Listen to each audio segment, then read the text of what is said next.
You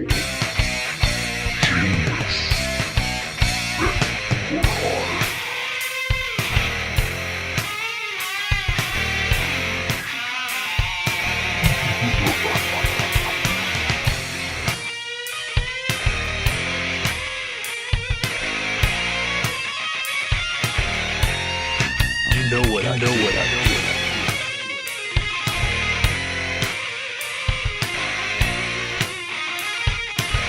The legendary Fed for Hire. I won't be crucified by you for every little thing I've done. The following live stream is. These streams go on when it's cold outside. Every second of the life. Okay, now that everyone tuned out, I didn't mean to scare everyone. It is kind of cold, isn't it? For being May, it's kind of cold. Not complaining so much. I don't like sweating my balls off either, but I'm certainly hoping we're not going to go from cold temperatures to sweating your ass off. Not looking forward to that either. But hey. On the bright side, the stream is right back to square one. All kind of glitches and this and that and the other thing.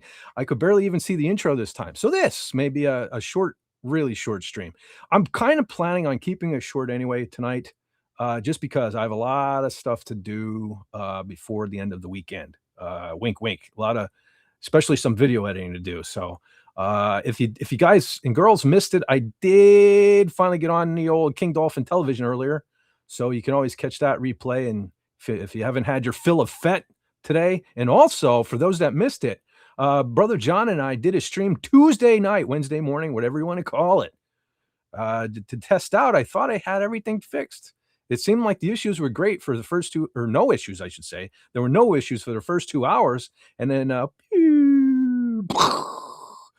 just like you've come to know, love, and expect from this channel, everything went south pretty directly. But we have some things to discuss tonight. Easy for you to say. I have some tabs I'm hoping to share. Cross your fingers. Hope for the best. General Kala should be here later.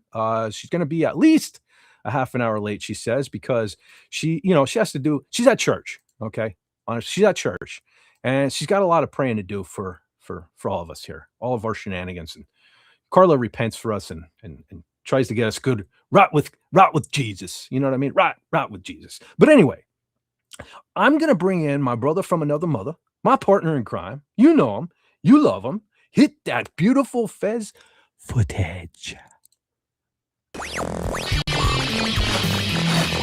Ladies and gentlemen, millions watching around the world, let me introduce to you the genius of genealogy, the guru of guitar, John Fez Wendo.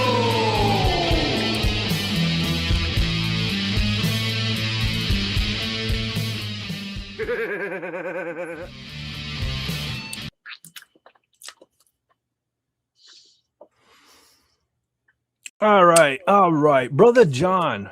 Before I saw that. No, you didn't. You didn't see anything. Before we get into our stupidity, let me say first and foremost, happy early Mother's Day to all you mofos. No, wrong mothers. That's like John. It's not our day. It is not our day. It's not about us, brother John. It is about all the fine mothers. Because you know what? I never really appreciated Mother's Day like I should have. As a young punk kid, I didn't realize how important she really was in my life, until I lost my mom. And the mother of my children, she's not worthy of Mother's Day. Let's just leave it at that. But recently someone is in my life who is a good mother. And I realize now I've seen the difference, right? Like I didn't know with my mom how good I had it. Then I realized my kids didn't have it so good. And now that I know someone who's a really great and decent mother, she is so deserving of a day of her own, like all the good moms out there. Okay. I'm speaking to the good moms. The bad moms, you can get lost. But the good moms, I want you to have a wonderful, wonderful Mother's Day because you deserve it. But Yep. so, Brother John, that out of Yes, the way. sir. How you doing, my fellow? Hey, long time no see, by the way. Long time no see. Yeah. It was great seeing you over on King Dolphin again. It was great to be there, man. If And, there's one way to pull me out of the woodwork, no pun intended, it's talking about music, tunes, you might say. Yeah, well, it was great because, you, me, and Pudgy and Wendy and Raymond, pretty much the original troupe back together again. Hey, Awesome. it was a music show, and the band was back together again. Oh, we were only There missing you Lindroth. go. We were just missing Lindroth. Yeah. And But I Barry. don't blame him. He's out there But, driving around in his brand new car, so I don't blame him. He didn't have wheels for a Yeah. while there. I don't blame him. Yeah, I'd he blow you said guys off to go drive around too. He says it was shiny. Well, they So, all start out that way, don't they? yeah. They And have then secrets. They Well, have secrets at the car dealership, right? Yeah. That car, the day you drive that off the lot, that car never looks as good. You ever notice that? Yeah. Well, it depreciates $3,000 the minute you drive it off the lot. Yeah. So, Well, that's for sure. But that's I mean, well, yeah, you're putting miles on it. But I'm saying just like when you look at that on that car lot, it's like, whoa, you can hear like the religious godly music, right? And then you Yeah. wake up the next day and you're like, what did I do? You know? Yeah. What did I do? You know, it's like you Yeah. woke up and with a horrible, ugly looking car in bed next to you. In bed. How did it end up there? I don't know. You know what I'm saying. You know what I'm saying. Hey, let me take a There run was through this chat. alcohol involved. Not normally when I, well, no, I haven't had a drink in like 13 years. No, longer than that, I think. Yeah. But anyhow, let me run through the chat real quick, like before I get too far behind. I want to say hail to Yep. Brother Tim, who I believe was first. I think this went all the way back too, Yeah. believe it or not. And Yep. Snorta Poopus, Q Burr, our bear buddy, Hey. is in the chat. He says, "How all humans and other critters?" Well, how all to you, brother Snort? It's been a Yep. minute, and we're glad to see you here on the Oh. Fet for Hire channel. I also want to say hail to the great, and I don't mean that sarcastically. I don't mean that like I mean MSN. I mean the literally great Queen Dolphin, Sandra Feliciano. She says, "Long time no see." Yeah, just a few minutes ago. Well, half Yeah. hour ago, something like that. Anyway, Yeah.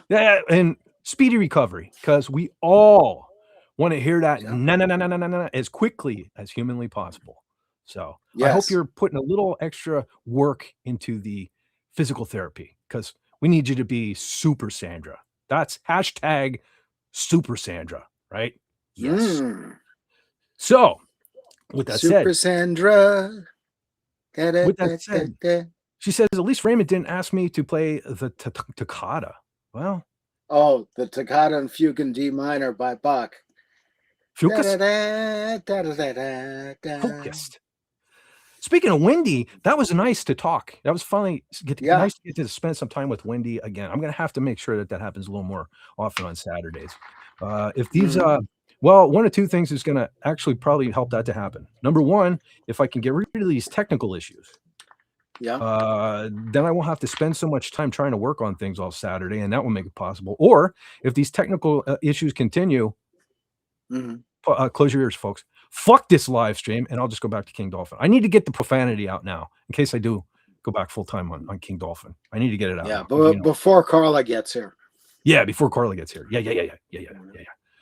Okay, so Wendy says, "Hail, Fit for Hire. It's only taken my grandkids 2 hours to make our house look like a disaster zone." It doesn't take long. 2 does it? hours. Yeah, I mean that's We some did that good to my grandkids. grandmother's house in about 15 minutes. Yeah, usually doesn't take long. And that was so. before we had food. Hail to the well-behaved Wendy drumming trauma. Yeah, easy for you to say. So, at least that's one thing.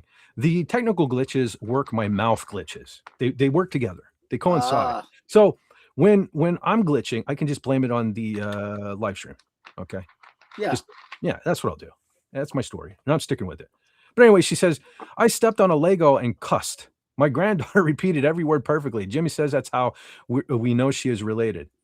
Yeah, Yeah. that's the thing. Kids, you know who got me in trouble when I was a kid? Here's a blast from the past, Brother John. Archie Yeah. Bunker. You remember All in the Yeah. Family? A little show called All in the Family. He used Yep. to say some stuff, and some of it wasn't exactly race friendly neither. How that show used to Right. air, I don't know, and how it's still available, I do not know. But good old Arch, he got me in more trouble than I should have been. And it wasn't my fault. It wasn't my fault. I mean, my parents were good parents, but I don't know. They let me watch the show, so I blame them. I Yeah. blame them. So yes, that. Hey, that's why I turned out the way I did. I'll just blame Yeah. them. But anyway, oh, speaking of the King Dolphin, there he is, King Dolphin in the chat. He says hello. Hey. He says hello to everyone. Well, hello to you, King Dolphin. Let's see. I'm going to scroll down a little bit more. Okay. Kitsu Star in the chat. Konnichiwa. Ah, Are we from Ohio- good old Japan? Ohio gozaimasu. God bless you. Under the weather, Brother John? You okay? No, that means pleased to meet you in Japanese. I knew Or that. Something I knew that. similar. I knew that, Brother John. I didn't, but I'm going to lie and say that I did. But anyway. Oh, Sylvia's in the chat. Oh, speaking of which, I think Sylvia's backstage. Hey there. Hold on. Stand by. Hold on. I didn't get a blip for this. See, we're already. I don't know. Where's the blip restream? Hello. What? Hey, what's going on? What's going on? Oh, life's been treating me very well. Sadly, I don't have Lanny with me yet, but I'll get him soon. Cool. Very good. Very good. Glad life is treating you good. Which means Brother John could say the same. Life keeps slapping us down, right? Life just keeps slapping us down. Every time you think you're up again, boom, slap to the face. Anyway. Yeah. But Kitsu Star says, I subscribe. Well, thank you. Hopefully you're still there in the morning. I noticed folks are subscribing, and then they're gone tomorrow. So I hope you stick around. Let's see. Stark Void X says, leaving a like. Well, thank you, my friend, for leaving a like. Very cool. Appreciate it. Uh-oh, there he is. The other brother from another mother. Hey. SP4H, another one. Long time no see. I just saw you somewhere, I think. He says, YOLO, and welcome to the shenanigans, my friend. Welcome to the show. Oh, what's this? This is a name I'm not sure I recognized. The Midnight Atlas 1. Forgive me if I get your names wrong tonight, too, folks, because I'm back to having to try to read the little damn chat over on the right-hand side backstage, as opposed to the big bubble I'm attempting to bring up on the screen. So, yes, Fett is an idiot, but I'm not as big an idiot as Restream tends to make me look like. So I'm trying to read the tiny. I honestly can't read that name, so I'll mess it up at the same time. Yeah, I think I got it right. The Midnight Atlas 1 says hello. Yeah. Well, hello back at you. And I'm Hi sticking my there. tongue out too. I just don't have my camera on yet. That's the thing. I'm waiting to see what happens when I turn the camera on then too. Well, because I think that may have been what happened on Tuesday night too. I think it was when I turned the camera on, things started going south. The bandwidth and whatnot and all that stuff there. But anyway, they went. Oh, geez, I almost blocked them. Holy crap! Here we go with this. These little dots, Restream. It's too easy to click on show and block somebody. I don't like that. They need to separate that feature. Anyway, the Midnight Atlas says, how are you lovely people in chat? They are lovely people in the chat. Oh, speaking of lovely people, there's the Fett girl. Donna Hergenrether. Donna. Hail all. And with that, while Donna is here, let me bring up that there pesky movie. Pesky. I don't know why I call it pesky. Let me bring up the movie of the week for y'all.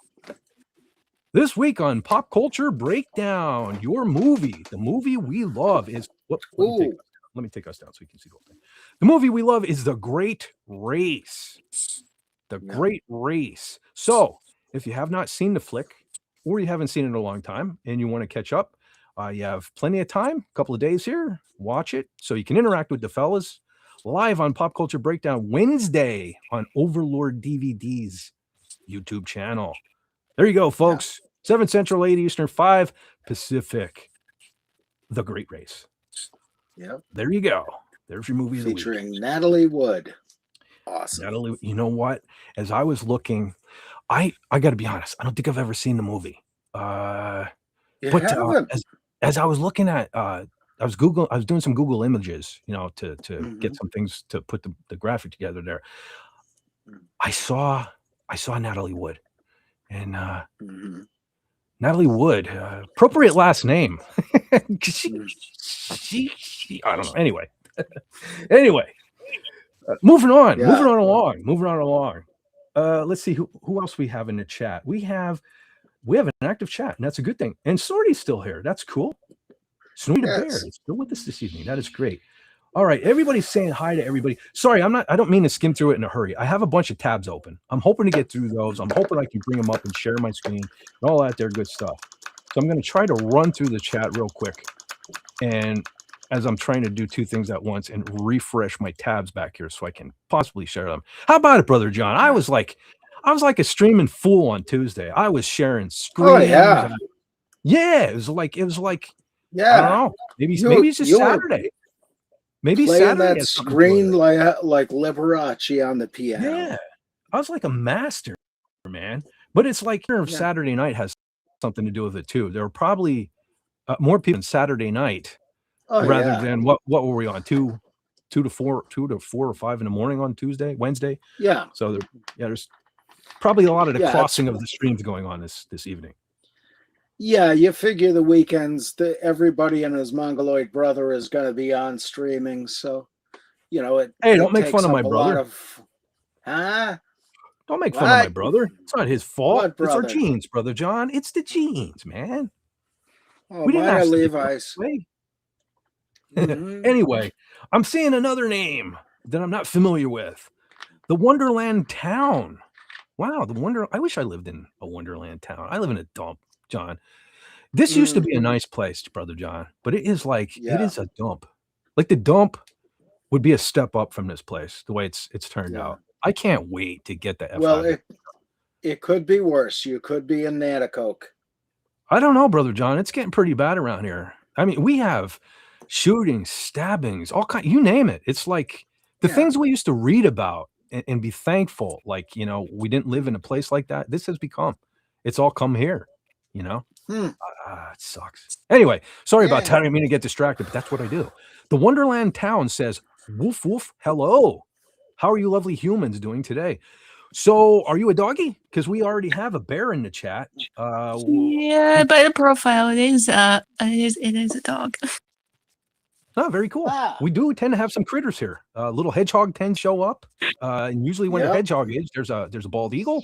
So I apologize. I have my notifications turned down as low as possible this evening, but kind of got a lot of emails and messages I have to reply to this evening, so that might be an issue. But hey, there's We also had a deer, but I don't know where she is today. all good. Okay. Hey, well, here's the thing. I have to remind myself. Some people have lives. They can't be like me living on YouTube. So there's nothing wrong with that. Because hey, listen, here's the thing. I tend to get most of my views on the rewatch. So that's fine because I can kind of not be stressed out by a million people watching me. They just watch me make an ass out of myself tomorrow. So that's fine. That's fine with me. Right. But anyway, speaking of not being an ass, our man 4 is in the chat. He says, hello. Yay. Fez and chat. My mom is coming up on her 70th. Well, happy early birthday for mom. I mean, 39th. Yeah. You better. Yeah. Hopefully. All right. Erase that part. That didn't happen. So our Madman 4's mom is coming up on her 39th birthday. Yeah. I try to keep close contact with her as much as I can. A great mom and a great grandma. That's fantastic, man. I'm envious, dude. I lost my mom in 2011. My dad back in 1995. Way too soon, man. Way too soon. Yeah. Without my pops. But anyhow, that's sad. I never even had grandparents, dude. The thing of it is, in my family, not to be all morbid and stuff, but we all tend to kick the bucket early, dude. It's kind of worrying me as far as my future. But yeah, I didn't even have either side, but any of my grandparents. Like they all died before I had an uncle died at 34. Wow, this stream really went south really quick, didn't it? Anyway, moving on. Thou shalt not kick the bucket before me. I'm older. Well, yeah, but Brother John, I don't want to lose my brother from another mother though either. I don't want to live to see that. So I don't know. All right, let's move on. We're supposed to have fun. We'll worry about that tomorrow. Hey, can I give you something fun real quick? Sure. Quick thing to do next time you go into a pet store that sells parrots. Mhm. You teach the parrot how to say, "We have such sights to show you." Should we follow it up with "We'll tear your soul apart"? Yep. Or Polly And, wants your kidney. And let me just say, because we'll probably, since nobody in this community seems to be big on horror movies, I'll never probably get to do a horror episode. But let me just say, there is only one pinhead, and that is Doug Bradley. Period. Yes. Okay. Now that I got that off my chest, I want to Damn see, straight. because Sandra's giving an update here. I know it's to Donna, but she's saying I'm not having pain. Sick for Raymond, of course. She's not having pain, other than that's what she meant to say, other than King Dolphin. But the knee feels like there is a band around it. Is it a rock band? Mhm. How about a metal band? I don't have anywhere near the range of motion I need to get in the next couple of weeks. Thanks. You know, Mm. we have faith in you, Sandra, right? Here's what Yeah. you need to do. I'm just going to put this out there as a recommendation. Okay. Do you remember those beanie bags from back in the 80s? They're a big bag you blew up. It had like sand in the bottom and you bopped them. I think they were called bop bags. Yeah. You could punch them, kick them, things like that. We need to get Mhm. Sandra one with Raymond on it. Okay. I Ah, think, and you set the goal for kicking them as high up on the head as you can, right? That's going to bring you to that level of super Sandra that we all need to see, right? We need a bop bag. We need a King Dolphin bop bag. Anybody out there in the chat, creators out there who can make this happen, let's do this, right? Even if it's just a dolphin with a crown on its head, right? That's what we need. We need to get Sandra a bop bag. yeah. Just saying. Okay, there's more to it. Wait. Oh, wait, don't. No, this one's directed to me. Raymond forgot to mention I will be making banana muffins tomorrow. It will be my first baking project since surgery. Ooh, banana muffins. Ooh, awesome. You know, the thing of it is Sandra, I'm not trying to butt in to your personal business and things like that, but I mean, is Raymond really deserving of those muffins? I somehow feel that John and I are more worthy of these banana muffins you speak of. I'm just saying. Wink. You know, I feel that way. I honestly do. Anyway, just saying. But yes, we all will keep Sandra in our prayers, right? Absolutely. Yep. Absolutely. No joking aside. No joking aside, Sandra. I honestly hope you get back Yeah. on that road to recovery really quick and are better than you went in. Better than before you went in. Yeah. You know what I'm trying to say. And we I love know. you, Raymond. We do. It's all joking. It's all in good fun. It's all in good fun. Yeah. Okay, let's see. Okay, The Great Race. That is a fun Ooh. movie. All right. Maybe something I'll have to check out down the road. Because I was going to say, see, when I was talking about it, I almost stuck my foot in my mouth for the bazillionth time since I've been on the boob tube here. And I was going to say, I just never really been into like them old movies. But on the night we're Yeah. talking about The Ghost of Mr. Chicken from 1966, John, I wasn't even alive at the time, but I Yeah. do love the movie. I definitely love the movie. I just watched it this afternoon too. And it's like, man, I can't believe how short it is. That's one of my biggest Yeah. takeaways from it as an adult. When I was a kid, it seemed like I was watching the movie all day and had fun all day watching Don Knotts, but like Yeah. things only like I don't even think it's an hour and a half long. It's so short.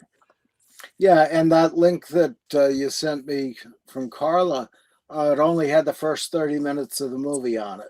Okay, I was gonna say that I had was- the same. So I was lazy this afternoon, and I started watching that same link, but Yeah. I do have I have not a subscription, but I have an account on Mega, Mhm. and it did the same Yeah. thing to me. I was hoping it was only because I have watched other things on it, but so you don't have a Mega account, correct? Right. So it just did it to you regardless. All right. Fortunately, I had the Mhm. DVD, but Yeah. I mean, you've seen the movie before, right?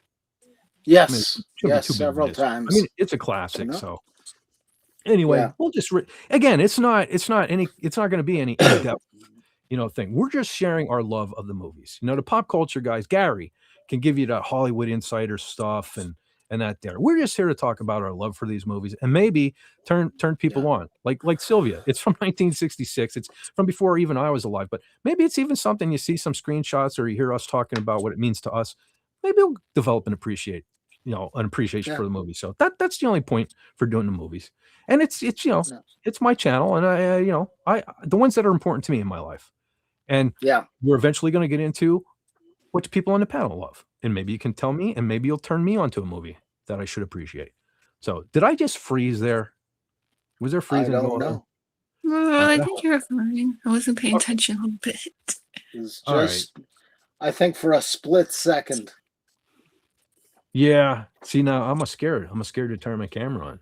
Anyway. Don't be scared. That's my job. How did he know your brother was from Mongolia? John is the genius of genealogy. John knows Yes. all. Listen, he knows stuff about you. You probably don't even know. That's scary when you think about it. Brother John knows all. Yes, because let me see here. Pick a name at random. Mead. I have Mead family going back on this scroll to 1747, and then from them back to, I believe it's 1429. Wow. So, you know, there's got to be a lot of people out there who are descended from that family, and some of them might be you, or you, or you, or you. Or the one out there watching without your pants on. Put your pants on. You should be ashamed of yourself. Anyway. Yeah. At least I until you think- shave your legs. I think my friend told me that there's a certain scary movie he wanted to watch that real badly that's coming in like May 2022. It's called Passenger. Mhm. I don't know what it's about. All I know is he's been like, "Oh my god, you should check this movie out. Watch the trailer. Oh, do this, do that." It's not even out yet, dude. Calm down. Yeah. I don't know that one. I did like a movie, but I want to say it was from the 90s. It was called Passenger 57. That was I've what's heard his of it. name? Um, Yo, who's the dude? Who's Blade? oh, Who's Blade? what's his name? The black guy. Demolition Man. Um, Yeah. Demolition Man. the one who Damn isn't it. Denzel Washington, the other guy. Oh. Anyhow, And he Chat isn't, will probably he put it in. isn't Lawrence Fishburne. And he isn't Samuel No, L. he's the guy who- Jackson. No, it's the guy who wasn't paying his taxes and got in a lot of trouble for it. Oh. But anyway, he was Yeah. the fellow. Let's see. Let me check the chat. Snipes, Wesley Snipes, correct. Yeah. Thank you, Andy Masterson. Oh, and hail, Hey, Andy Masterson. Andy. See that? I get talking and chat's moving. Hey, but I want to give a shout out to Brother Linrod. Brother Linrod says, "Hey yo, he's home now too. Very cool. Congratulations on the And new it's time for car. some stuff. Yeah, congrats, man. Congrats. You got wheels again. Freedom. Yeah, that's a movie we'll probably talk about down the road. Do love me some Braveheart. Yeah. Do love me some Braveheart. Hey, Canadian Cat is in the chat. Hey I there. didn't intend for that to rhyme. It just did. Hello to you all. And A, that's right. A up there. And I know what that's all about. Just saying. I know all about that. Just saying. Just saying. All right, let's see. Okay, so our man Force throwing up some hearts. Absolutely. Oh, the Midnight Yes. Atlas. The Midnight Atlas loves scary movies. That's the thing. I have a love affair with some horrors. I gotta admit. I'm hoping one day to be able to discuss them. Uh-oh. Mm-hmm. Ugh. But Snort, you should be a fan of horror movies, though. All the blood and the gore, it kind of should remind you of when you're like tearing up a carcass. You know what I mean? Yeah. Powering those soft tacos, man. I mean, Brother Bear. You know what I'm Yeah. saying? Kind of like chocolate sauce on human ice cream. Yeah. Yeah. You should love hunting and devouring humans like Jason Voorhees. Something like that. I'm not even gonna ask why we went to that. Oh, Pathfinder's in the chat. Brother Pathfinder. Yes. Hail, everyone. Hell, well, holy hail right back at you. Pathfinder. Check out Matt Mock's channel on YouTube, his latest videos. I think you'll get a kick out of them. Hmm. Because he's Yeah, a see, trained everybody's- guy too. Everybody, see that? Everybody but us. You know, two people on the panel who should have known. Everybody putting Wesley Snipes in there. Yeah, see, normally I do. Normally I know that. Yeah, you're correct. It's Wesley Snipes. Yo, you know what's another movie from Wesley Snipes? Okay, you heard that? Because I'm froze on my end. Yes. No, Okay. I heard it. All right. Another great movie from Wesley Snipes, in my opinion, is a movie called Liberty Stands Still. I don't yeah. know that one. Oh, yeah. So, yeah, there you go, ladies and gentlemen. If you haven't checked that one out, check that one out. I can highly recommend. That was a good movie. Yeah. Oh, hold on. Hold on to your britches, bitches. What? Whoops. Sorry about that. I forgot this. Stand by, and salute now.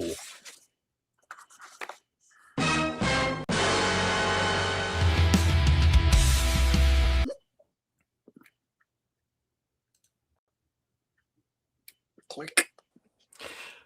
Okay, I'm There hoping she that is. played.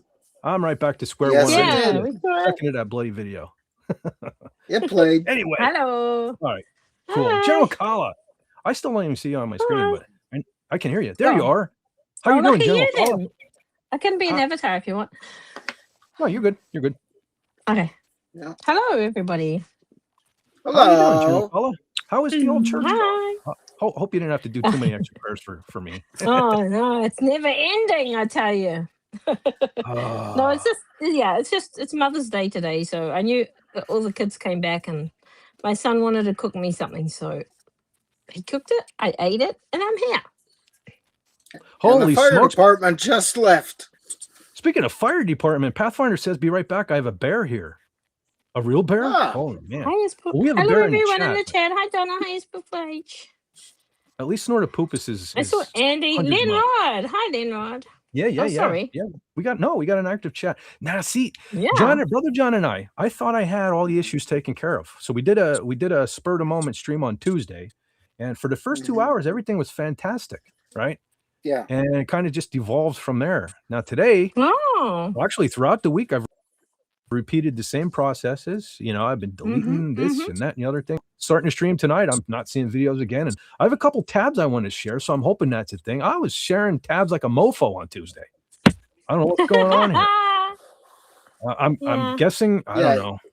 Computer was plus supposed to be like it was Sorry, supposed to be hi, like a 20 Yeah. minute test stream and turned into 4 hours. 3 hours or 4 hours. Yeah. Yeah. I was busy getting stuff ready for children, so I'm like, I can't even begin to think about doing anything like that. Yeah. It's just been Yeah. grandchildren for like 4 days solid. Oh, the plan was to be Well, that just a can few be minutes. fun. The plan was to be a few minutes of live streaming, and I would go back and watch and see what was fixed, if anything, and blah blah blah. And then we just got talking, and it ended up a couple hours later. And then Because so many That's people nice. showed up in the chat. I was Aw. surprised at how many What a people were burden, awake. eh? Yeah, I Yeah. couldn't believe how many people were awake at like 2, 3, Mm. 4 o'clock in the morning on a Wednesday morning. But Mm. yeah, people showed up. So hey, it became a thing. Yeah. But Sweet. all right, so anyhow, let me try something here real quick before we get into the movie, because I'm hoping to keep this one a little shorter because I got a lot to do. Got a lot to do tomorrow. But I'm going to attempt to share my screen. Stand by. I just refreshed the tabs, so I know they're good. As I sit here and wait for Microsoft Edge to not respond. Here we go. Hold on. Yeah. Okay. Now this one here, I'm not going to spend a lot of time on. This just happens to be an actor I kind of dug, and only for one reason, and I will elaborate on that in a second. So Goodfellas and Halloween actor dies at 81. If my screen would scroll, we'll be good. There we go. Now it went too far. Veteran actor Bo Starr, best known for roles in Goodfellas and Halloween, yes, the John Carpenter franchise, has died at 81. Starr died of natural causes on April 24th in Vancouver, Canada. His brother, fellow actor Mike Starr, confirmed the news to TMZ, remembering him as a very unique individual. Before becoming an actor, Starr spent time on the New York Jets practice squad. I always thought he looked like a football player. He was a big dude. But he spent time on the practice squad and played in a Canadian Football League. He got his start on a sketch comedy series of Bizarre before transitioning, not that kind of transitioning, folks. We're talking back in the day. Yeah. Before transitioning into film roles in the early 1980s. He later built a steady career in film and across film and television, including a long-running role on Due South. Starr he later played what I love him for, Sheriff Ben Meeker in Halloween 4, The Return of Michael Myers, and Halloween 5, The Revenge of Michael Myers, and appeared in Martin Scorsese's Goodfellas as Henry Hill's father. His credits also included films such as Speed. He was in Speed. Now I got to watch Speed. I don't remember there. Was he Speed, the bad Cinderella. guy in Speed? Was he the bad guy? No, in that Speed? was no. Well, at least the first one. That was what was his name? The fella from Texas Chainsaw Massacre 2. I can't think of his name right now. I don't know. Dennis. No, wait, Dennis. I'll have a look. You carry on. I'll have a Okay. look. Oh, there's not much more to read. He was in Speed, Cinderella Man, plus numerous television appearances. Yes, he was. And a lot of folks don't like Halloween 4 and 5. They kind of think it kind of got, I don't know, went south there. But I have a special love for those two movies. And he was pretty cool, and I liked him. I liked his character in that. And when he said he was going to kick your ass or something, I believed it. So, yeah, rest in peace, Bo Hill. While I have the tabs up, I'm gonna transition over myself and see if I can just run through them in a row instead of kind of derailing the thing, trying to pop them up again. As I say that, well, Restream won't come up. All right, stand by. What the hell Yep. was his name? Dennis. The Menace? No, darn it. He's because I've been trying to get Doomcock to watch a movie of his called Space Truckers for many a year. Many a year. That's a One of the few funny sci-fi name. movies Doomcock has never seen. Space Truckers. Yeah, it's a funny Mhm. movie. It's a funny movie.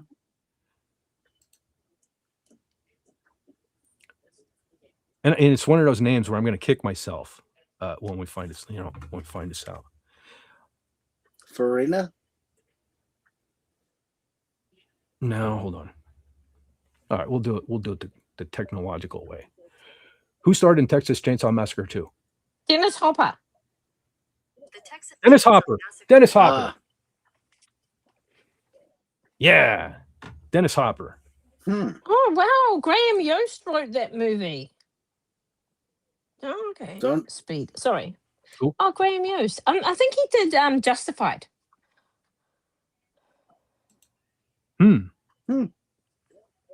Well, folks, I'm in the middle of a disaster. Oh, what's the matter? Uh-oh.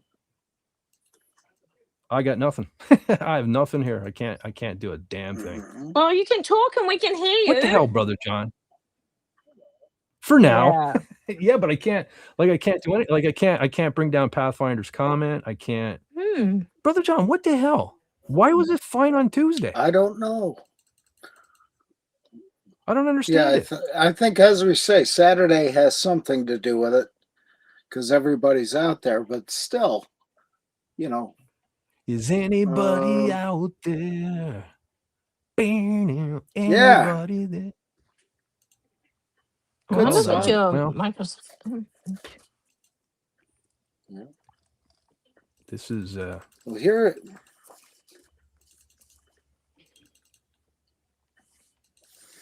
yeah.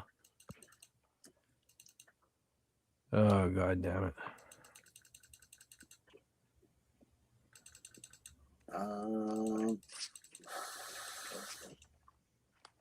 So what did you talk Oh. about on for 4 hours the other day? Just about everything. Yeah. Well, the beginning was just the beginning just started out testing features like sharing screens and all of that there. And then we were all over the place. We were talking cartoons and Mhm. Music. you name it. Kind of all over. Yeah. I'll tell you what though, can we just talk about your movie even though are you too distracted to do that at the moment? Oh. Oh, I mean, we could. well, real Go ahead, quick, Brother Snorty's We don't heading to have to. bed. Oh, good night. That's Nighty funny because night, the Snort. chat is updating itself. The chat just updates itself naturally. All right, good. Sleep Have a well. good night, Brother Snort. Sorry I Oh, can't Tim's here bring you too. up, Hi, but Tim. hail, Brother Tim. Hail, Brother Tim. Yes. Pathfinder, I'm back. Sorry, I had to scare them off. Who did he have to scare off? A bear. What? Yeah. A real bear? Well, I think he's in the North Midwest. So yeah, they got bears. Of course, we got bears here, but they don't mess with me too much.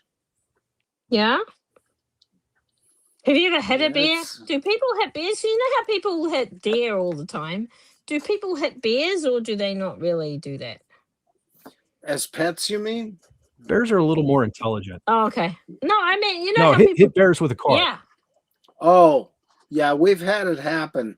It wasn't good for the car, No. but No, it doesn't happen often. yeah, but I remember coming out of the city of Jim Thorpe once, and I don't know if you know, Fett, coming up the long way, going up the hill towards Palmerton and Weesport, you're going up a very steep, very long hill, and a bear had come off the stone wall on the right side and was running along with the traffic. And it wasn't a full grown bear.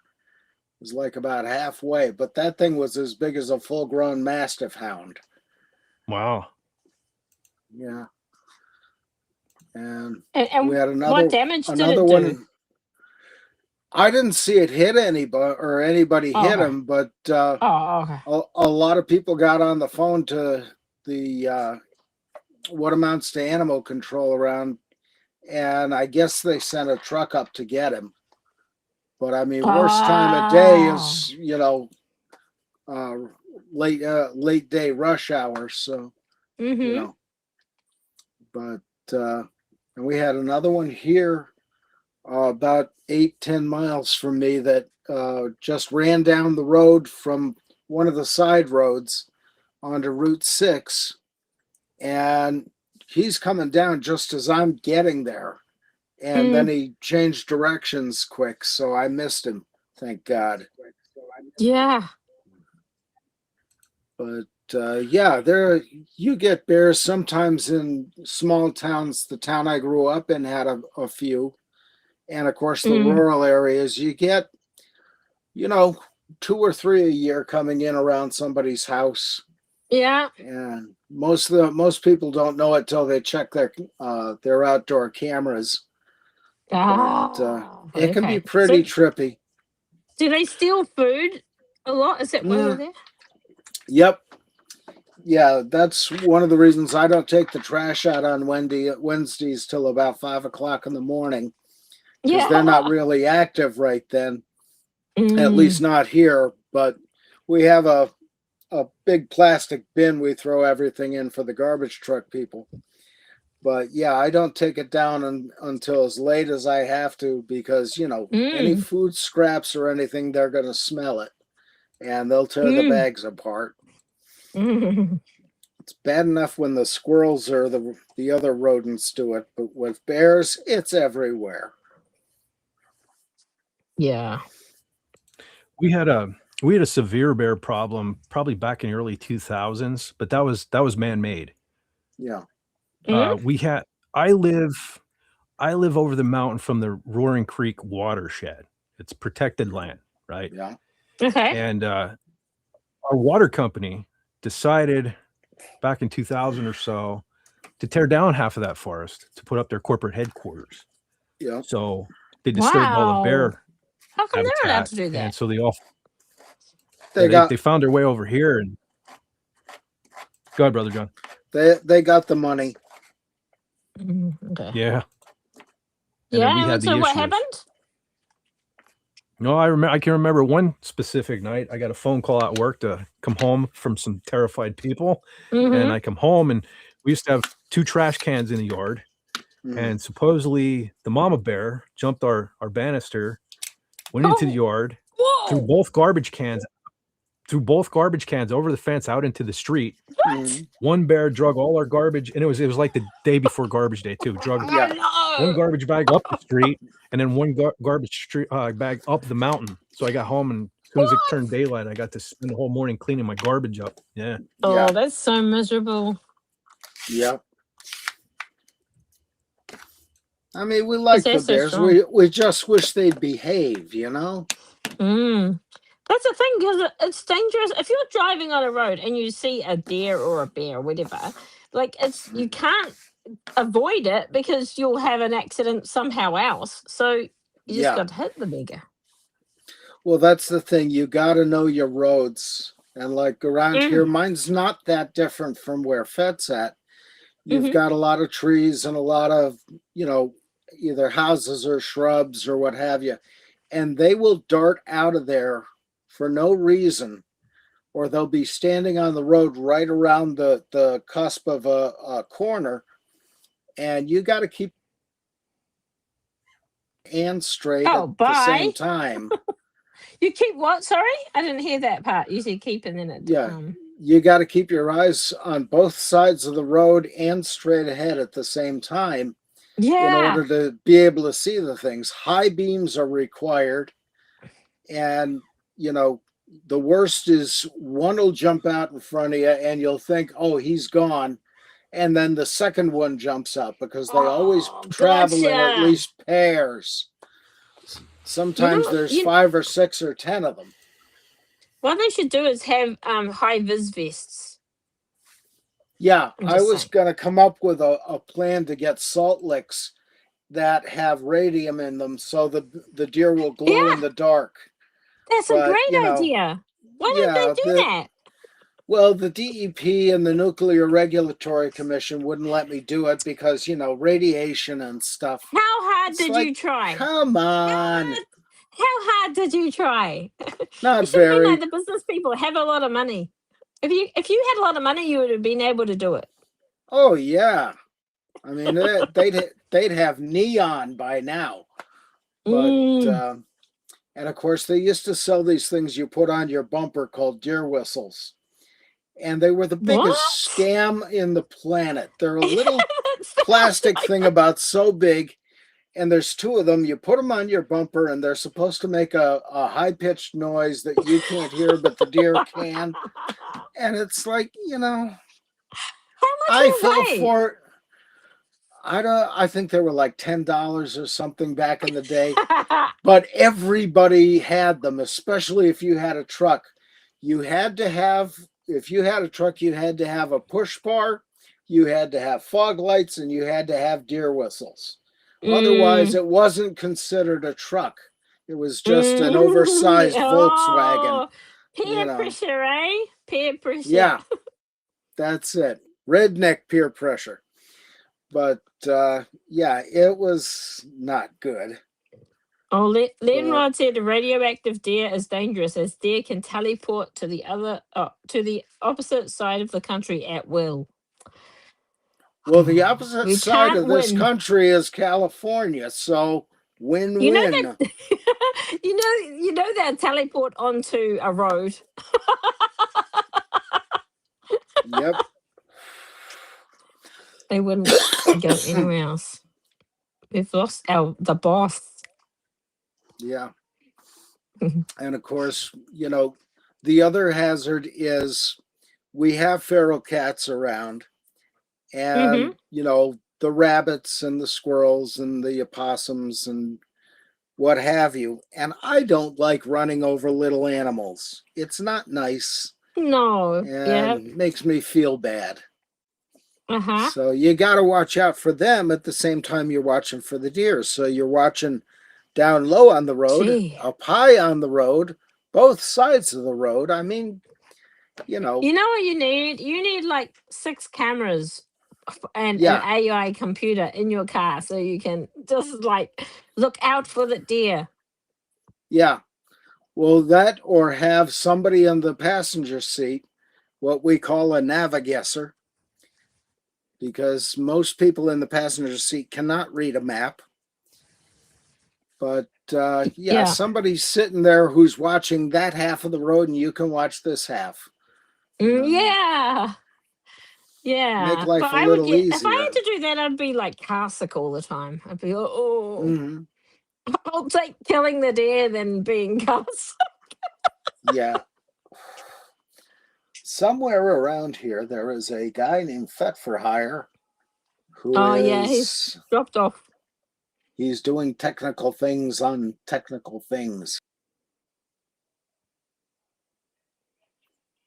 Nope, we're back. See, oh, he'll be fine. Yeah. Linrod Now- had to kill a mouse the other day and it was very depressing. I have had to kill so Yeah. many mice myself because my husband's always away. I'd always set the mouse trap in here. Snap! And I'm like, oh gosh, now I have to deal with a dead mouse. Yeah.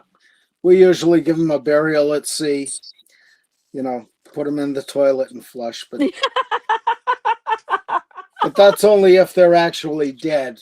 And, I just throw them in the bin. Well, the cat likes to kill them and then bring them to you and say, "Look what I did, Daddy." They give you half of they give you half of the mouse, so that's a problem, right? Yeah. Well, the one we had used to every Sunday morning leave half a mouse in my father's slipper. And I guess he'd eat the other half. We never found it. Yeah. But, you know, you'll have that. We had The that. worst- We had a well, mouse. The worst is Go. when they bring you a mouse and you think it's dead, but it's not. And they'll put it on the ground and it'll run away, and then they tear your room apart looking to catch it again. Oh. Daddy, look at me go. God. Oh, cats. Unapologetic, those things are. Yeah. Yeah. Fet, are you there? Yeah, can you guys hear me? Are you hearing me at all? Yes. Yep. Yes. Yep. All right, I'm on the damn phone. It's like, Okay. Oh. I don't understand it. See, I should have tested with more people on Ah. Tuesday. Yeah. I'm wondering if that's a problem, which it shouldn't be for a subscription. You know, I'm Right. allowed Yeah, up to 10 people. exactly. Yeah, Yeah. so Have they I don't ever know. helped Highly. you? Have they ever helped you I with any of these tech issues? really don't think it's Restream, to be honest with you. I really don't. Yeah. You could always Hold on. ask. Yeah, maybe Yeah. not. I don't know. I suppose Doomcock doesn't have these problems, does he? Nowhere near the issues I have, for sure. Mm. Yeah. He has other problems. Do you have is it a computer thing or not? I'm thinking it's the age of the computer. Yeah, that's all I can figure at this point. It's like, because I've tried everything else I can possibly think of. Yes. Upgrades. now that Get Lenrod- your upgrades. Now that Lenrod has a car, he can drive all the way there and fix everything with a new Oh, he's got thingamabob. a car. Yeah, and it's shiny. Is So- it? I haven't seen it. He'll have to send me a picture on X.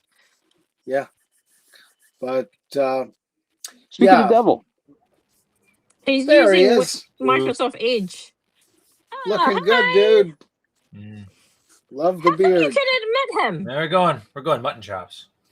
Awesome. Oh, Unleash my inner very Lemmy on the nice. world. Yeah. Yes. Fantastic. So what kind of car did you get? I got me Yeah. a Toyota Corolla. Ah, Ooh. nice. And this buddy is They're called fresh. a fielder. It's called a fielder here in New Zealand now. They call it a fielder. Yeah. Yeah. There's no, this thing is fresh. It had 1 mile on its odometer. It arrived on their Oh, lot wow. yesterday. Wow. What year is Cool. it? 26. It's brand new. Oh my No gosh. shit. It'd be a hybrid? Is it a hybrid? No, it's just gas. Really? Oh, good. Okay. Hybrid is 'Cause- of no value to me because most of my driving is highway. The hybrid would be pointless. Oh yeah. Plus, Ours, this is we've got a- Wisconsin. yeah.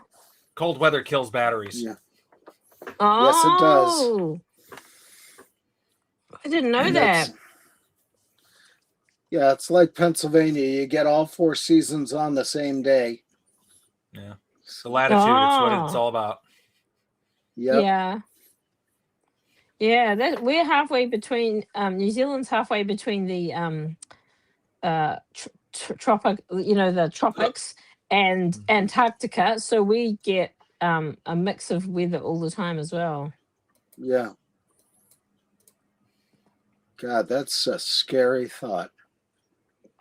We've been getting a lot You of like mixed the- weather lately. Be like 75 during What the day, about? then it gets below freezing at night. So we get like snow Oh, and wow. rain at the same time right now. Yeah. We've been fortunate the that's last 2 unusual. months, no snow. Yes, SP4H, New Zealand is also upside down.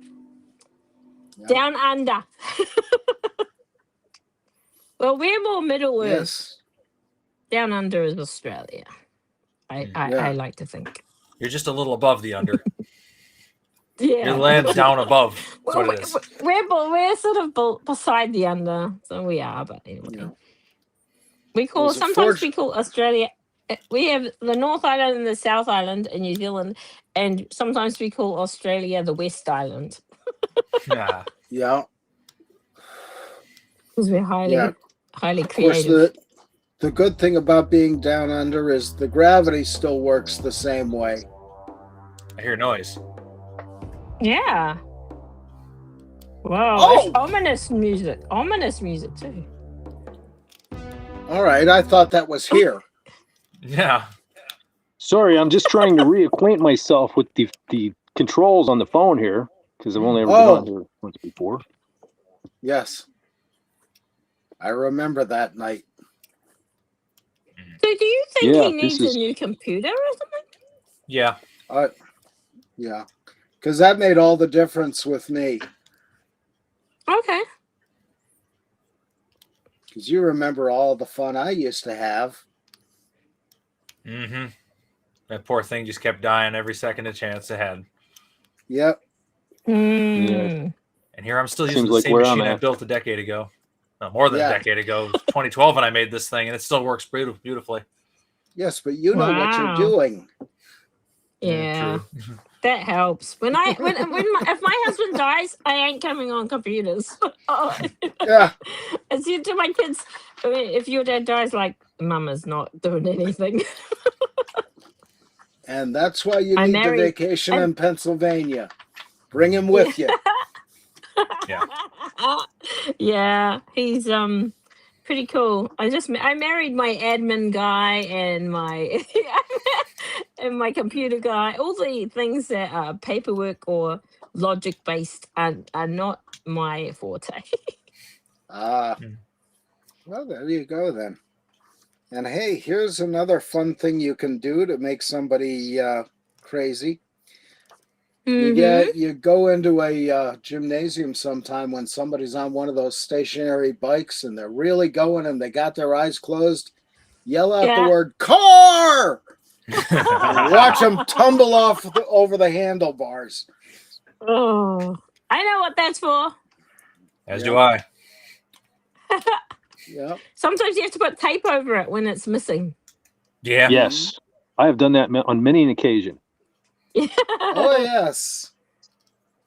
So you And that's can a very record good- over. When you get a crappy tape, you record over it. It's the right Yeah. protect tab. Yeah. Here's Well, I can another share fun things on one. the phone. Oh, cool. There you go.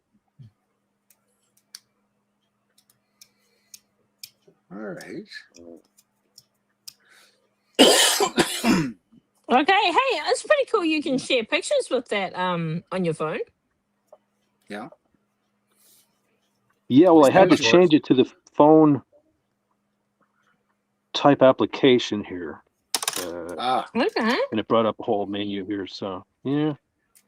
Good to know. And good to know. Yeah. It is. Yeah. See, we learn something every day. And it works. Well, you know, Yeah. the thing of it is, you know, maybe I should have done like a test stream on, say, Tuesday night, Wednesday morning to see if I could do this without an issue tonight. You know what I'm saying? You know, maybe Yeah. I could have thought ahead of time. You don't think You know what I mean? ahead, Fat. You just don't think ahead. Yeah. You do an accidental Remember, test Fat, stream, you just have fun instead. no good deed goes unpunished. I have Not kids Yes. hanging on a door. all. Truth. Not at all. Yeah. All right, I'm going to see if I can get back in on the PC Okay. because I restarted it. Let it sleep for a And we'll while. see what happens. Here, enjoy some microphone sound effects while I'm getting in. Ah. The creaky door to goes to Mr. Chicken as I swing the mic stand. Yes. Here's one more fun thing you can do. When I lived in Palmerton, there was this nice Chinese takeaway place, and they had really good food and the chicken on a stick and the fried chicken, this and all that. And right next to it was a ladies' gymnasium with the glass windows and the treadmills right up in front. And I'd stand outside of there eating my Chinese chicken on a stick and looking at them and smiling. And the looks that I got, you'd swear they were going to run right out that window and kill me.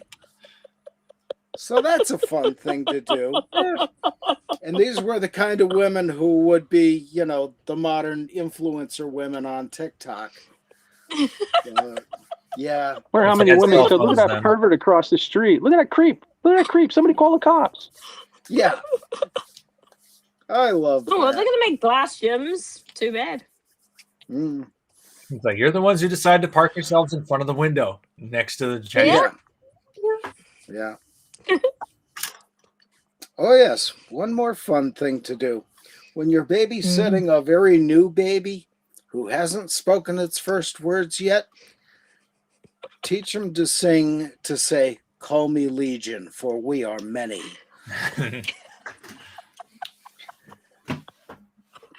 That Hi, will, Adman. Hi, Madman. the Standing on the the fun never ends.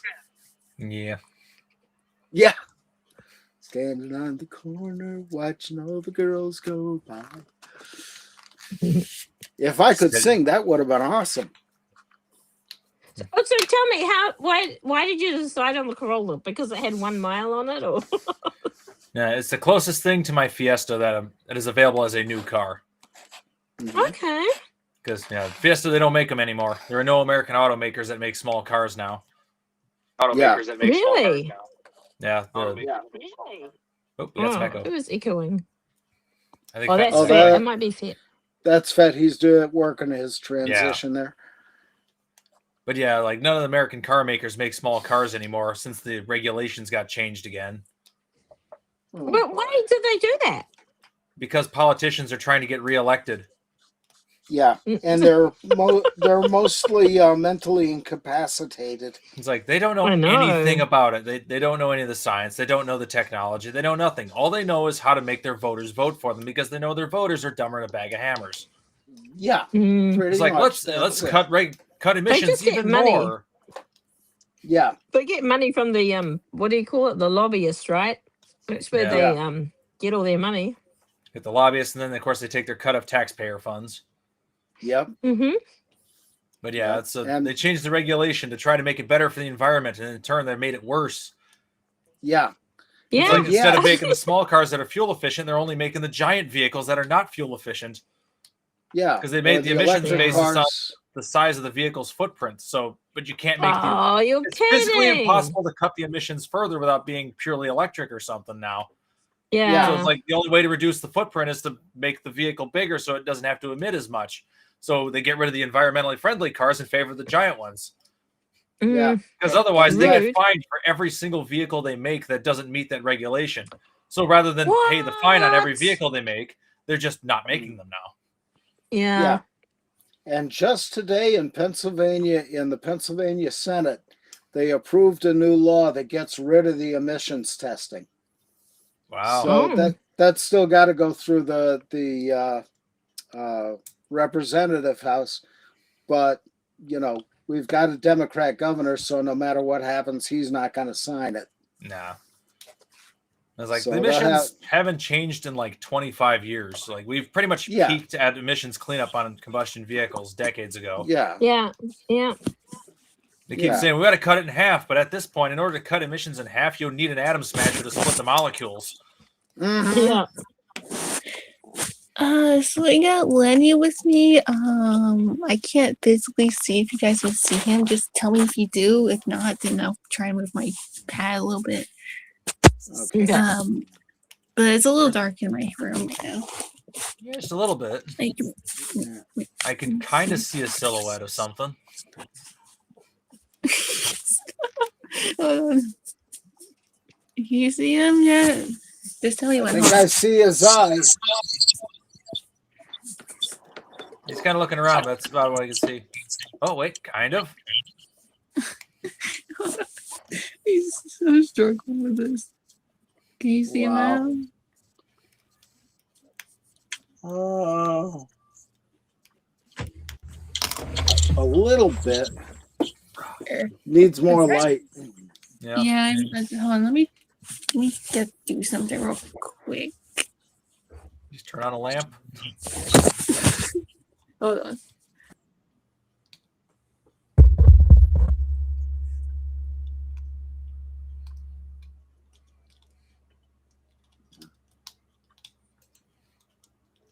Okay. Yes. Oh. We've got 2 fit for hires. He's an evil twin. Ah. Yeah. You know what's And weird? echo. What? You guys can hear me, right? Yeah. Yes. But there is like no activity on my screen of my avatar or anything like I'm talking. Right. Your avatar is frozen on my screen too, but we can hear you.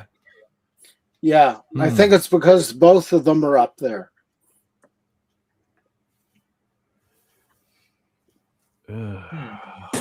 Imposter among us. But I think we're hearing you on your big microphone. Yeah, rather you definitely than the sound phone. cleaner. Yeah. Yeah. Yeah, it's the mic. I muted the phone, which is funny that you're still hearing an echo because I muted the phone. Although, Yeah. I suppose it's picking me up. I don't know. Maybe. However, the PC keeps telling me to wait. Ah. I can Hurry either up and wait. or leave. Don't leave. The plants Wait. will all die. There's Doggy. Oh, I see Popper. I could get better angle of him. Popper. There he is. He's just like, whatever. It looks like he wants to kill me for showing him on camera. It's like, there's a light. I liked the dark. It was nice. Yes. I was mysterious.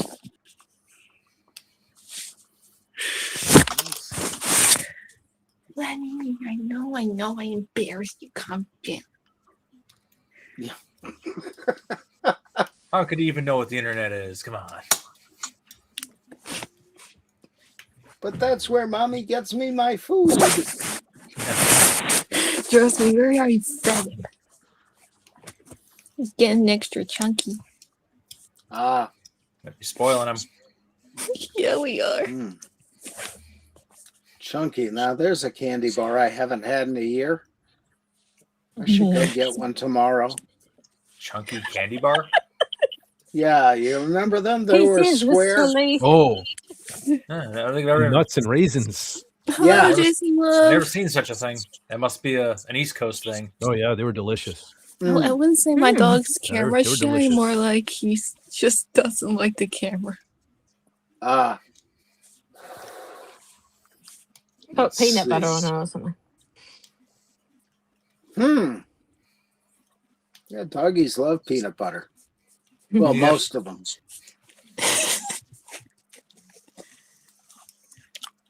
You put peanut butter on it, lick it off, no matter where it is. Was that Yeah. Family Guy when he's trying to sell Brian? Yeah. What? Oh, and the Fez went dark. And he's back. I'm back. I'm back. He teleported. I'm back. I am here. I have arrived.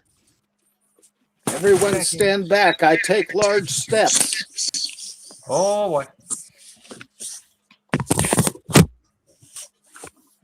Actually, I don't take large steps because I'm only, 5'6". I take large steps. I have to walk behind everyone, otherwise I'll just leave them in the dust because I walk too quickly. Ah. Let's see. I have to run to keep up with my husband walking. Yeah. That's why you got to tell him you he's got to got- be in front. Yeah, Yeah. he's no, he just like tolerates me. Poor fella. Yeah. Yeah, that's like my cat. She tolerates me now and again. Need to And get a she'll cat. sit. Well, I'll go upstairs to get a sandwich or something. And she'll sit there watching me. She doesn't want food. She wants to go downstairs. So she'll sit in front of the door. And if I don't let her go downstairs, she whines. So I let her go downstairs. She gets halfway down, stares out the window across the hall.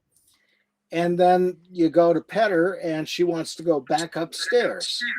So you let her back in and she runs right Sylvia, for the you- football. Sylvia, your mic is repeating or is echoing a bit.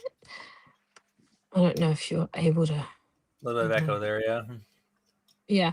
I was just going to 2, say 3, hello 4. to Jason Love and to Raquel. It's nice to see you. Hey, good to see you Yo. again. You're welcome Been to a come on, while. Raquel, if you want. Just let me know. Do you have the backup if controls? we ever see fit again. He's trying. Sorry. His Yeah. computer's trying anyway. Mm. All right, we got the evil twin once again. That is perfect. Oh, and now he just killed his evil twin. Okay. Or did he kill the good twin?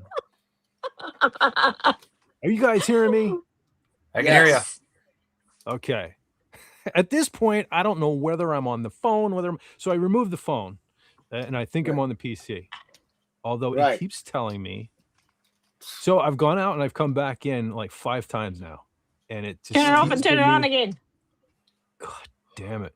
You know what, Sylvia, you may have to leave at some point because the cursing and carry on is gonna be like next level. Yeah. Mm. I'm trying to keep my cool here, honestly. You know, the funny thing is like since I restarted here, I can bring up other tabs with lightning ferocity. Restream is the only thing giving me an issue right now. You know, the thing I'm currently Oh, live that's on. interesting. Yeah. You know? Yeah. Taking up too many resources. I don't know. It's taking up my patience. I can tell you that. I'm going to build you a computer. Breathe Going to deep. Newegg. I'm building you a PC right now. Aw, sweet. Leonard, See how many you're a thousands of hero. dollars you want to spend on this gaming rig. I mean, streaming rig. Leonard is a hero you didn't know you needed. Yes. Let's see. Mini computer, maybe? No, that'd be. Well, that actually might be enough, but. Did we lose Fez? No, I'm here. He's still here. Yeah. Sil- Oh, we did Sylvia Sylvia. went out. We lost Sylvia. I see Yeah. Sylvia, but I don't see Fez. What the No, hell we is see going on? Fez. We I see see Fez. Fez, but not Sylvia. Yeah. Yeah. Whoa. I'm in the corner. Mm-hmm. Yeah, like you should be. Know your place. Yep. I don't. This is Little strange Jack because I see Horner Sylvia, sat but I in don't the see corner. Fez. What the hell? And are you guys looking at the Ghost of Mr. Chicken graphic? Yeah. Yeah. Yeah. I'm seeing it. How the hell did that get up? Oh, hang on, buddy. It's just doing what it wants, or what? I Okay. have no idea. Okay, there's Fez. Now I see Fez, but yeah, now I don't see Sylvia. Yeah. I hope she didn't leave because I told her she had to leave. I was only joking. I was just saying because I was going to start. Yeah, he was There's just gonna be saying some he was going to profanity swear. for her. Yeah, I was going to start cursing. I didn't want to. I didn't want He to. didn't worry about Carla. He didn't worry about Captain Carla. Well, you're General used to it. Carla. You're used to it though. You've been around. Yeah. You've been She around. is too sweet. That Sylvia is Her too young sweet. ears shouldn't hear what might come out of my mouth. Yeah. All right, so I see. Hey, Mike. Okay. So okay, I lost my chat. Okay. Comic Oh, Relief yeah, Crusader that's is here. Hail to everyone Mike. in the okay, now I got an echo. Hail to everyone in the chat as I try to bring everything back up because I think I'm back. Am I back? I'm not sure. Well, you're here. We Yeah, can hear your you. avatar is moving. All right. There's activity. I got rid of all the tabs, including YouTube, so I'm strictly on Restream right now. Okay. 1 second as I attempt to bring the chat back up. There it is. Okay. Now I need to. All right, we'll just run with the old school, I guess, at this point. Yeah. I'll tell you what. Since the thing popped up, let's get into this movie before I'm gone again. Yeah. Because Oh, hi, Rob, right? Okay. hey, brother Rob Wright in the chat. And Lombardi 1969 is here. Hail Lombardi, Comic- 1969. Mm-hmm. And Comic Relief Crusader. So, Raquel may come on. the Okay, panel. sounds good. I don't like how the chat is over us though. But We will Yeah. live. Let's right, we'll not take it. question anything. yeah, well, yeah, all right, yeah. Good, wise words, Carla Byrne. All right, let's get into this movie because I know some people actually, surprisingly, well, it shouldn't be a surprise because I love the movie, but a lot of people have commented on social media and here on the channel when I posted out that we were doing this movie. A lot of people seem to love this movie, and that's cool to me Yeah. because I really, really dig the movie, and I watched it again today. For the first time in a long time, and definitely do not regret choosing this movie because it's just as good to me today It's so. as it was back in the day. Because to me, this thing, so I love the Munsters. I love the Addams Family. I love Scooby Doo. It's like this was a great combination of the whole thing. Yeah. You need to begin every sentence by saying, "Let me clarify this." Yeah, I was just Yeah. about to say that. I wrote it down. I was going to say, what is the Ghost of Mr. Chicken? Let me clarify this. This is a movie that I love. Let me clarify this. What is a movie? All right, thank you. Let's move on. Attaboy, Fat. That was Attaboy, great. Luther. Yeah. So Yeah. for those not in the Attaboy, know, Lenrod. okay, I heard a blip. I'm going to attempt to. Oh, it's Raquel. I'm going to attempt to add Raquel to the stream. Okay. Okay, cross your And- fingers. There we go. There she Lotion? is. Hey, Raquel, what's going on? Uh-oh, is that me? Or Maybe. No, No. you're fine. Here? She's Hello. probably getting herself. Oh, there she Hey. is. Hi there. Hey, Raquel. We were Hey, just Raquel. getting into the movie The Ghost and Mr. Chicken. I don't know if you're a fan. Have you ever seen it? No, I haven't, but No? I It's so with good. Don. No, I'm familiar with Don Knotts. I think the last. I think I lost. No, not lost. I still have it. I still have a DVD. With Mr. Limp Biscuit. I haven't Oh, seen that. the Limp incredible Quite a Mr. while. Limpet. Yeah. Not Mr. Limp Limp Biscuit. Limp Bizkit was a little different. Yeah. Yeah, like yeah, it's been a long time. Now I'm imagining Don Knotts in the band Limp Bizkit. Way to go, Raquel. Singing chocolate starfish. Don Knotts singing hot dog. Jeez. Oh, if anybody could pull it off, it'd be Don Knotts. Yes. All right, so Do you- so if you haven't seen it, I mean, I definitely highly recommend it. Like I said, to me, this is my favorite, probably my favorite comedy of all time. And like I said, watching again today, it was so short, but you know what? There's no wasted time in the movie. It's a great little Right. movie. No, Won't take because up a they lot had of to your film time. it in 17 days. That's why there's no Yeah. wasted time. Well, Yeah. yeah. But is it fun? I had just as much fun. It brought out the little kid in me today. So for those Yeah. who aren't Aw. in the know, I'm just going to give a little thing instead of us talking about it, me having to go back and kind of tell what goes on in the movie. Little thing real quick right here. So The Ghost of Mr. Chicken is a 1966 American comedy horror mystery, starring Don Knotts as Luther Heggs, the town dunce, kind of like me, and a newspaper typesetter, not like me, who spends a night at a haunted house, which is located in the fictitious community of Rachel, Kansas. Don Knotts' first major project after leaving the Andy Griffith Show. I got to be honest, I never got into the Andy Griffith Show. I don't know why. Love Don Knotts. I did. Barney Fife, of course, I know Barney Fife. But anyway, it was his first major project after that. The Ghost of Mr. Chicken uses a similar small town setting and involved a number of alumni from the sitcom, including director Alan Rafkin and writers Jim Fritzl and Everett Greenbaum. They're all Jewish, apparently. It was a box office success, paving the way for a string of other Knotts-fronted comedy films, which, again, I'm hoping, if I don't flip my lid before the night's over and curse this whole internet thing, I would like to go on to The Reluctant Astronaut, possibly as soon as next week. Yeah. But so Great movie too. this movie is just one of those, again, I keep saying there's this really short list of movies and television. I kind of took my mind off of being a depressed little chubby kid, but it seems to be an expanding list, kind of like my waistband when I was a kid. But this is another one of those movies that, man, I smile. I had a big smile on my face from beginning. Yeah.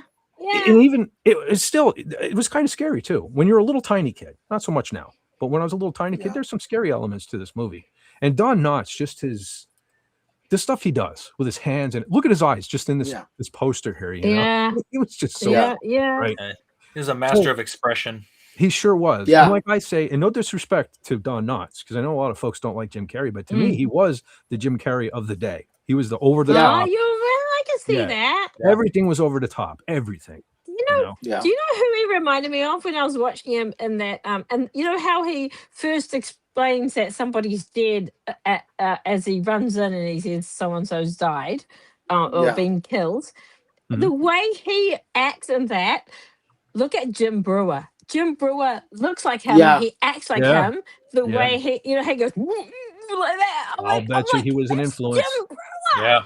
Yeah. Yeah. I'll bet you. Yeah. And there's a lot of connections with this movie to the Addams Family and the Munsters, because the house in the movie is right next to the Munster house. Mm. All right. Well, while you And- mention that, I'm going to bring up some slides while we're kind of riffing on this because Oh, I do cool. have some. I Yeah. do have some screenshots here, and Cool. that will show that. I think the next one is that very house, and there you go. You can see what John's talking about. It is very Munster. It's like Munsters meets Addams Family. You know, when I was a little kid too, I had a toy. Does anybody remember, Lenrod? I'm sure you, Sylvia, and probably Raquel have no idea what I'm talking about, but the Weeble. Does anybody remember the Weebles wobble, but they don't fall down? Yeah, Yep. yeah. They That were was little- from our kids, wasn't I've it? heard that phrase, but I don't know what it is. They were like Little- they looked like little eggs that had weights in the bottom. Weighted. And They they were put- weighted. Yes. Oh, Yeah. They put faces on them and things like that. Well, I had a particular set that came with a haunted house that looked very similar to this house pictured here, but it was blue. I Yeah. remember it was blue, and it opened up and it had different things. You could take the Weebles and like if you dropped them down the chimney, it would come down a slide and come out the fireplace, and then it would Yeah. never fall down. It would come right back up and it would kind of wobble in place standing up, right? That's where there were Weebles Yeah. that wobble but never fall down. So yeah, Yeah. that's what this reminds me of. Some Yeah. nostalgia there for you, but yeah, what a Yeah, great looking house too. Creepy looking Yeah. house for sure. Yeah, and then the guy who wrote the theme music to this wrote the Munster or the Addams Family theme music. Yeah, and you can Also, hear Green Acres and a few others. yes. the Yeah. theme to this movie. I mean, you can hear there are Munsters vibes, and even there's kind of like the it's not the snapping of the fingers, but there's a double snare drum beat in it that reminded me here listening back to it Yep. today. And as much as I Yep. kind of harp on how I can't stand the Doors because of all the organ, I do love the organ in this. Creepy organ is cool. I love me some Yeah. creepy organ. Yeah. And Yeah, you're man, right. I'll tell you what, people dream of hitting the lottery and building a mansion or something. Dude, give me a house like this. I would live in a Yes. house like this with this secret passageways and all that stuff. Yeah. Yeah. Yeah. Give me a good old creepy house. Plus, the Yeah. neighbors would stay away. Not to mention, if you look at the fence, very Mhm. much like 1313 Mockingbird Lane, that fence right Yep. there. Because how many times Yep. did Herman Munster jump over that thing, at fast speed, a fence just Yeah. like so. But yeah, sorry, brother Yeah. John, I didn't mean to interrupt. Continue, brother. Well, there's the guy who yells "Attaboy, Luther" is actually the director, Rafkin, I think you said the name was, and that was just his little running gag through the whole thing. And that was funny. But, Attaboy, Fezzy. Yeah, it was awesome. yeah, and then a the lot of the insult. actors in it. Burt Mustin, I love Burt Mustin, the old guy who hardly says anything, but he's one of those old guys that I just really love seeing in the movies, because he Yes, was Lenrod. born in the 1800s. Too. By the way, Lenrod, yes, that is a 59 Etzel. That's pretty Yeah. sweet. looking one. Yes, Yeah, I had to get some pictures of the car. Yeah. Before. Nice. Looks very nice. They don't make them like that anymore. No, Nope. they don't. and know, they didn't back- for very long. I remember back in the day when you shut a door and you shut a door, there was a ka-chunk, not like Yeah. now. You're like, did I shut the door? Did the door shut? Yeah. Yeah, That's, Yeah, that's why like when you- like they have like the handle for rolling down the windows. Now it's like it's just pushing a button. yeah. Yeah. Well, I'm lazy, so I do like the push button, but I like to know my door's shut as well, though. you know what I mean? and you notice this has the vent window by the windshield. Mhm. Yep. Mm. God, I miss those. The prehistoric air conditioning. Yeah. Yeah. Yep. Yeah, yeah. Like the 455 AC. Or That Windows was- 55. Yeah, I think what the secret is there is now not particularly this kind. Usually the old wing window was kind of upside down to what you Right. see pictured here. And the thing of Right. it was the way they tilted in, it kind of blew the air out your crotch. So I'm guessing Yeah. that's the secret. Point your Crotch AC in vent. your car to your crotch. Just saying. Mhm. It'll Yeah. probably be refreshing. Just Yeah, a saying. lot See, of they knew cars this. We're spending- had crotch vents. It's like right down in the floor level, right in that zone. Yeah. You can direct it right Yeah. at you. You pulled the little handle under the dash and it blew it right at your crotch. See, that's why Yeah. people are so miserable right now because we're not pointing air conditioning at your crotch. Just FYI. Yeah. See, you We're learn all something new. uncomfortable in the trousers. That's what it Yeah. is. yeah. That's what it is. It's See, swampy. that's why the Etzel failed, is because they didn't have, cool crotch windows. They didn't have the crotch window. It needed to be upside down. But I mean, the design of the car. Let me go back though. I mean, it would have ruined I love the windshield, the way the windshield wraps around there. Yes. So, I don't know. So what do you have? Would you choose the beautifully designed wraparound windshield or crotch comfort? That's what it comes down to, I guess. When you pick the Etzel, you have to If I decide. had that kind of money, I'd get both. Huh? Yeah. Well, we got to start playing the lottery, Brother John. What's Oh, the yeah. roof made of? What's the roof of that car made of? I'm sure it's metal. It's just back in the day, they used to two-tone. They put so much more effort into the beautification of automobiles back in the day. That's what's sickening about today. They have machines that stamp everything out. And back in that, because I'll probably do like a muscle car show at some point. I'm a big fan of automobiles too. They used to change automobiles every year, not every 10 years like it is nowadays. You know what I mean? And back then, it was much harder to change things, and they did it regularly to attract customers. Back then, with the vehicles, it was like a chassis on frame design, so they could change it every year because the frame remained the same the entire time. Yeah. Yeah. Well, but I mean, today, like my car, it's considered a crossover, but it's like it's riding on the same frame. I believe. Like I have an Equinox, but it's sitting on the same frame as I forget what they call it now, but it's basically like the whatever the modern day Cavalier is. I forget what Chevy called it now, but they all share the same frames. You know what I mean? So there's no excuse, in my opinion, for not keeping it fresh. But Plus, anyway. back in the day when this was made, everything was metal or glass, no plastic. Maybe the knobs on the dashboard, but you the vinyl like top a is Buick, a little. the Buicks especially, you could run them through a brick wall, and it'd cost more to rebuild the wall than to fix the car. You could buff out the scratches. Well, Lenrod You mentioned can have a beer. Lenrod mentioned convertibles. I'm not a fan of convertibles, but they were kind of always considered kind of high class, and that's one of the reasons I think why they painted roofs a different color to kind of fool you, make it feel a little more expensive. Yeah. Even the whole point of the vinyl roof, make it feel like a convertible when it isn't. Yeah, I was just gonna say 70s, 80s. They put the vinyl top on. It kind of fooled you. It made you think it was a The convertible. Landau roof. Yeah, I don't mean to get into cars because that's what this is about. But convertibles, man, it's like there's no point. They're not structurally sound. They have to add so much more bracing to the frame. The car weighs more. You lose performance anyway. And you have to duct tape your hat down. Yeah, I was fine with T-tops. Anyway, back to the Ghost of Mr. Chicken. Don Knotts' facial expressions, like the dude didn't have to say a word. Like he was like a master. Yeah. Right. You could tell the whole scene with just the look. Yeah. And I don't know if anyone played scared better than Don Knotts. Yes. Yeah. I think that was Maybe a Lou thing, Costello, but that was a different era. Yeah. You might be right about that. Chick. Yeah. But Abbott Costello and Me Frankenstein, definitely a movie we will discuss at some point. Another favorite. Oh yeah. Yeah. Oh, look at. He's definitely scared. I mean, there's no disputing the fact that he is scared right there. Yeah. Yeah. Like, and this whole scene in the beginning. On that. What's that? He worked on that. Like it was a little thing that he had. Like he was part of a theatre troupe and all that sort of stuff. And that was one of his characters was like something like nervous guy or something like that. And some people at first didn't like it, but then he did it a bit later on for something else, and it was the right time for it. And so he worked a lot. Show. These guys worked hard on their craft. Yeah. Mm-hmm. I just want to point out, Pathfinder pointed out this might be true. He says the white roof also helped with keeping the cab cooler. So there you go. You didn't need to crotch air conditioning. It kept your head cooler, but not your crotch. That's the problem. Yeah. Yeah. So you need both. Yeah. So this scene, this was in the beginning. Where he's driving past the house that we showed earlier. And there's a gentleman walking down the street and he gets clobbered over the head with a 2x4. And poor old Luther there, he's a typesetter in a newspaper. And his goal in life, his dream in life is just become like he wants to be like a reporter in the worst way. So he's trying to find a case or something to write about. And so he thinks he saw a murder.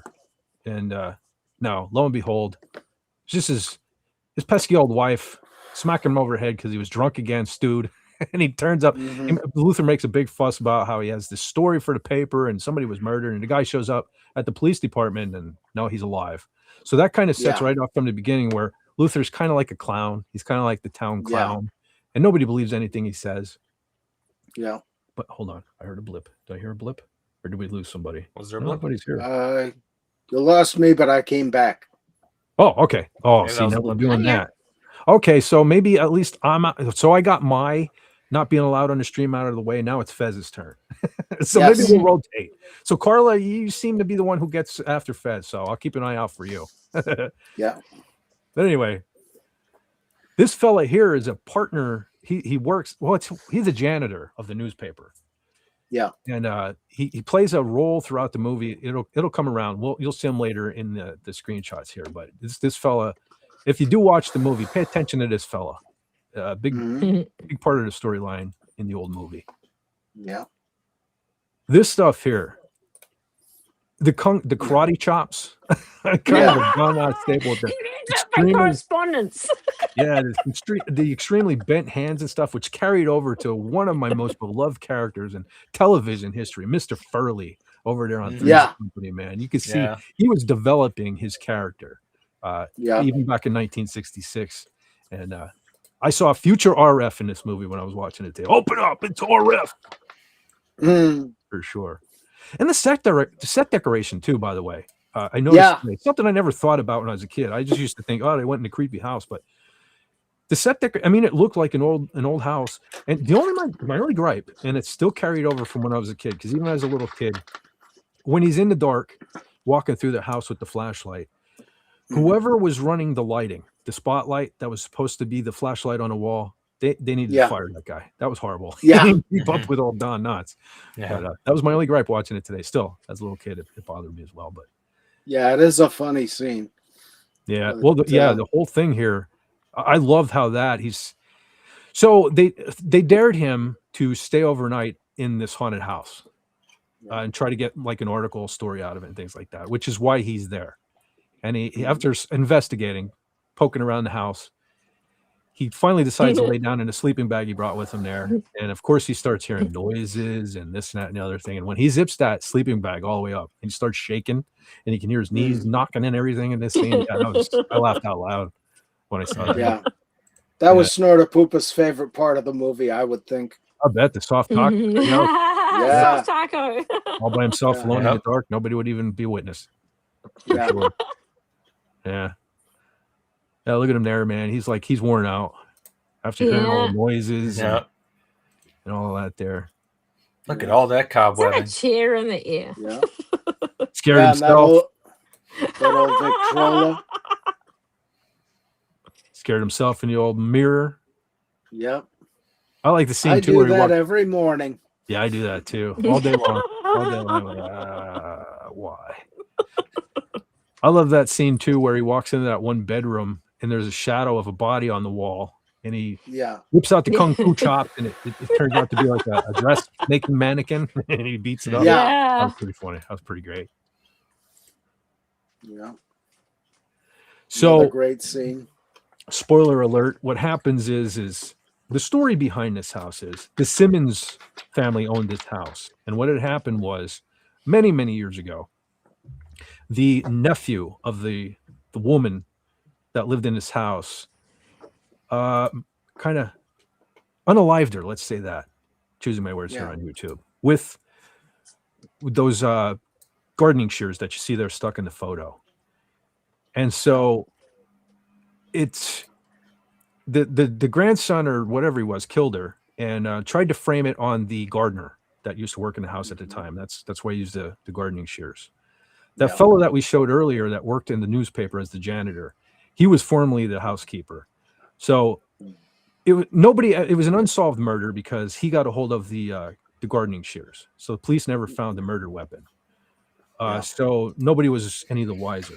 But throughout this movie, they decided Mr. Simmons, Nicholas Simmons, the grandson, decided to have the house torn down so nobody could ever find a secret passageway that allowed him to commit this death, right? Yeah. So the janitor there from the newspaper decided, well, we gotta get this solved. If this house gets torn down, nobody's ever gonna figure out that like I didn't do it, and it was the grandson. So this was all an elaborate scheme to get Luther to spend a night in the house. And so Yeah. again, spoiler alert, it was the janitor there who set all this up with the shears there and the painting and stuff like that. So there would be an elaborate story that would prevent them from tearing the house down to buy him a little more time to make sure his name was cleared and that the real guilty party was, held accountable. So It was a scare for justice. yes. Yeah. And so Luther, with the help of the other people from the newspaper, because it is Don Knotts, he wasn't very eloquent, kind of like me. And so they put a story together talking about his night in this haunted house. And of course, the townspeople loved him then. He became kind of like a town hero and a legend. And they threw him a picnic. They had him speak at it, which was funny. Man, watching that today. Yeah. How nervous he was when he got up to speak in front of those people. It's like, I cannot believe that's not his me. his speech flies away. Yeah, right? that's man. He has, man. That's set for higher luck right there. As he's up there, Me too. nervous, Me too. yeah, nervous is all get out, trying to read a speech, and a wind blows it away. Just how scared he was, man. Like, I think most people who know me in real life would imagine that being me here live on YouTube, but for some reason, I don't seem to have an issue with it. But that was a funny scene. And that's when he makes up, when he keeps talking about something. He says the sentence and then he says, "Let me clarify this." Yeah. There he is. There he is. Hilarious. Yeah. Poor What is a fella. hero? Let me clarify this. Right. The Shot speech for is gone. bravery. He's winging it here. So he doesn't know what to say. Kind of like me when I'm just fumbling around my words. Trying to keep the dead air. Good old Luther Haggs. Yeah. And and the inevitable bow tie. The thing of it is, watching this again today, it's like it's such a wholesome movie. Now this was the late 60s, so I kind of, not to get carried away here on a different topic, but I kind of blame the 60s for kind of like the downfall of civilization. That's where like people got into the drug use and all of that. I mean, I love the 80s. I'm not bashing anything that came after it, but I think that's where society changed. And these were still kind of leftovers from 30s, 40s, and 50s. I honestly think I was born in the wrong era, Yep, me things too. were more, things were more wholesome back then. And this is, I think, one of the last movies from the great era. You know what I mean? When we had a classier type of Hollywood for sure. Yeah. And so and it's sadly we'll never see this again. We'll probably never see it again. And it's sad because kids nowadays are so used to the F-bomb every other word and nudity I got nothing against nudity, but wholesome needs to be brought. You know what I mean? Yeah. I mean, there's a time and Lack of dialogue. Yeah, I mean, you don't want to take your young kids to the movie theater and hear a whole bunch of F-bombs and boobs flying around. We need wholesome stuff again. It was cool there for a while, Yeah. I got nothing against profanity and blood and guts and all that stuff, but we need a wholesome era brought back. Yeah. Yeah, because I kids reckon it got to changed in the see 90s. something too. What was that, Carla?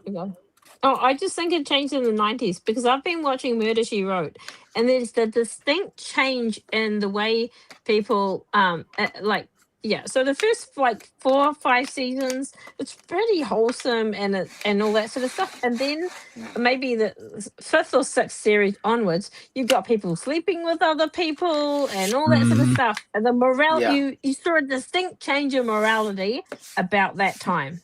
And some people behind the scenes just went, well, we're in competition with this show and they're doing this, so we need to do this.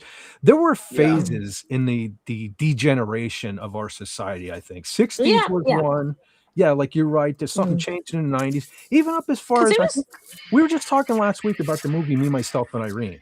I remember the first time I saw that. When I watched it, I'm like, this is not an ordinary movie.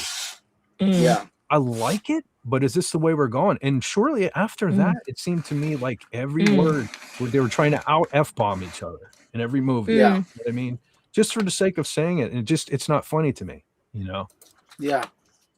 I don't know. Yeah, that was kind of a sad thing because you can't bring the kids to the movies these days because, as you say, F and boobs everywhere. Yeah. It's like, you want to have some fun with the kids and be able to talk about the movie with them later and laugh. rather than having to explain something to them. Mm-hmm. Sorry, I'm kind of stuck on his photo right here. I'm like, that's what every guy wants right there. A woman that looks at him like that, right? Yeah. Yeah. Now, two Love things that about haircut. her. Lovely girl. She's a blonde, and she was a Playboy Playmate for 1959, I believe. Wow. And looking up Yeah. the issue, right? No. Yeah. Okay. I guess oh, he got in here twice. Mhm. Well, there he is. The gentleman I Yeah. was speaking of. Now, this scene here, I noticed watching it today. The fella there, the lawyer, I was like, Charles man, Lane. I was just gonna say, I even wrote it down. See that, Brother John? I wish I'd have known. I wouldn't have Yeah. right now. Yeah, man, that dude. I looked up. So Charles Lane.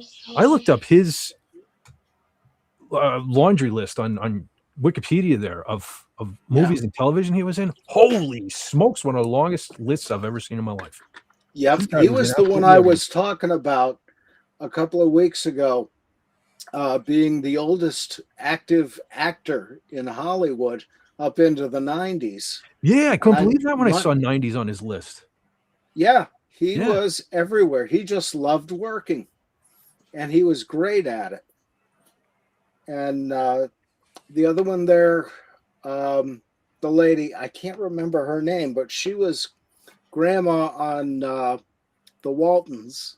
Yep. You Night, know? John Boy. Yeah. And then the other fellow, he'd been around forever. I can't remember his name either. But he'd been in I so think they might many have movies. I think they might have had like they must have had contracts with Universal or whatever it is, because apparently there were like 13 people in this movie, which must have been most of the cast, that were in a lot of overlapping circles. Yeah. Might have been the Andy Griffith circle or A lot of but Andy anyway, Griffith yeah. actors showed up. Now, were they huge Mm. circles? Huge. Of course. Watch, we'll Yeah. summon Coming- him. Don't say that too loud. Well, he's here Disturbance in the somewhere. Somewhere he just hears a disturbance in the force. I guarantee it. Yeah, I like in this scene too. So this is where after Luther spent the night in the house, and the town viewed him as a hero. Of course, Nick Simmons, the grandson, now owner of the house, who wants to tear it down, wasn't happy about this. You know, he wants to continue with bulldozing the house and all that stuff. So he sues the newspaper for libel. He's claiming you're making stuff up. So they go to court, and that's what we're seeing here. And so, of course, he hired everybody and anybody to try to make Luther look like a bigger jackass than normal. And they were doing a pretty good job in this scene. Go ahead, Carla. Can I just say, I love the way the guy, his boss or whatever, believed him, because he's like, did this happen? Did that happen? And he's like, yeah. And he goes like, we're not retracting it. And I'm like, that was pretty cool. That was Dick Sargent, Yeah. Bewitched From fame Bewitched. was the owner of the newspaper there.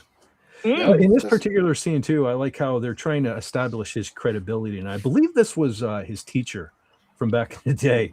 And she was telling how at one point he was claiming, Luther, as a young kid, he would claim that he heard a radio transmission in his filling in his tooth. Yeah. And I noticed they said Admiral Byrd. He heard a transmission from Admiral Byrd. And my mind went right away to Old Man Bird. I was like, maybe we should refer to him as Admiral Bird from here out, because I was telling him he was a general. Yeah, Admiral Bird. So hashtag Admiral Bird out there. But going back to, I don't think I have any pictures of him. I forgot to mention that. So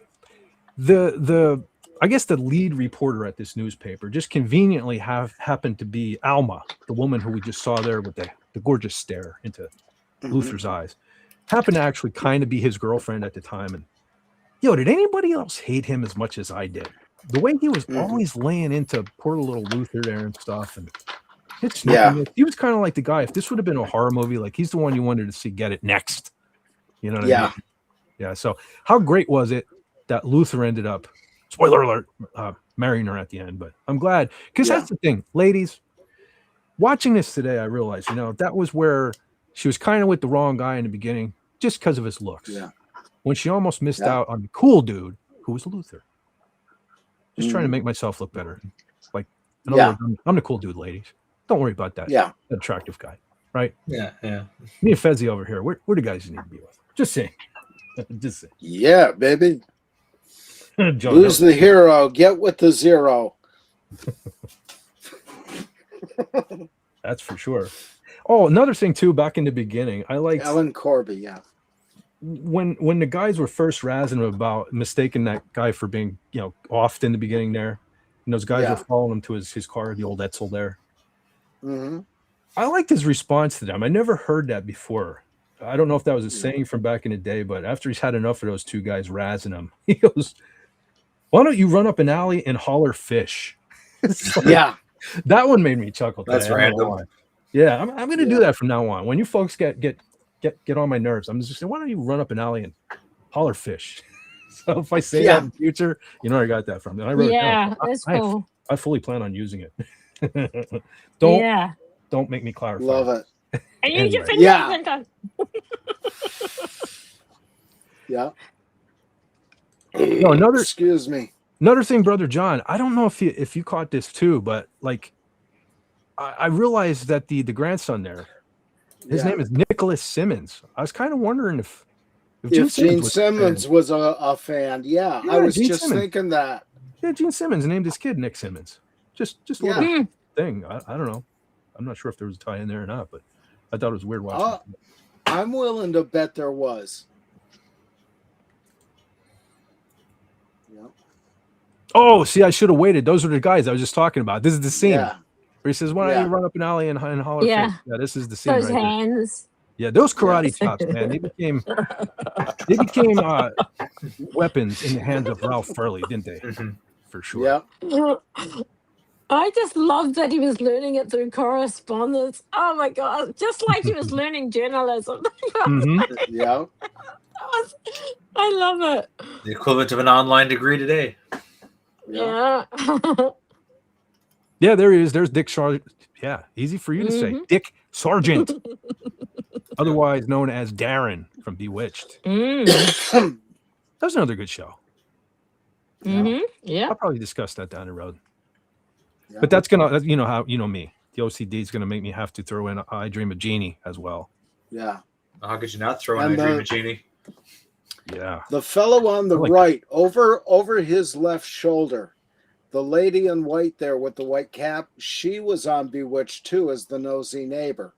Oh yeah. All right. There's a lot of overlap. Mm-hmm. The lady will play. Yeah. Yep, got that one in here twice too somehow. Yep. And those folks right there, those were like the town. I don't know what you say, weirdos. Yeah. They were the paranormal. Yeah, they had a paranormal thing going on, and they fell in love with Luther after he managed to spend a night in a ghost house. So they kind of followed him around, and they became like his biggest supporters there. So that was pretty town Karens.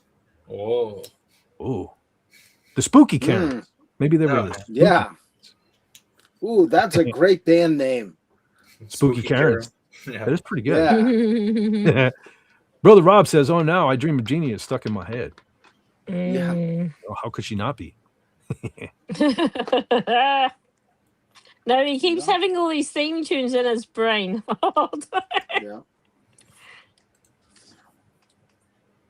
And she was in several episodes of the Andy Griffith Show. Yeah, well, there was a great big crossover there for sure. Huge.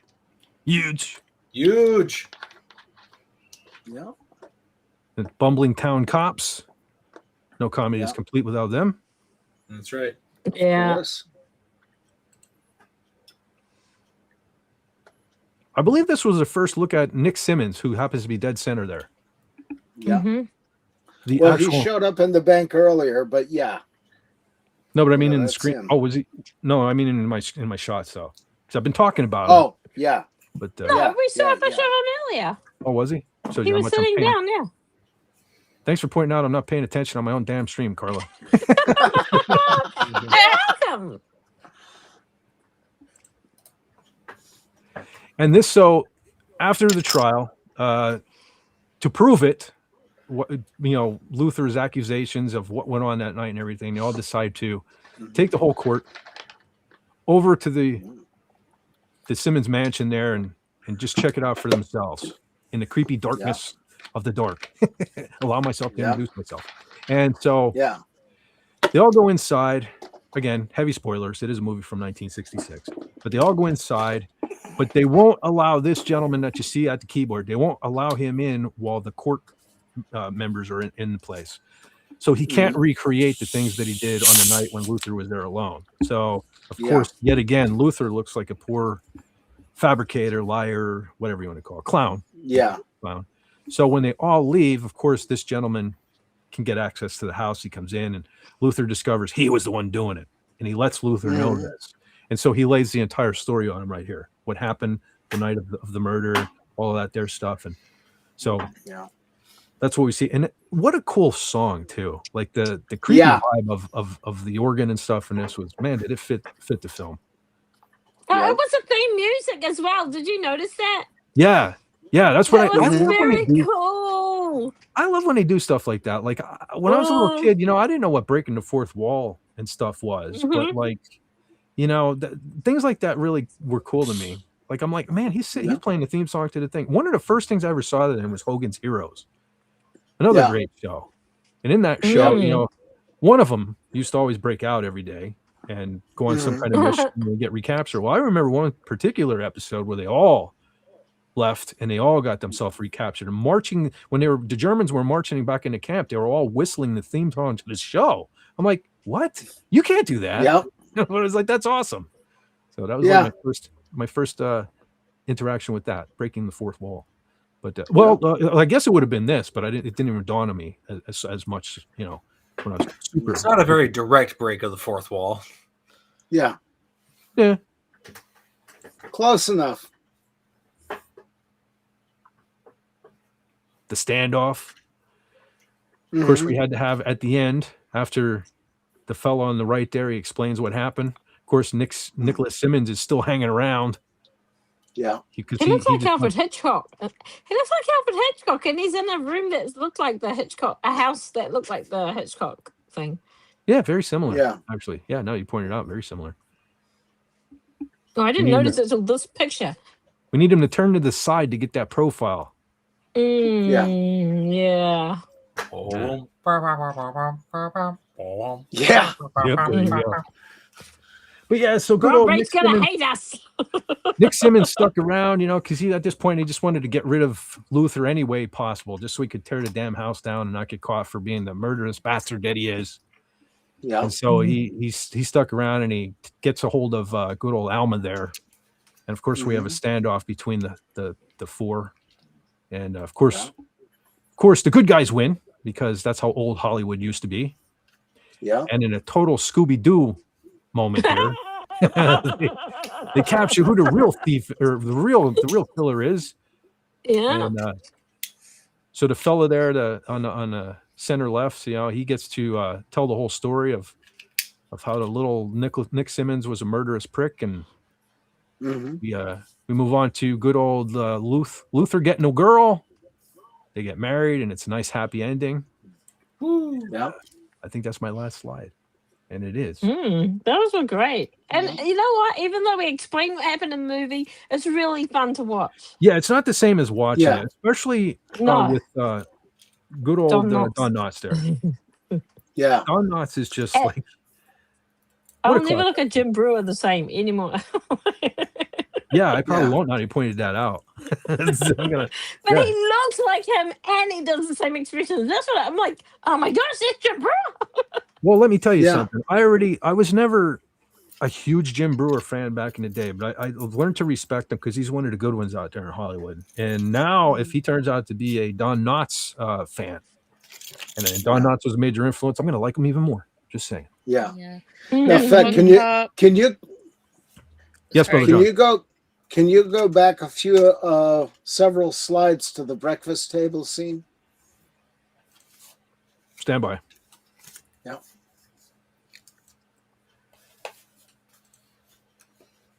Working. Yeah. Oh, you know what? I hope they were. It must have been the other set of slides. Hold on. Stand by. Yeah. Bring up the other set. I was about to say that cop with Just before this one. Yeah. glasses. It All was right. like, That's why that's am I here? well, that's Burt Mustin on the left. And I don't know if you guys caught it, but he's stealing her hard-boiled egg there. Oh, I see Never- that. I didn't catch that in the movie. Yeah. Yeah, yeah. You know, he was one of the most subtle actors, and he played this for all it was worth. You know, just really great in that part. And he's been in so many Just other like, movies. Gotta Good love night him. to Midnight Atlas. Oh, okay. Night, yes. midnight. Oh, thank you, General Caller, for catching that. Right. Yes. Fed, I have to head out. I'm getting ready to move to Kentucky for vacation. Wow. Oh, Ah. so are you moving or are you just going on vacation? Either way, it's a cool place. Some people in the community here actually live there. But so going to Kentucky for vacation, I hope you all have a wonderful Sunday. Since Sylvia is not on chat, I'll give you all hugs because you are lovely people. Well, thank you very much. Yeah, Awesome. Sylvia's still here. She's been Yeah. kind of quiet, but she's still here. But anyway, you have a Yeah. great night. Have a great weekend. And Yeah. happy Enjoy Mother's your Day trip. to Mama there. And thank you for stopping by. Always appreciate it. Yeah. So Rob Bright. He's not even. Oh, sorry. Go, Raquel. I was gonna say the old man is not even worried about Yeah. getting Nope. the repercussions of stealing the woman's egg. Yeah. Well, they've always said, I've seen in many of film and comedy and things where they say that guys, when they get old, lose their filter. It's legit. Yeah. It's real. Because the older I'm getting, I don't care. I just don't care. Yeah. So it'd be nice to be able to live to a nice old age like that, man. That guy, that's what I was thinking when I was watching that today. I was like, man, most of these people, if not all of them, aren't even with us anymore, Yeah. Weird. Well, that's the thing. Almost everybody, if not everybody in this movie, is dead now. Yeah. It was made 60 years ago. Yeah. Yeah, Yeah. there's about 3 or This 4 is- people. This is like the time in the 60s. This is like in the time when my parents were kids. Mm. Yep. That's when Yeah. I was born, 65. Wow. Jeez. I wasn't even an imagination yet. I did not exist at No, this me point. neither. But that's what I'm saying. That's my point. I didn't exist either, but man, I get a kick out of this movie, Yeah. That's what I'm saying. Even though we're spoiling some things for you, I'm telling you, you'll still have fun if you sit down and watch the thing, That's worth it. Yeah. Absolutely. Yeah. You won't feel dirty after watching it either. You'll feel wholesome. Yeah. Mm. Yeah. Pretty much how it is with every Don Knotts film. Yeah. Well, that's the thing. This is another good one for a Sunday afternoon with a couple of good sandwiches, whatever kind you like. Like Pathfinder said, Popcorn. movies like this is Popcorn what too. you could get the family together to watch. Agreed. Exactly. 100% agreed. Exactly. If I could raise my kids over again, that's what I would do. I would start them out with movies like this, right? And then when they get older, if they discover whatever, that's on them. But yeah, I wish I Yeah. could do it over. Just a steady diet of Don Knotts and stuff like this. Mm. Yeah. And another cool thing is, as you said earlier, Fett, was the set decoration. Even that the scenes in the typesetting room, everything there was right. And they Yeah. actually showed him how to use the small typesetting box. And Okay. he's using that right, So Well- cool That's stuff all cool. through it. They cared back then, though. It wasn't about just a Yeah. message. It was about putting something out. Mm. It's like, Word. wasn't Ah, even a message. Message. Like, there is no Yeah. message. It's just story. That's it. Mm. Nothing Yeah. else. It's just story. Yeah. Yeah. Mm. The message is sit back and have fun, Yeah, they were worthy of your dollars back then. And it cost a lot less Yeah. back then to watch a movie, Yeah. But yeah, I just love the movies where they go all in on the set decoration. Yeah. And it's not And CGI. that Yeah. lift skit was so funny. Mhm. That was awesome. I just laughed. I laughed at the last part of it when they're getting back in the lift. That was a stunt man, but it was pretty cool. Oh, yeah. Back in the day where the Oh my elevators, they gosh. had an was- operator who, Yep. he stopped it at poor fella tried to stop it at the right floor and it kept going Yeah. up and down and up and down. And finally said, just step down. That was great. Yep. Yeah. And we had actually 2 elevators like that in the Scranton Masonic Temple, operated by an old man named Al Hare. And he was dead accurate when he operated it. He got you right there to the floor. Wonderful. He was an angry old man because he hated working nights, but you know. Sounds like me. Sounds like me. But yeah. Pathfinder says, I'm weird with this movie. It's a movie I always feel great to watch in May. Huh. Wow. That's weird. We ended up watching it in May. That That's weird. is. It felt like it was in Yeah. springtime. Huh. Yeah. Nice summertime, springtime movie. Very That's cool. nice. Nice anytime feel good movie. Oh yeah. Yeah. All right. I guess we covered Yeah, that. that was fun. Yeah, Yeah. definitely. And I loved watching it today. I really did. You know, and I impressed myself because I had so much to do this weekend. Yeah. And I finally actually found time to go on King Dolphin. So I got to hang out with those guys. That And was even awesome. Wendy was there, and I called her a man like I seem to be doing with all women. I don't know why. I got to stop saying, yeah, man. Yeah, man. You Yeah. could just say human. Yeah. Just say, I gotta try. attaboy. Attaboy. I'll just start lying Yeah. and say, no, I said, ma'am. Ma'am. Yeah. Uh-oh, somebody else going to bed? Hold on. The Wonderland Town. The Wonderland Town says, all right, but I got to hit the dog bed. You got to hit the dog bed. I'm very sleepy today. Oh, that's right. Your dog. All right. Sorry. Apologies. I'm very sleepy today, and I want to go see the special surprise Sylvia has for her channel here, and some dog hugs and kisses. Dog kisses make people. Okay. Very well. Yeah, no, I saw something.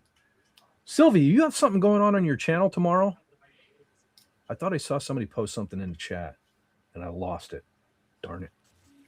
Yes, I am. I'm supposed to be doing something special, but I can't tell you guys. Oh, okay. Well, everybody stay tuned. Something going on.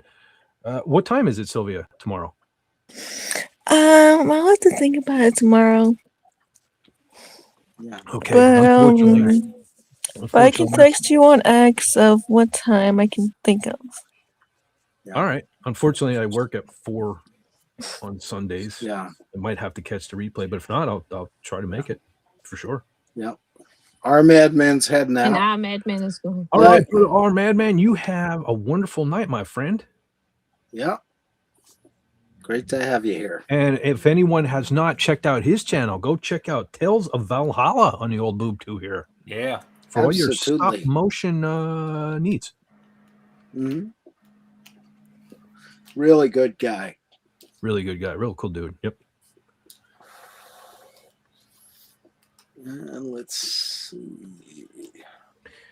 All right. Oops. Oh, yeah. Yep. We already said Happy Mother's Day. And that's not to the mother effers out there. That's the legit good mothers, right? Absolutely. Happy. All the moms. Mother Days, for sure. Yeah. Yep, Mother's Day. Whee! All right, I had some things I wanted. I'm not even going to risk bringing up tabs, I guess, but I just wanted to give a shout out. I was going to read the article because I forgot to mention it last week. Kind of sidetracked by all the technical issues, kind of like tonight, only not quite as bad as this evening.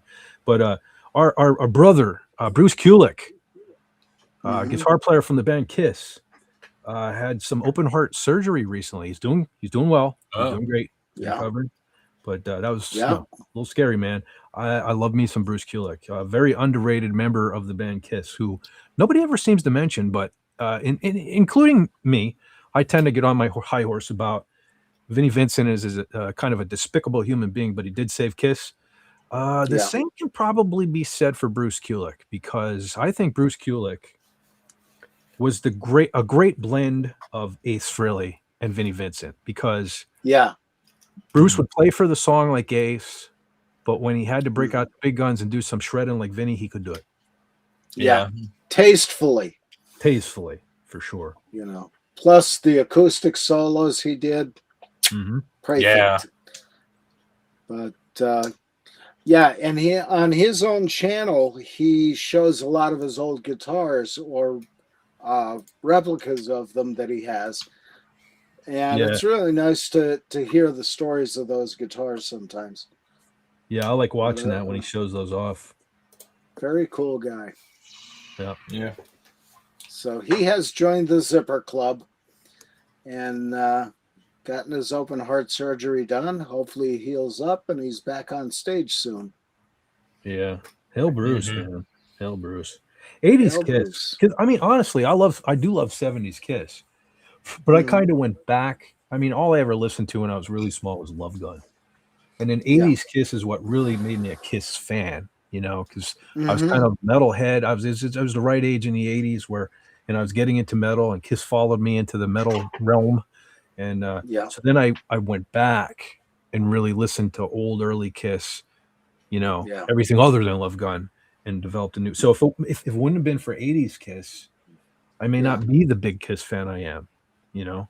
I'd be just like, well, I like Kiss, but Love Gun's really all I know. No, 80s Kiss really turned me back on to Kiss. So still 80s Kiss. Makeup or sans makeup? I love them both. Yeah. I love them both. Yeah. Pretty much equally, to be honest with you. Yeah. I mean, it's the same Kiss, just slightly less flamboyant without the makeup. I think there were more stinker kind of records in the non-makeup era. Yeah.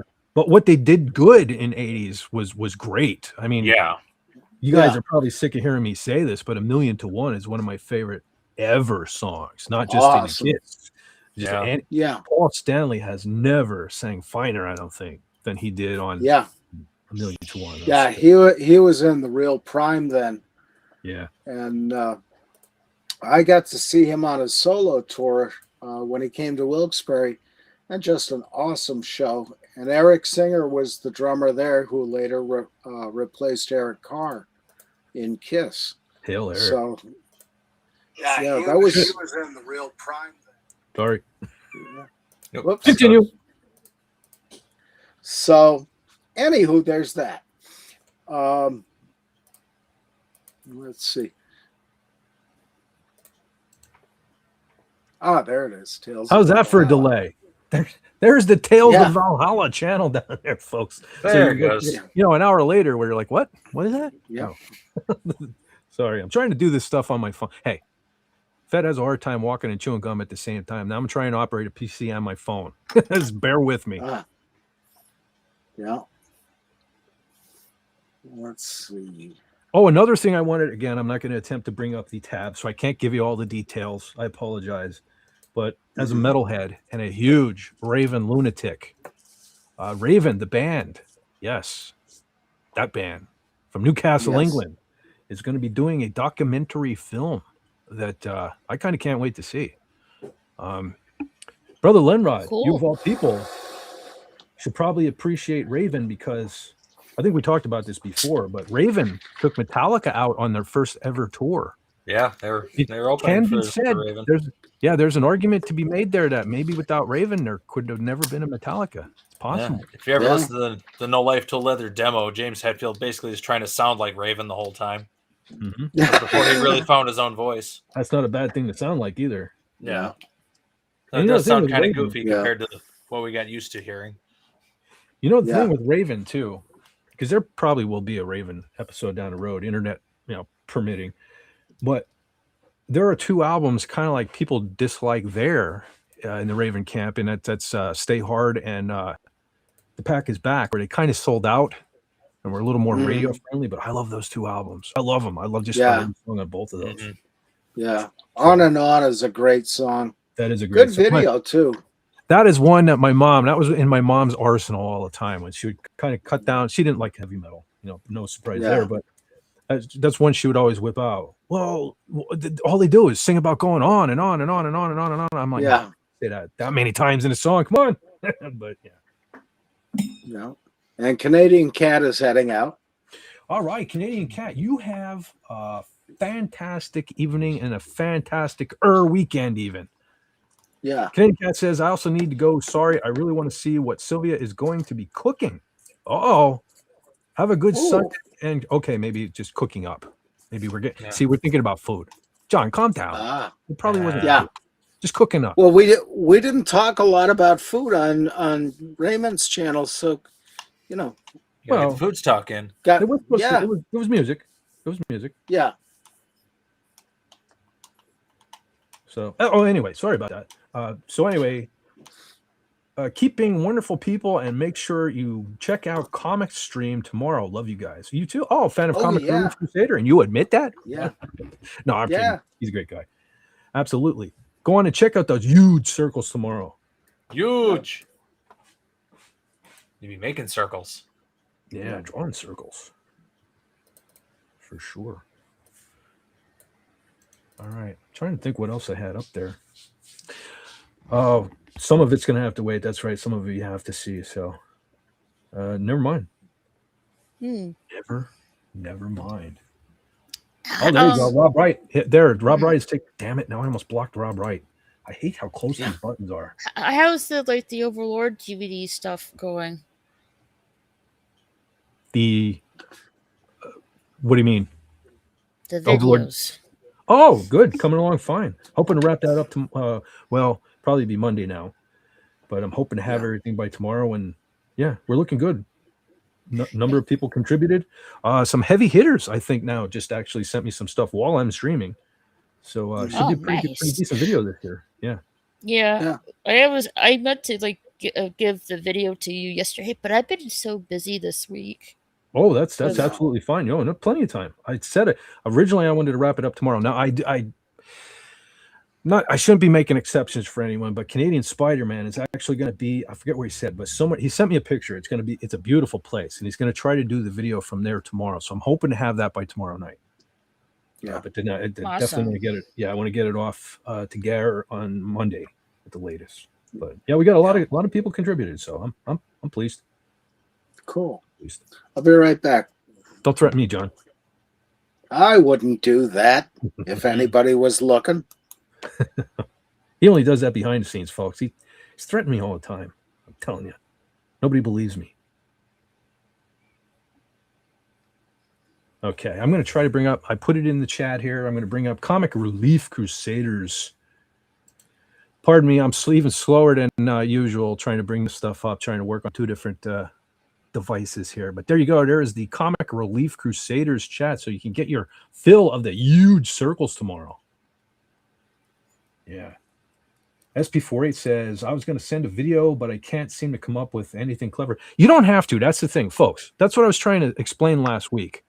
Where one of the biggest problems is people get carried away, and right away they have to put like Star Trek sound effects in the background and stuff like that. And even prior to this year, that's not a good idea on YouTube, but especially this year with YouTube cracking down. I don't know what they're doing.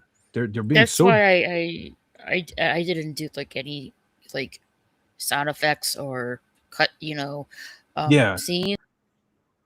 because I didn't want to risk it.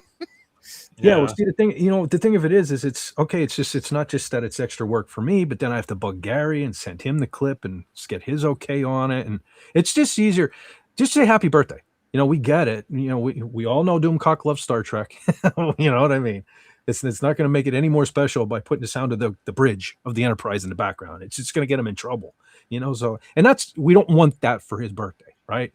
That's the last thing we want, is to have DC's channel pulled off the old boob tube. So I get it. It's cool. Some people, I hate that. That's the worst thing I hate having to do every year.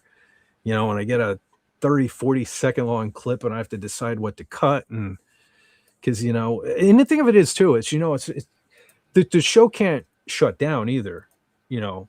They have a lot of things to talk about. And so we can't have like I think it was last year. I tried getting a 15-minute video through to Gary, and he was like, nope. So, for the sake of time, the show has to roll on. That's all. Yeah. So. I hope mine's okay. I tried to trim it down to 10 seconds. No, you're fine. So you're it's fine. a little bit 6 seconds extra. So it's 16 seconds. That's the best I could do. That one with my video. You're good. Your video is added. Awesome. You're all good to go. Yep. I made the 12-second song a while back. Yeah, I was looking for that. I don't have. I was going to try to clip it out of the video that was in, but I have a super explosion kicking into it, and I was going to hit you up for that, but I totally forgot about it. I think I still have it. I should. Question is, where did I save it? Oh, cool. Oh, so. Oh, no, okay. I heard a blip. I thought we lost Raquel. I was going to say that was an omen. No, that was me again. Hmm. Bleep bloop. Oh, wait. We lost General Kala. Yeah, she left a while ago. Yeah. Oh, shoot. Oh. See, I'm looking at my phone. I just noticed that now. Holy smokes, we lost the general. Yeah, she bowed out. There's noise. Oh, okay. Anyway, thank you, brother SP4H put Raquel SSG's YouTube channel down there. So you Thank can all you. go and check that out. I also do have a gaming channel as well. Yeah. Just put Raquel SSG 2211 Gaming, and you'll find it. I'll tell you what. I can do better than that. I'll put it in the chat. Yep. Coming up, it is away. Now I just have to wait on Restream. Whoa, that was quick. There it is. There's the gaming channel. No, that's Comic Relief Crusader. Why did that come up? What the hell? Oops. See, that's what I. Yep, my main one is Raquel SSG 2211, and the gaming one is Raquel SSG 2211 Gaming. Yes, that is what I copied, but apparently it didn't paste. Stand by. Whoops. You did not push the hotkeys hard enough. Listen, I'll tell you what. This is the most professional channel on YouTube. You folks don't know how hard it is for me to go out of my way to make it seem so unprofessional. This is a lot of work. Yeah. I'm across. Yeah. I'm just telling you right now. You know, because this is my gimmick. John, work with me on this. This is my gimmick. Yes. We're trying to look like a bunch of dunces over here, and it's a lot of work because we're real. You see my logo? You think that's false advertising? I'm a goddamn genius, people. It's hard work coming across like evil variety. You know what I'm saying? Yeah. It ain't easy being sleazy. No, it's not. Right. It takes a lot of work. You have no idea. But there it is. See Yeah. that? We got it now. There's the gaming channel down there, folks. Yeah. Absolutely. Thank you. It takes perfection. That's right, Sylvia. It takes perfection to be able to look so sleazy. It really does. It's a lot of work. Be right back. I wake again. up and I'm just like this? No. Brother John. Okay. I thought that was so when he goes away, it's the F. All right. So I noticed that earlier and I thought the other me was still on the channel. Okay, I get it. Brother John. It's Fez. Oh, see that? I'm quick on the draw, even though I copied and pasted the wrong link, even though I went to her channel. But somehow it got to be Crusader. Yeah, thank you guys. I appreciate Oh, you're welcome. it. We appreciate you being here. We really do. Mm-hmm. We really do. All right. Just looking Good to be here. Yeah, it's always fun here. I haven't been here for a while because I'm busy with other stuff. Yeah, people are busy. No, I get it. I feel bad because I'm. It's the time of year, like it's people are busy and stuff like that. Well, there are so many live streams on Saturday nights. I feel bad, but it's really the only night that I have free, unless I get like an early Tuesday like I did this week. But yeah, I was probably gonna do like a gaming stream. I'm like, I'm just gonna take the night off. It's been a busy few weeks. I need some time to chillax. Sometimes you need me time. That was a couple of weeks ago. I lost my internet, even though I had fiber optic internet just installed recently in the domicile here. And I was like, you know what? I need. It was a Saturday night too, of all nights, right about 8:30, about a half hour before going live. And I was like, you know what? I'm going to sit down and watch some movies, recuperate, work on figuring out what glitches I can clear up, and come back a bigger, better, badder, bolder fat. And you know what? It didn't happen. Oh, but for 2 hours on Tuesday, everything was working great, spectacular. I don't get it. Maybe you should get Starlink. Yeah, I'm gonna have to do something. I don't know. It's more the PC than anything. Yeah, that kind of has to be at this point. I got the new internet. What's your budget for a PC? Practically nothing. Well, the thing of it is like I'm trying to move on with my life here too. That's the factor. You know what I mean? I'll have to build something out of my scrap parts then. I threw Oh, together a thank you couple of so builds on much. Newegg, but they're all pretty expensive. Thank Like a you couple so hundred much, apiece. Robert. Right? Thank you. Yeah, Brother Rob Nice. comes to the rescue. Well, I would subscribe, but I'm already subscribed, Brother Rob. How do you like them apples? I'm subscribed to both channels. And Really? Then why did I haven't seen you in the chat on my channel then? Question mark. what's this? You said you were sub to the channel, right? Oh Like, yeah, are you both talking channels. about- Yeah. I'm sub to you on Okay, Rumble too. Right. I didn't know that because I don't really see you on the chat. I don't really on Rumble. I kind of go over to Rumble. I put a video up and I'm out. That's kind of the backup. No. I Although I mean, think- yeah, well, Rumble's okay, but I was meaning YouTube. Oh, the boob tube. I don't get to see. Yeah. I have to catch pretty much everybody's stuff on the replay because all you find folks are always like live streaming stuff while I'm at work.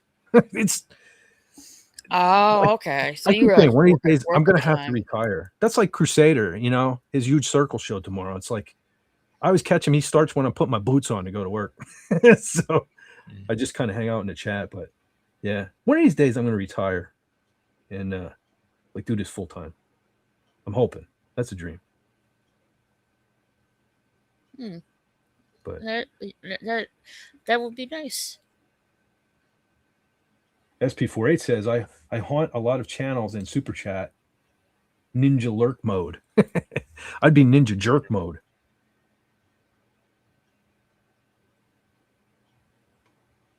Yeah, right here. Matter of fact, I'm going to show you something that's awesome. I hope. I say that and I copy and paste the wrong link again. Let's try this. No, damn it! It didn't. All right, this is not me. This is the phone. This is the phone because I know I copied and pasted the right thing, but it is not saving to my phone. All right, here we go. Let's try this again. Not that one. This one. There we go. Waiting for it to come up on there we go. Look at that.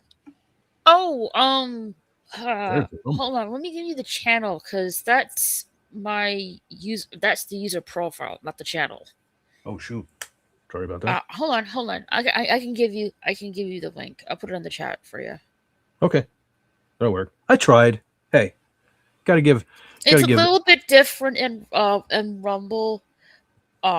Apparently, when you create an account, you'll see like a big, like profile page, and it has all your channels that you have.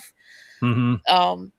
So when you click, follow on someone's page, you're just following their profile page, not their channels. You have to actually click on their channel and click follow. Yeah, I know. I've been for the last couple of weeks now.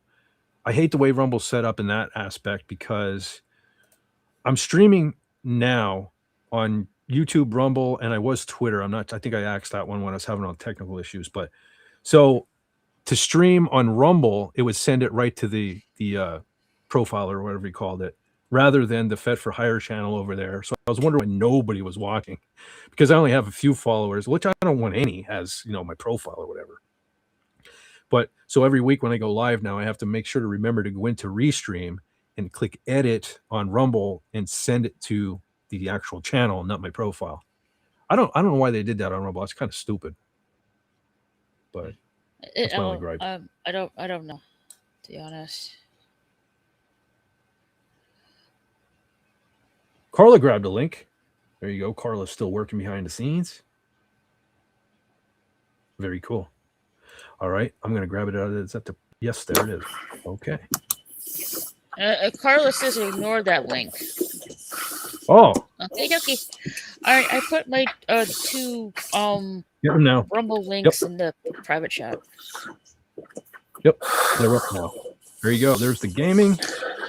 Mm-hmm. One of these days, I got to remember to actually grab my Rumble link and put that in the thing, because as from what I gather here, and I put them in the. What the hell? Somebody okay? What the hell's going on? Some noise. Oh, I just came back. I had to take a more camel. Oh, I gotcha. TMI, John. Tweet TMI. Yep, okay, 3 Mile Island. I put them in the actual Restream chat. From what I understand, when I put them in there, they actually go from here to YouTube and Rumble. So if anyone catches this on Rumble, they'll have your links over there. Look at that. Fett knows how to do something. Yeah. Other than cause trouble. But anyway. There they are, ladies and gentlemen. Thank you. Yeah, I also stream to Rumble. And stuff like when sometimes I wish StreamYard would get on this, because when you stream on Rumble, it's custom RTMP, and so I can't really see the Rumble chat. I have to go to my Rumble live stream, pop up the live chat to see the live chat and stuff. And when I'm I usually do, with Rumble, set up a live stream on StreamYard. Then I have to go to Rumble and set up a stream, and then I can stream on to Rumble.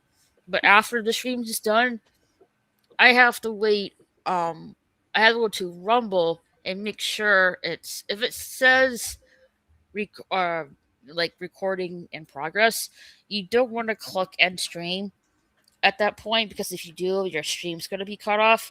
You want to make sure that it's says waiting offline, and then that's when you can end the stream. So I wish StreamYard would get on it and have it automatically, how it is with YouTube and Twitch and all that. It would just be a lot easier. Well, I guess that's one place where Restream is better, because when I click end stream, it's just we're done on the 3 platforms. So there are some. So you don't have to do the extra steps on Rumble. No, I just hit when my computer permits, I click the end stream button and we're done on all 3 platforms. I don't have to do anything additional. So that's pretty cool. I don't have to go through all that, because I would probably be streaming eternally on the other ones, because I would forget to do them all. And it'd be like a 72-hour fetch stream over on Rumble or something. Yeah. Speaking of Rumble, I see brother Rob Wright has joined Rumble. Excellent. Like I said, I recommend that to everyone. I mean, regardless, even if you're not going to use it. I don't use it much. Like I said, it's a backup, but man, I'd go over there and at least get the name, Yeah. Oh, you're welcome, Carla. I thought you were followed me on Rumble. Now hold on a second. This is General Carla we're talking about. I'm a little disappointed. She should have already had those. Just kidding, General Carla. I know you go above and beyond. I'm just giving you some, because you're not here and you can't yell at me. Yeah. Oh, what is this? Honestly, I don't know what YouTube is trying to do with my channel, because I'm at 150 when I had 151. What is YouTube doing? That's what they do. Yep. I don't know. YouTube. They do that to everybody. YouTube likes to inflate the sub numbers sometimes. I don't know why. YouTube likes to roll out the red carpet for you, and then when you turn your back, yank it right out from underneath your feet, drop you on your feet. Yeah. You're just gonna have to get used to that if you're gonna be on YouTube. That's just the way it goes. Right. And I would, especially now how YouTube is, I would, recommend branching out to other platforms, because you don't want to box yourself or put your eggs in one basket with YouTube. Yeah. I don't know. It's unfortunate, they're demonetizing everybody too every chance they get, but I can't even get monetized. YouTube is becoming more like BrandTube. Mm-hmm. I don't know. Of course they would do this now that I decided to do this thing, Yeah. All the years, people told me, you should go on YouTube. I'm like, nah. Now I come on YouTube and they're making it damn near impossible for me to do anything. Honestly, that's why I've been slacking so much on creating videos. There's a lot of times like I'll wake up and I'll be like, yeah, I'll start doing this video. And then I get thinking about like, well, I'm not going to get paid for it. And they're going to run ads on it and make money off me. I'm like, why am I going to waste my whole day doing something for free? You know what I mean? Yeah. I only do them then when I'm just like, you know what? I feel like making a video today. And so I'll do it. Yeah. Carla had a link and it didn't go anywhere. Well, that's kind of how my channel is. It goes nowhere. Fast. Fast. You know, I'm surprised. Like, I probably shouldn't even say it, but I've been back now for quite some time here on the PC, and I haven't had any issues. Just the mental ones that I always have. I mean, the voices are still there. Knock on wood. Yes. Don't let the YouTube demons know anything about that. Oh, they know all. They know everything. They're always listening, watching, lurking, jerking, sucking. I heard another blip. That's weird. I took that down and I heard a blip. That was me again. Popped in and out. John, are you blipping me off? Would I do that? Yes, you most certainly would. On purpose? I'd like to think it was by accident, but I wonder, John. Sometimes I wonder. It was. Just keep you on your toes. Make sure you're listening for the blip. Yeah, you know what, too? Kind of going back to the Ghost of Mr. Chicken. I think there was a missed opportunity there. Well, I guess it was kind of we'll make a franchise out of everything, but I would have loved to have seen like the Frankenstein and Mr. Chicken, the Mummy and Mr. Chicken, freaking the Alien and Mr. Chicken. I really think they could have had like a whole thing there, you know? Yep. Mr. Chicken hits Manhattan. Oh boy, that would be really scary. Mr. Chicken does Dallas. Oh boy. What? He's Mr. Chokey Chicken there. meets Jason. Like as in Voorhees? Yes. No, I don't want to see that one. Poor Don Knotts. Poor Don Knotts. That's how Jason gets defeated in the end, though. Oh, okay. He wouldn't be able to beat Don Knotts. The karate chops. Yeah. Turns out that was his weakness the whole time. Oh, there you go. Yes. Don Knotts and Chuck Norris in the same movie. Yep.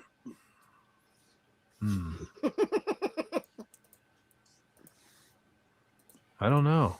Now, are we talking Don Knotts or Mr. Furley? Because just the jumpsuit might knock Chuck Norris off his game. Could be an unfair advantage on Furley's part there. Yep. Box office gold. Yep.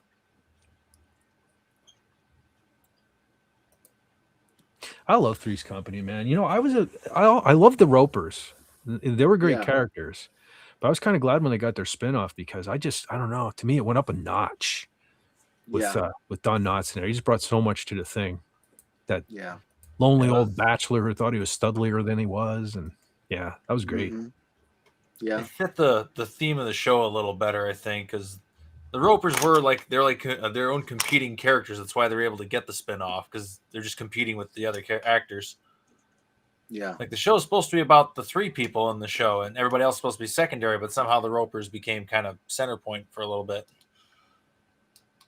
Well, Mr. Roper was quite funny. The kind of going back to the fourth wall thing there, the way he could never stand his wife. He was kind of like the original Al Bundy in a way, you know, before society degenerated down to, you know, dirty jokes and everything being funny.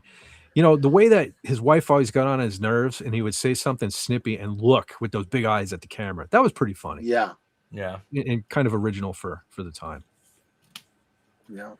But I don't like Jason Love says Mr. Chicken will return in Avengers Doomsday. Don't give him any ideas. Don't give him, let my poor Don Knotts alone, man. Let my poor Don Knotts alone. Let him rest in peace.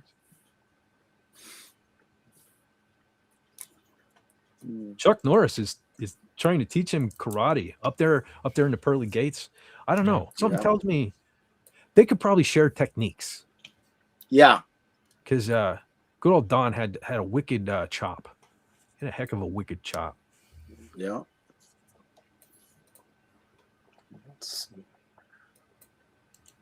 Wonder if Chuck Norris had a correspondence school. Is possible. Rob Wright has the Three's Company's theme stuck in his head. That was a good theme. We were talking themes earlier on King Dolphin. I should have mentioned that one. That was pretty good. Come and knock on our door. Yeah, that was a good one. Yeah. Yeah. And Joyce DeWitt doesn't get enough love. No, she doesn't. Now, when it came to her and Suzanne Summers, and I'm sorry, I always forget the woman that plays Cindy Snow. But Jennifer something. But anyway, when it came to those two and Janet, I was always the Janet guy. But I was always the Mary Ann guy on Gilligan's Island too. Yep. I don't know. Something about when Priscilla Barnes came on. I don't know. I was kind of over on the blonde side of things there. Janet kind of took a back seat to Priscilla. But you could tell Priscilla dyed her hair. She wasn't real blonde. So Right. Because Priscilla Barnes, they went out of their way to make Chrissy and Cindy way too dumb. Yeah. I liked it was refreshing that Priscilla Barnes' Terry Alden character wasn't a complete moron. That was kind of cool. Mm-hmm. Yeah. And of course, Suzanne Summers was in Playboy. Joyce DeWitt never did any of that. Yeah, she stayed clean. So didn't she have some issues? Made her more mysterious. Yeah, but didn't she have some issues late in life, though? I seem to remember she was kind of a tabloid favorite there for a while. She's still alive, isn't she? Is she? Yeah, I think so. I think Joyce is still alive. Wow. Yeah, you might be right about that. Well, we have technology. I'm going to look her up now. Yeah. Oh, shit. Probably misspelled her name, but there's the name. I was going to, but I'm still in Restream on my phone. Internet-wise. So yep, she's still alive. Age 77. Oh, cool. Yeah. That's pretty cool. Yeah. All right. Oh, I felt like there was something else I wanted to say too, but I can't remember what the heck it was.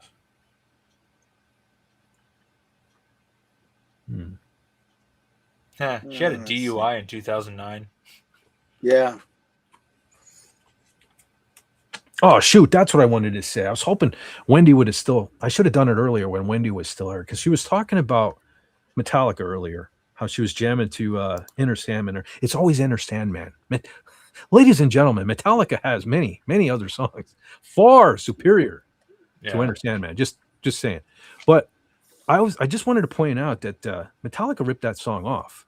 Look up the song Entering the Emotional Void. Tapping the Emotional Void, by Excel. Yeah, from Excel. I mean, totally ripped that riff off. I don't know, they sound very similar, but they're not the same. Close enough for me. There's a similar vibe to it. I know the guys from Excel, they heard it and they didn't think it was that much of a ripoff, but they enjoyed the extra radio play they're getting for sounding like it. Yeah, and I'm sure they didn't mind the comparison to Metallica, which, got them people coming their way, listening and stuff like that too. So what is this? Rob says, I can't wait to have a store for my channel. You, my friend, are getting a free shirt with the logo. Oh, very cool. Awesome. I've had I started with Zazzle. I don't like Zazzle. I know Doomcock goes through them. They just gave me issue after issue. I've had it used to be Teespring. It's just called Spring now. I've had a Spring store forever. And I have a bunch of merch I've designed. I was waiting for these, like Zazzle and Spring are a lot like YouTube. It's like every time you hit a milestone, they change the goalpost. Like at one time you had to have so many subscribers to be able to advertise your store on YouTube. Then you had to have, I forget what the last thing is. Oh, now they change it to you have to be monetized. So it's like every time I get to the milestone where I could, because the link would then be posted under all your videos. When you get monetized, and I can't do it. So I kind of got stalled on the whole store thing. But I have a wicked Fet hat I'm dying to do once I can get situated enough to get that worked out. But with the logo and on the back it says "Take It Sleazy." Yeah, can't wait to get that one done. But anyway. Yes, brother, SP4H, 100% agreement. 100% agreement. Lenrod, look away. Metallica stopped having a synergy to their albums after Master of Puppets. Yeah, just earlier I said there are 3 Metallica albums. Killing's my business. Kill 'em all. Kill 'em all. I almost said Rain and Blood. But that's getting tired. Kill 'em all. Ride the Lightning and Master of Puppets. I just lost interest after that. Yeah, I really enjoyed Justice. I think Justice is probably my favorite one of their albums. It was okay. I don't know if I don't like the album as much as that's where Metallica lost me. After all the years of the torn jeans and the t-shirts and swearing they never ride in limos or make a video. Yeah. That's the album where it started to change, you know. We had how many different versions of One played all day long on MTV, and I don't know. And then they got hooked up with Bob Rock and made the radio-friendly Black Album that made them squillions of dollars. Yep. Yeah, I mean, there's some catchy tunes on there, but then it led to everyone doing that. You know, even Megadeth followed suit. Yeah, they made the heavy but slow. Slayer did the same thing, although I do love South of Heaven was pretty good, but Seasons in the Abyss is a thrashter piece, you might say. I think. Seasoning the Obese. Yeah. Oh, wait, that's Stormtrooper's Breath. SOD, MOD. Anybody ever listen to them guys? Yeah. Don't Feed the Bears was a favorite of mine. Love the album art on Seasoning the Obese. It's like all sorts of little jokes in the artwork. It's like it's got that Ronald McDonald in the background. Jeez. I love a lot of the Slayer covers. They had some killer art on them. Yeah. And a style, you know. Well, from kind of like from Rain and Blood. Well, even Hell Awaits, it kind of began there. Yeah. Can't listen to a lot of Slayer, though. I don't know. Tom Araya kind of gets grating after a little while. I have it's to like be one record and then I'm done. Then I can't really listen to anymore.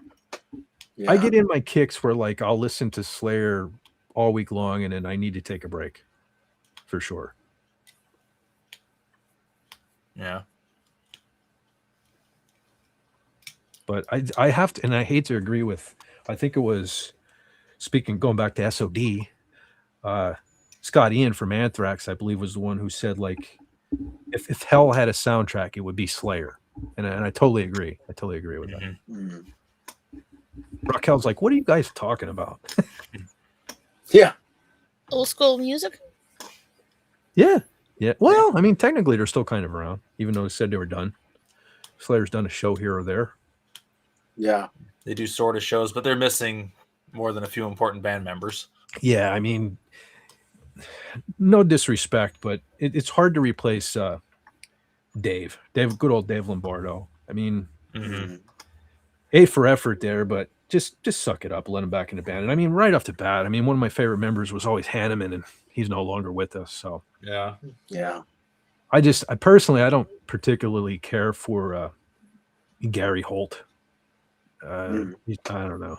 As a musician, he's great. As a person, yeah. I mean, the guy comes in. First of all, Exodus was around. Oh boy, we lost Brother John. I'm back. Exodus was around. So Exodus, Bonded by Blood, should have been out before Metallica, Kill 'Em All, but their record label jerked them around, and it ended up coming out a year after.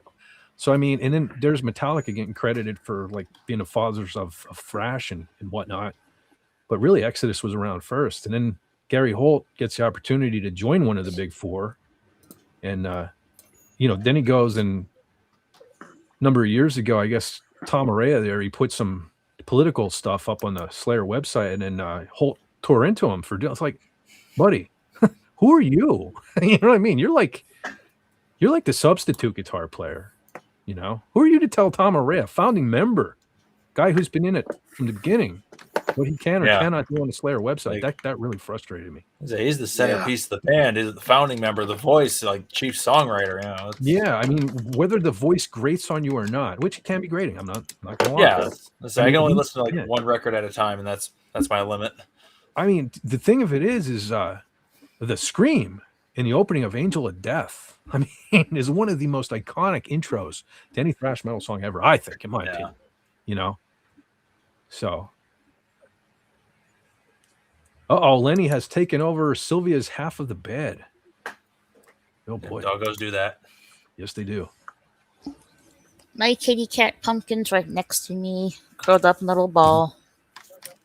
My cat's Ale Pumpkin. I don't know where they are. My cat's finally left me alone. Kyle was here trying to jump up on me for most of the stream. Jason Love says Slayer King Diamond Cannibal Corpse. Never been big on Cannibal Corpse. I tried. They're okay. They were fellow Ibanez guitar players in the beginning, so I listened to them just for that reason. I don't know. A little side note. I don't have any Cannibal Corpse albums, but I do have a couple 6 Feet Unders. And on the one, they did a cover of AC/DC's Hell's Bells. Now, when my daughter was born, she was premature. She was 2 months premature. She was miserable for the first couple months of her life.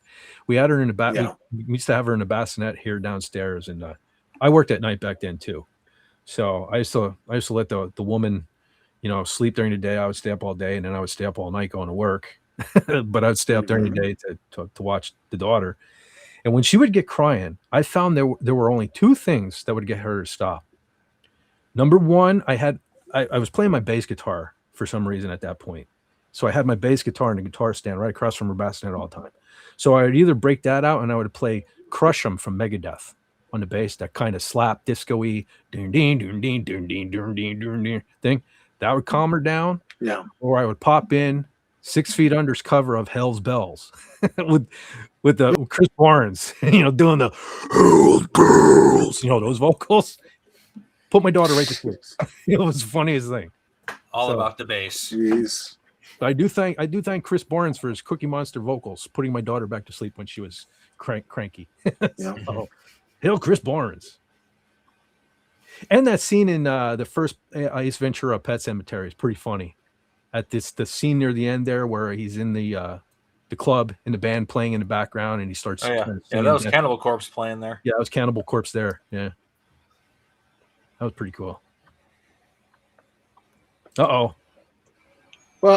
Jason, hold on. Jason Love says, sorry, Fit for Hire, but I love Injustice, and Black has its tunes. Yeah, no, there's some catchy stuff on it. However, Load, Reload, and so on was too far even for me.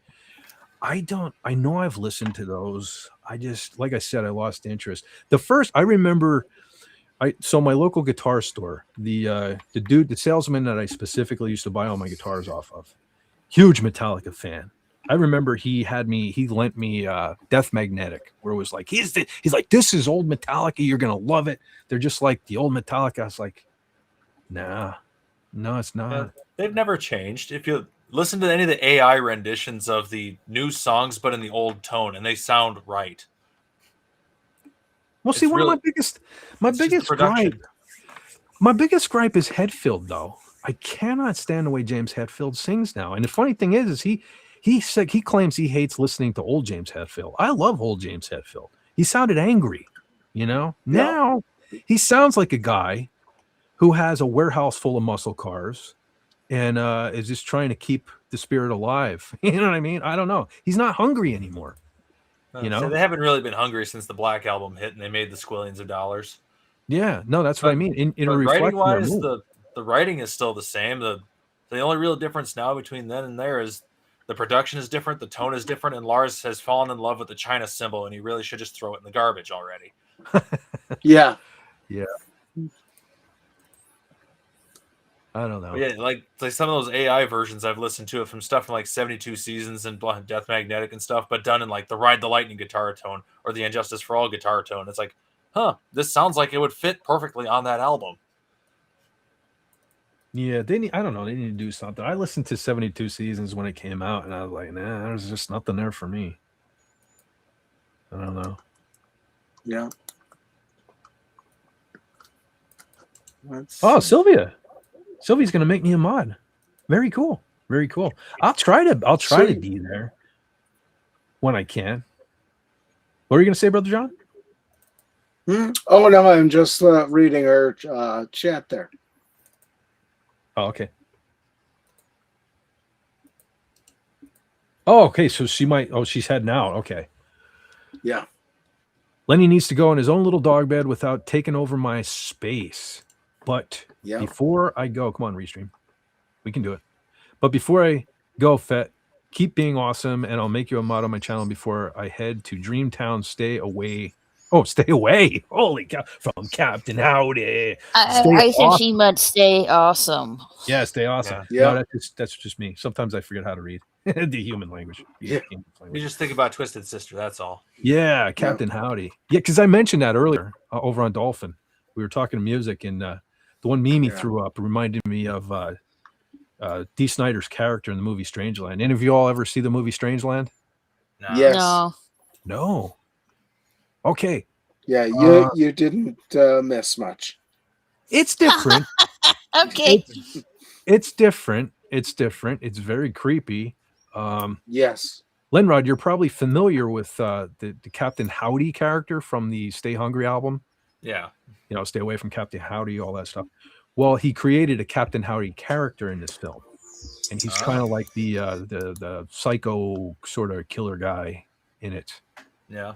Matter of fact, you know, for the tone of the movie, I would have probably chosen a different song, but there is a fantastic song in that movie. I don't think it's on anything else. I think just a soundtrack called "Heroes Are Hard to Find" by Twisted Sister. One of my favorite Twisted Sister songs. Really? If you've never heard it, check that out. I think you'd be pleasantly surprised. There's one not too long ago. It was a Desperados or something was the name of the band. It was like Dee Snider's solo work after Twisted Sister, but it never actually got released. Yeah, Desperado. Yeah, I have the CD. Yeah. That's some interesting stuff. Also, Widowmaker. I think Widowmaker was the first thing he did after Twisted Sister. Yeah. Widowmaker.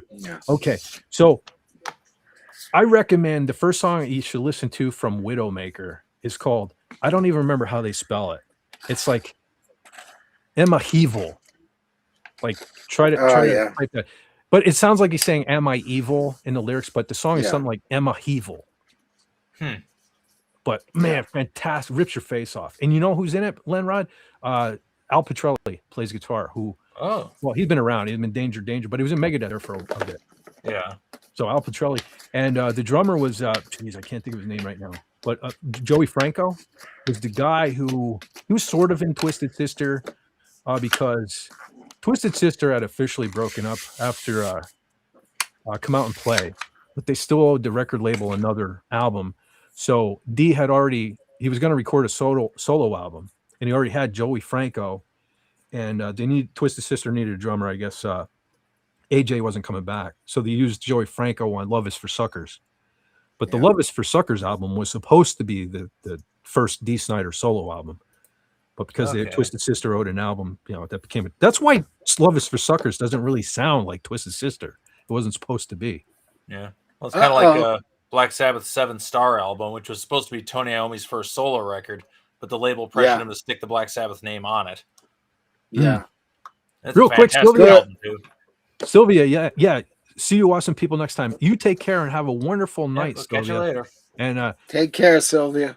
You'll probably be a mom to be someday. So happy Mother's Day to you and to Mama Sylvia. Have a great Mother's Day and have a great weekend. Thank you for stopping by. Cool as always. Oh, speaking of mothers, watch what you say. First of all, you must be on drugs because I don't have an adorable face. But if you go back and watch the beginning, there were more issues on this stream than ever. I swear. It's like they're challenging me. They're like, we know we stressed you out to the max the last time. Let's take it up a notch. So yes, there were some issues. I'm scared to turn my camera on because I had a couple tabs up earlier and it just like wiped me out. My computer froze. I was on the phone there for a bit. Anyway, long story short, I'm afraid to turn the camera on. The poor compass just can't handle it. Jason Love says, hey, have you heard the soundtrack for Ghosts of Mars? Anthrax Buckethead John Carpenter. John Carpenter, the musician director? That John Carpenter? Because that'd be neat. I'm not a huge fan of Anthrax. Yeah. Buckethead's cool. I'm not the world's hugest Buckethead fan, so I don't know everything from Buckethead, but I do like I appreciate and respect his playing. Yeah. I mean, considering Buckethead has about 500 albums out, it's a little tough to get to know all his stuff. Yeah. I just always gravitate back to Soothsayer. I don't know. That's like my Buckethead, go-to. Yeah. Yeah. I don't know. And Anthrax, I don't know. Anthrax is, they're like a thorn in my side. I get it. I guess they based the Big Four thing off of record sales. They cheated. They just did the whole rap cross. I almost said crap. Yeah. Which it is. Rap crossover thing. I totally blame them for that huge explosion of bands like Limp Bizkit and all that crap. But I don't know. To me, and this is only my opinion, I get it. Some people love Anthrax, but to me, the Big Four, they should bounce them out, and that should be overkill. We need more East Coast representation on that Big Four, and it should be overkill, in my opinion. Because I don't know. I'm an East Coaster, and I would prefer Overkill representing me over Anthrax. Just my opinion. I'm from the Midwest. All we have is Slipknot. I apologize. I'm sorry. I don't know. I can't get into Slipknot. I've tried. I have a couple CDs. I actually prefer Stone Sour, over Slipknot, honestly. Corey Taylor's other band. I don't know. First of all, there's too many members in Slipknot. Okay, I can turn a blind eye to a keyboard player, but when you've got a percussionist and a DJ, several percussionists. Okay, so when you've got multiple percussionists and a DJ, I'm not sure that's metal anymore. Yeah, I don't know. That's gone into another area. I'm old school too. To me, I mean, metal back in the day was 4 or 5 guys. You know what I mean? Maybe every now and then you had your Doros or Betsy with Bitch. You had the woman here and there. And I love female bands now too. They've become a thing that's in my wheelhouse now too. But I still think it should be like 4 or 5. Oh, speaking of women bands, that's what I forgot to shout out back at the beginning. I wanted to say May 15th, Blue Medusa is releasing a song called, and I think a corresponding video called Flying Monkey. That's something beyond, look out for them. If you haven't checked out Blue Medusa yet, what we have there is Alyssa White Gluz, okay? Originally in the band, the Canadian band Agonist, who replaced Angela Gossow in Arch Enemy for a long time, many, many years. She was in, just recently left. She kind of wanted to do her own thing. She's getting around too. I think she's doing a song with Dragon Force at the moment.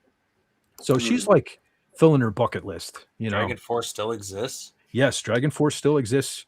I believe they have a female bass player now, I want to say. They kind of have too many members too, Dragon Force, but she's doing a collaboration with them. But anyway, Blue Medusa is her new, I guess it's her main project. And so far, there's her and 2 other women, 2 female guitar players who effing tear it up, man. 2 of the best, not just female, but man, some of the most wicked shredders I've ever seen in this band. Wow. So if you're into, like, even remotely into metal and you want to see some chicks tearing it up, man, Blue Medusa. Check out Blue Medusa. Let's see. Alyssa Day and Danny Sophia are the guitar players. Okay. From Blue Medusa? Yeah. There you go. Cool. There you go, ladies and gentlemen. Yeah, you're going to hear more about them in the future. I guarantee. I guarantee. The one girl is playing like a 8-string guitar, I think, in the video I saw. And like all over the neck too. I'm not talking like, I'm going to sit here and look pretty and do. No, she was all over that neck, man. Huh. I'm going to make it look like I'm cooler than I am by having an 8-string guitar and only use two of the strings. No, man. She was shredding it up. Oh, yeah. Nice guitar, too. Very cool. Oh, that was John Carpenter. Yeah, well, he's a hell of a musician. He doesn't get the credit he deserves. Yeah. Oh, I clicked on the wrong one. But that's one of my things when I talk about. Every time I click on it, the chat moves. Good thing to have an active chat. But I'm trying to bring it up, brother Jason. There it is. I think we're cooking like that. Yeah, there we are. Yeah, that's the thing about when I talk about John Carpenter movies. People never really bring up the scores too much. John Carpenter adds so much to his movies. There's a certain vibe and feel because he does his own soundtracks for the most part. Yeah. That's what I love about. And speaking of John Carpenter movies, I think I totally forgot to put it on my list that I read off the other week. But I love Escape from LA. And I'm not afraid to admit that. I love the movie, and I will talk about that at some point as Brother John disappears into the darkness. I'm back. I'm back, yeah. Just fades into the void and then returns. Yeah, it's fine. Yeah. What's this? We're talking alt metal and new metal in the chat? I don't know about. I don't know. For a long time, I was trying to expand my horizons to all forms of metal. I was trying to embrace it all. But there's a lot of crappy metal out there. I'm not going to lie. I can't get beyond. Yeah. That's why I'm kind of back to the classics. That's why you hear me talking about Megadeth and King Diamond and Metal Church and stuff. I don't know. This new stuff, it was great there for a while. I was really, really in love with Killswitch Engage. I think the end of Heartache for that genre, that era of music. Yeah. I think that was groundbreaking. I love that album, and even when I love Howard's voice, Howard Jones. I love him. If I threw a band together, I always said I would love to have him as my singer. But even their original singer, now that Jesse Leach is back, they did some good stuff, but I don't know. They kind of fell off the radar. Yeah. Just hasn't stood the test of time for me. I don't know why. Yeah. Oh, Steve Lukather. I hadn't thought of him. Yeah, definitely. The guitar player? Yeah. Rob Wright's comment there. Yeah, he's in Toto. He also played on so many other albums. I never paid much attention to Toto. As much as I am a huge fan of Africa. I love the song Africa. That's probably number one on my guilty pleasures list that I, you wouldn't think I listened to, but yeah, I got a jam constantly, like to Africa. Well, and Steve Lukather's solo on Hold the Line is classic. I was just about to say they've been playing on a radio a lot at work. And I never, just the other day, I noticed how phenomenal that guitar solo is. Yeah. Yeah. And I've really phenomenal song that surprised me when it first come out. That's pretty heavy for Toto. Yeah. Yeah. And what was really surprising was driving with my grandparents to a dinner somewhere, and it comes on the radio, and Grandpa didn't turn the radio off. It's like, wow. Grandpa rocks. I can't drive 55. Sammy, good old Sammy. So where do you all stand on that? Raquel, are you a fan of Van Halen at all? I don't know the name of the songs, but I'm sure I heard of them. Yeah, you probably heard Jump and some of the big ones. Yeah. All right. So the other two fellas here, I'm sure you're aware. Now, Van Halen, how do you stand on Van Hagar? You fans or no? I wouldn't necessarily turn it off if it came on the radio, but not really into that. Van Halen will always be David Lee Roth, and damn, now I can't remember the bass player's name. Michael Anthony. Yes, because Michael Anthony was the entirety of the harmonies and he's the voice, the singing. Yeah, he's the background vocals. Yeah. And they gave him all this kind of crap that he wasn't good enough to be in the band when they fired him. And it's like, dude, this guy was incredible, and he's your entire backup singing, because Eddie and Alex can't sing for nothing. Yeah, no, they lost some magic when they got rid of him. How about you, brother Lenrod? You on the Van Hagar bandwagon or no? I enjoy both iterations of the band, but I consider them to be two completely different bands. They're different. Yeah, it's a wholly different vibe with Van Hagar. Yeah. It's all poppy and love songs and stuff with Hagar. It's all radio focused. Yeah, almost every title has the word love in it. But listen, I'm good. I love Van Hagar. I really do. I like Sammy. I know there's some great songs in that catalog for sure. Yeah, honestly. And the thing of it is people say, well, I mean, the real Van Halen was David Lee Roth and blah, blah, blah. Not really. Not really.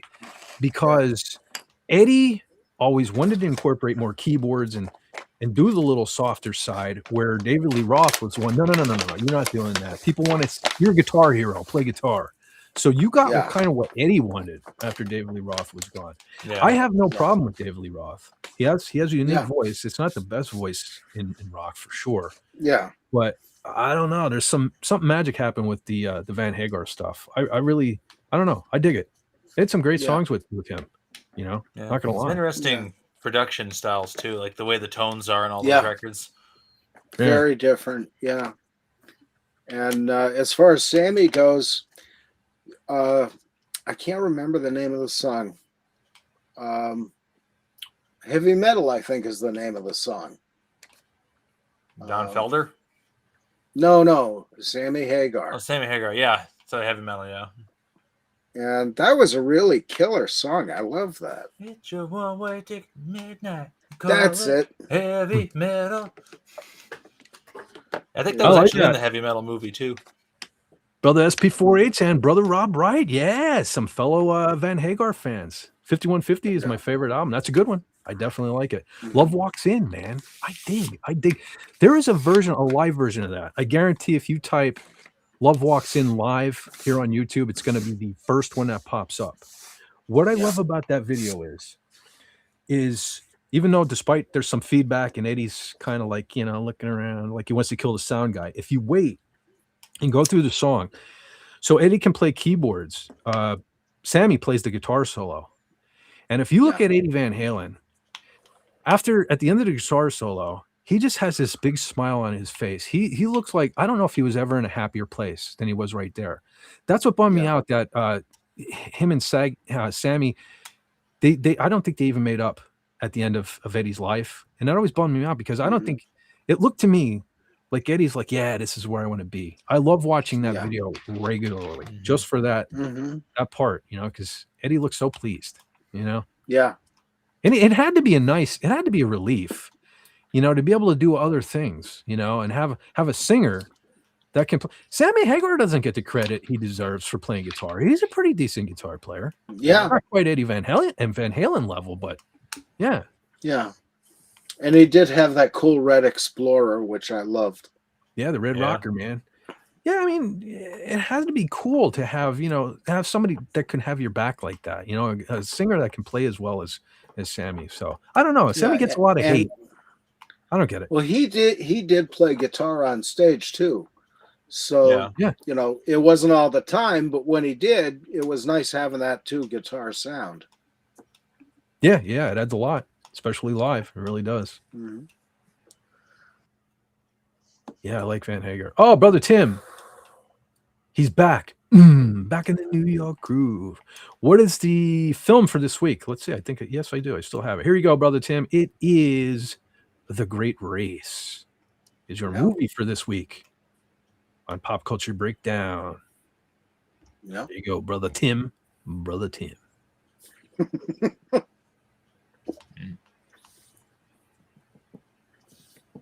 I don't know a lot of, now, to be honest, to be fair, I only know a couple of Sammy songs prior to Van Halen. I never really did an in-depth dive into his music before, and I wasn't really a fan of his before Van Halen.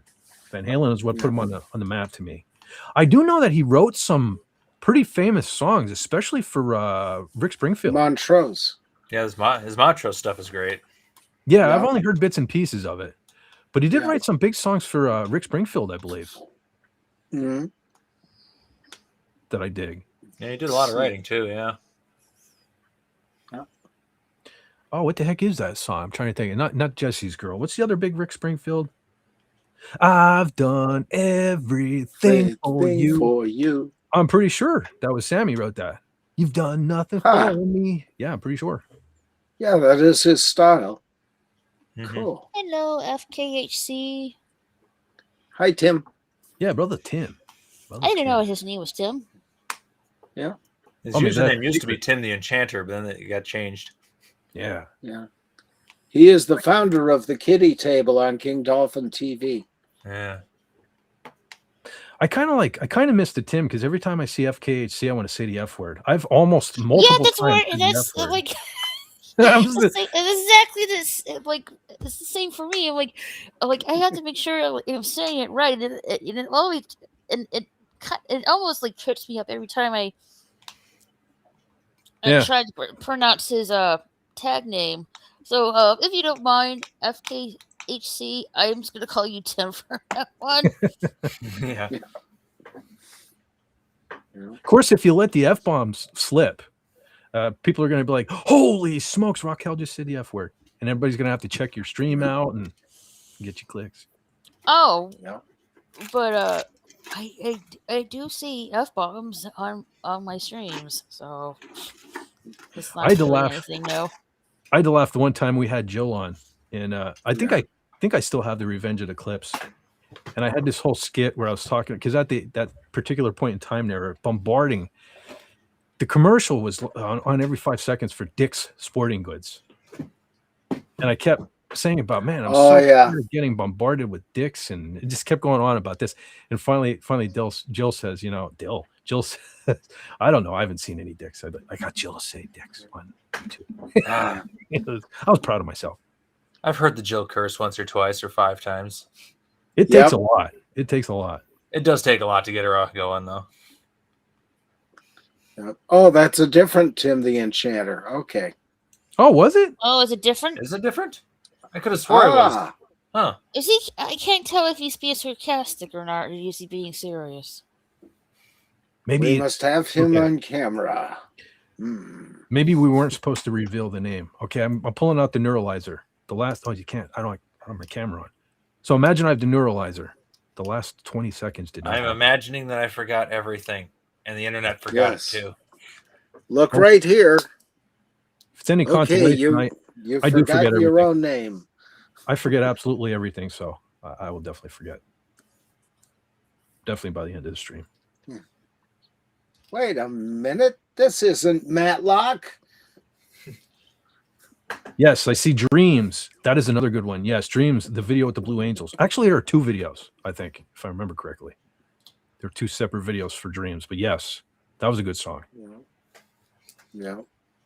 All it needs is more cowbell. Everything needs a little more cowbell. Oh, yeah. I should spruce this. I should have one here because when I can't think of something, we just add. I do have this bell. Sits on my desk forever. I need to incorporate it in right here. Listen. I don't know why. I just have a bell. Has always sat here on my desk. I'm gonna have to incorporate it into the stream.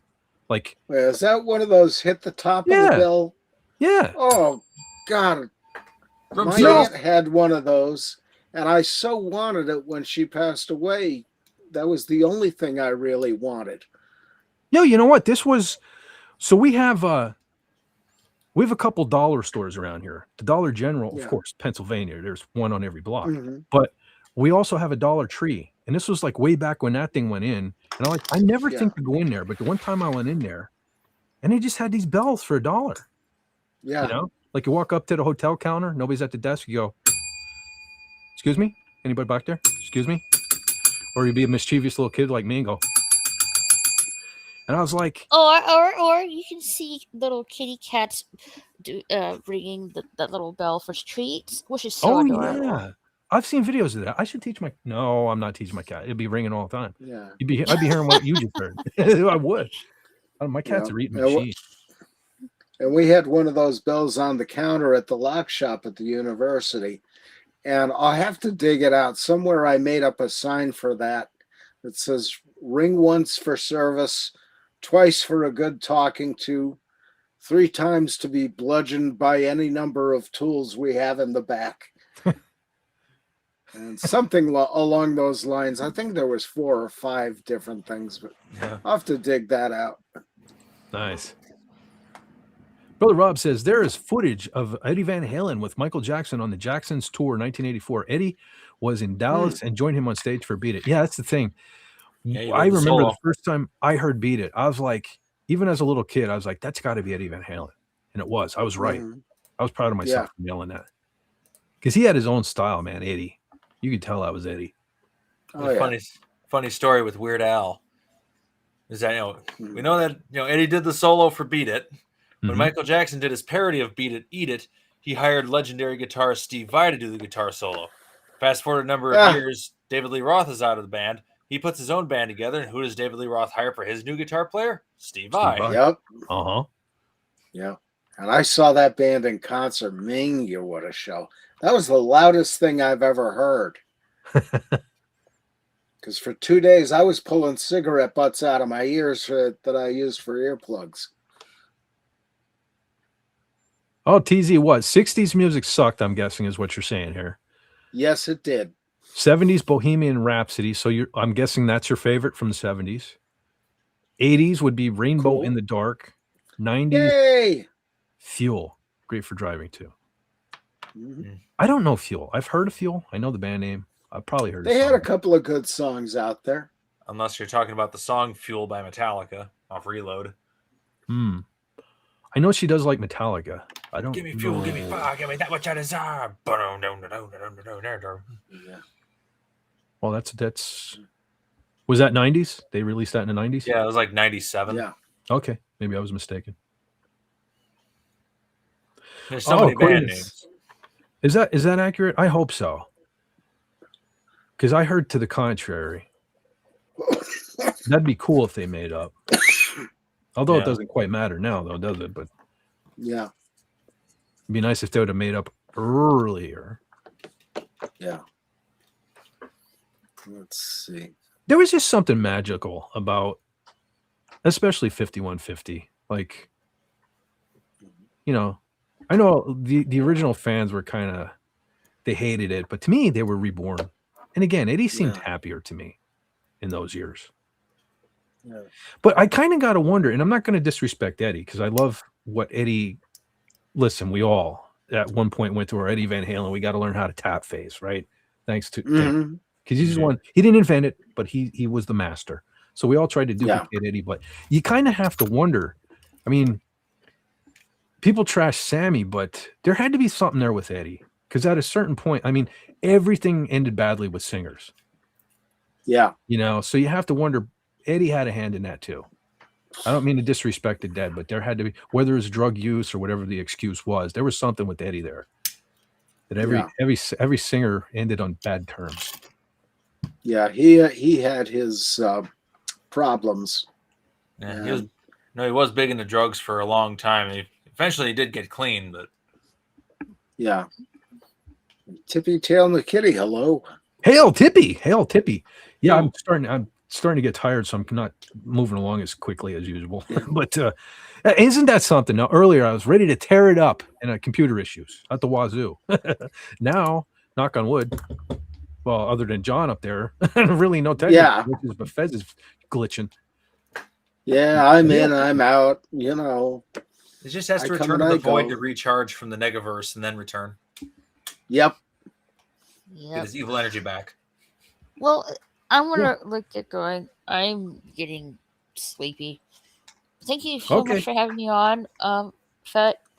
It was fun. It was fun to talking about Don Knotts and just hanging out and talking, awesome. Music and whatnot. Okay, very cool. Always welcome here. Always great having you. And I'm also going to pop up your links on the way out. So Raquel, tell us what you got going on. You got any live streams coming up or anything you want to shout out there? Yes. On my main channel, on Monday I'll be doing a watch party. I don't know which movie we're gonna do yet, but I'll let you guys know. And then Tuesday I'll be doing Night Owls Club, just to hang out with friends and stuff like that. Yeah. And then on my gaming channel Thursday I will play either Fall Guys, Hogwarts Legacy, or Elder Scrolls Online. And then Friday I'll be playing Fortnite. And that's pretty much what I have planned for next week. Cool. Very good. Very good. There you go, ladies and gentlemen. I popped up every link I could find in that there blasted chat. Check them all out. Go on over and hang out with good old Raquel. Always pleasure having you here. So Oh, thank you. Yep, always welcome. You have yourself a great Yep. weekend and a happy Mother's Day. Take care. You too. Absolutely. All right, I'll catch you guys later. Awesome. Yep. Nighty Later. night. We'll see you. See ya. I'm going to pop this up too. I see right Excuse me. above that. I missed it earlier. Brother Gary Ambrose's channel. Again, I got to get back to again. People like Doomcock, Gary, Andy. I think everybody that knows us knows them. I forget there are new people here. So if you would please go on over and check out the great, and that's not sarcasm, that is legitimately great, Gary Ambrosia. Check that out. He got a real YouTube channel, unlike mine. Yeah. My little side project here. He's got a real killer YouTube channel. So go on over and check him out. Absolutely. Thank you, brother SP4H, for being on the ball as usual. You okay, brother John? Yeah, I just sat on my ankle again. Oh. At least you didn't sit on your balls. I was just about to say that very thing. Yeah, that's No, they haven't fallen that far yet, but I'm old, so give it time. sometimes you got to think about that design. God's great and everything, but that's a bad location, you know. Well, he has a sense of humor. Yeah, he wants to remind us from time to time of what excruciating pain can feel like. Yeah. TZ had a tarantula named Chud. Guys are Awesome. cool. 8-legged fuzzballs. Hmm. My dad always wanted to Cannibalistic get a human tarantula, but underground Mom was like, dweller. no. I never wanted a tarantula. I always wanted, going back to the Beastmaster, I always wanted ferrets just because I wanted, and you know, my former brother-in-law had a Kodo and a Podo. He had 2 ferrets and he named them Kodo and Podo. That was always nice. My mom was always like, they stink, you don't need them. I was like, all right, whatever. But Chicken they're foot. awesome. Chicken foot. Yeah. Yeah, chicken foot, yeah. Mm. Sammy's Now- work with Joe Satriani. and Yeah. Mike Now, Anthony. my question is they're still collaborating, right? And it's still On and off, Satriani. yeah. It's Yeah, still that's it. Satriani, Sammy, and Michael Anthony. I think they have a different drummer now, but I don't believe they're Chicken Foot anymore. They're doing a lot Maybe, of Van maybe Halen not. stuff from what I'm seeing. Yeah. Oh, probably for business reasons they don't use the name, but 6 and 1 half. I never liked the name. I don't know. No, It's not I very. didn't Chicken Foot either. sounds like country music. I if I saw Yeah. that in the bin, I'd be like, they're country band. Chicken Foot, it's a country band. Mhm. Yeah. Tippy Tail is at work, man. He's checking in again from work. Thank you, brother. Cool.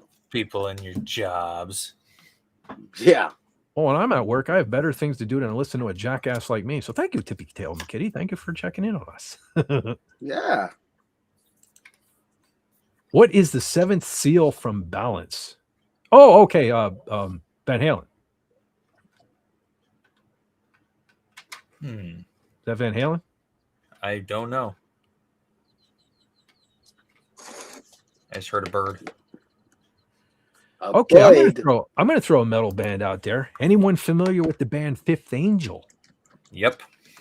Yeah, man. I don't know. It's 7 hours popped in my head as soon as I read. I think that's why I got distracted. Yeah, I saw the 7 hours till judgment. I'll tell you what. If you were a metal, John, you know the singer. You know Ted Pilot. I guarantee you know Ted Pilot. If you've ever read a Metal Edge magazine or a Circus magazine or a Hit Parader magazine back in the day, and if you thumbed through the back, you at one point came across some guitar lessons. There were several. Yeah. But there was always some singer lessons too. Yeah. And you would either see Jim Gillette from Nitro, the guy famously known for shattering a wine glass with his voice. Yeah. Or there would be vocal lessons, and the image would be Ted Pilot, who's the singer for Fifth Angel. If I should have thought ahead and brought a picture, I'll have to try to. Yeah, I try to pop remember anything. the ads. Yeah, and I remember the guitar lesson ads from that Wolf. What was his name? In fact, I had a couple of those lessons, and they did nothing for me. I know the one guitar player that was always playing with the big blonde. He was in the band Hawk.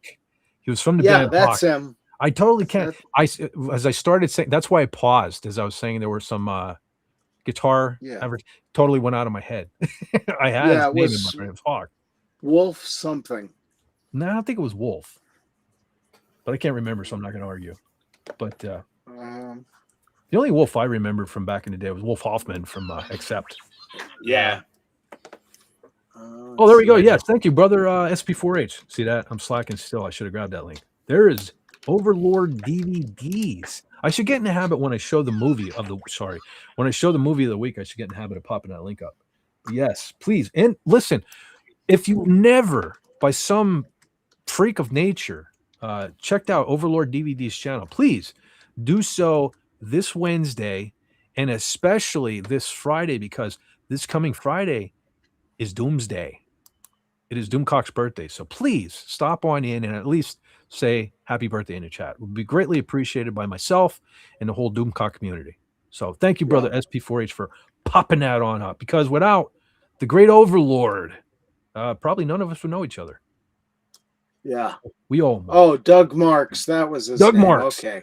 That was right. That was right on the tip of my tongue. That's why I wanted to go on this whole thing. And right as I go to it, where's the name? Where did it go? It went out. Voices. Can one of you at least supply the name? No, of course not.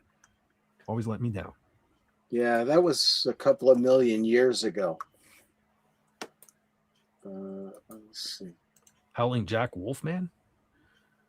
Was that the guy from the radio? Yeah, it was the radio guy, yeah. Back in the day? Like Wolfman Jack, yeah. Yes, Lord Doomcock. That is correct. Lord Doomcock.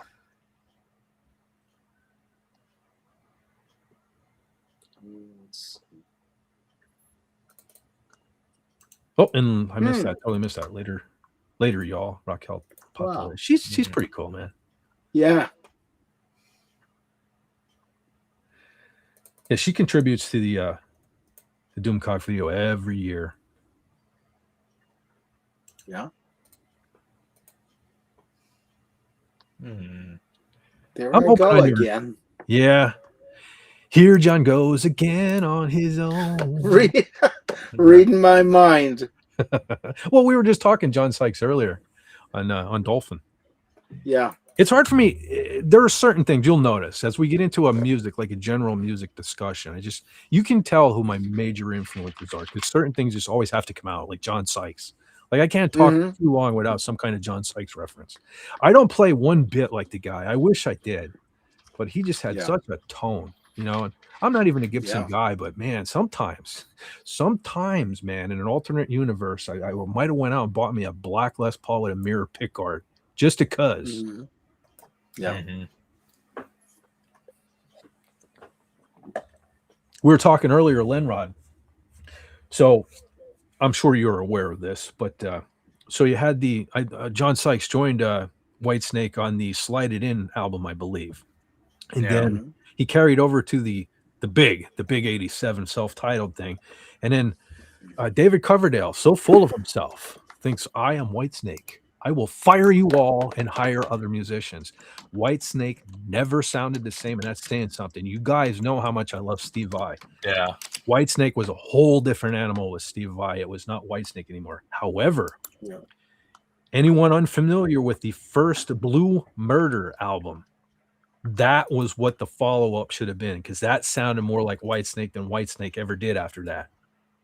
So I remember when I found that tape. I found the Blue Murder's first album at a local public library when they're selling all their tapes. Wow. And I bought like all their rock tapes and everything. I'm like, I never heard of these guys, but I have a good feeling about this. And I listened to it like, man, that sure sounds like Whitesnake. Yeah. I looked into the members and like, oh yeah, John Sykes is in this. Yeah, John Sykes was pretty much the heart and soul of that iteration of Whitesnake. And surprisingly, his voice, singing for Blue Murder as well as playing guitar, his voice sounded quite similar to David Coverdale in a lot of ways. He had some pipes on him, John Sykes. For sure. That was a weird situation because normally we didn't have anything locally. I had to go to a mall. Every mall from me, well, most of them aren't even here anymore, but I was like a half hour away from every mall, around me. So I had to go to get my fix of metal. But back then, I was unaware of this whole Blue Murder thing. I turned on MTV one day, and the video for Valley of the Kings came on. I was like, holy shit, must have this. And my mom just happened to be going to Ames's, Brother John Ames's, the local department store. Of all places, really never had much in a selection of music. But I was like, all right, I'll go with mom. Oh, she's going to the store. I go to mom. There it is. Yeah. I'm like, I'll be damned. There it is. Blue Murder right there, right in front of me. Mom, can I get this? Yes, it came home that day. I couldn't believe it. The day I saw the video, I came home with the cassette, and I couldn't have been happier. Every song on that kicks ass, dude. Freaking Billy, Ptolemy, what's the ballad on there? Out of Love Again. Holy smokes, his screaming that is just like, they should have been much bigger than they were. That is a criminally underrated, one of the most criminally underrated metal bands of late 80s, for sure. Okay, here you go with Whitesnake. The Slide It In album. Mickey Moody played guitars on the UK mix and some parts of the US mix, but uncredited. John Sykes played on the US mix. So he must have been replacing Mickey Moody's parts. That's weird too, because John Sykes was British. Oh, hold on, brother Rob White has to go. He's got to run. Have a wonderful weekend. You too, brother. Thanks for stopping in. Always great to see you in the chat.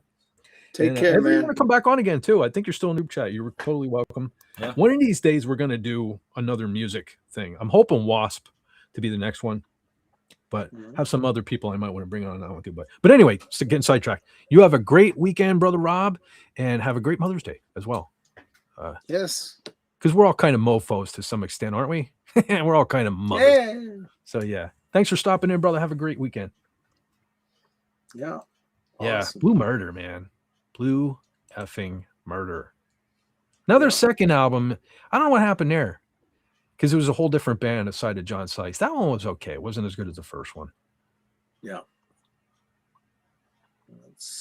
That's another one of my collection. I have a promotional copy. Shh, don't tell nobody. Cool. The second one. You know, I remember I was just talking not that long ago. I was the guy. I used to be able to draw pretty well. And I was the guy back in high school where people came up to me and had me draw band logos on their books. And I remember getting that first Blue Murder album, looking at that logo and staring at that thing and thinking, nobody better ever ask me to draw this logo. It is one of the most complex logos I've ever seen in my life. Yeah. I'm like, nope. That's where Fett draws the line. No Blue Murder. Nope. Yeah. You take care too, brother. Always a pleasure having you around. Always, man. Yep. Okay. I'm jealous of Rob Wright. I got to be honest, man, because it's like I wish I could be. I love his takes on stuff, and we're usually agree on movies and stuff like that. And he expresses it so well. I'm jealous of Rob. I wish I could do that. I would be on Pop Culture Breakdown every week if I could. If I could, I don't know. I see a movie and it's either good to me or not, and then I just I don't know. Yeah. I wish I could put it in words like Rob does. He's good at that. Yeah.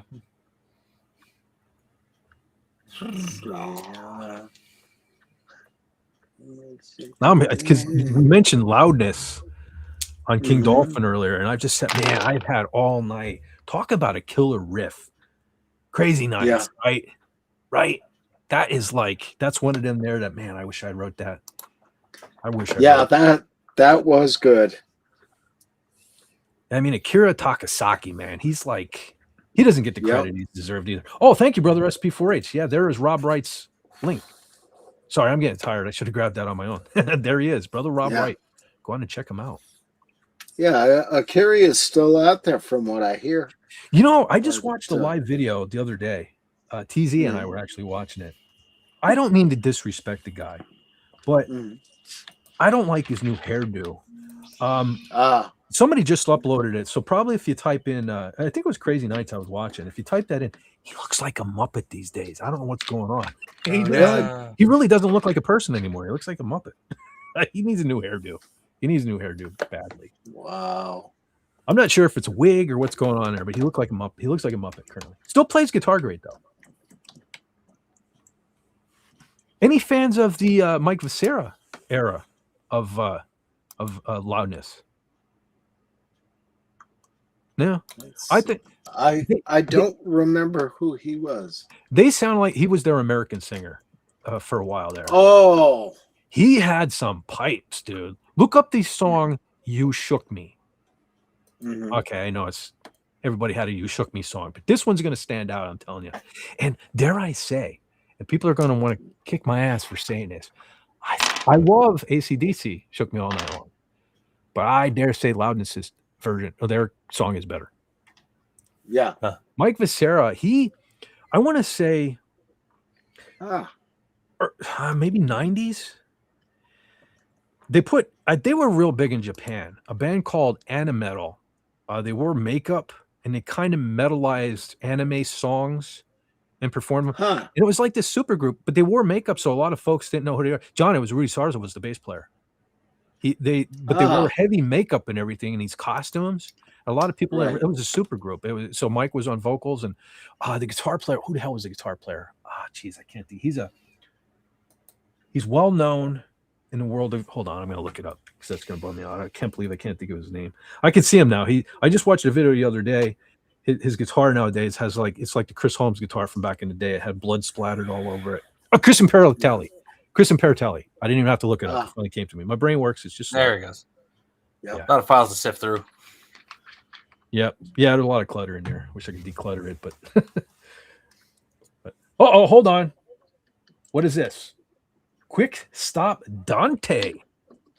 Take care, there. fellas. Just saw the stream. Got commotion in the other room. Okay, thanks a lot. I don't recognize the name, so thank you for stopping by. Welcome to the channel. If you're new here or not, I did get a couple new subscribers lately. I was a little scared. The videos I put out the last this week, we're kind of not everybody's cup of tea. Let's just say. But I was afraid I'd lose more than I gained. But I said, you know what? Fuck off. You can't take it. Whatever. I don't need you here.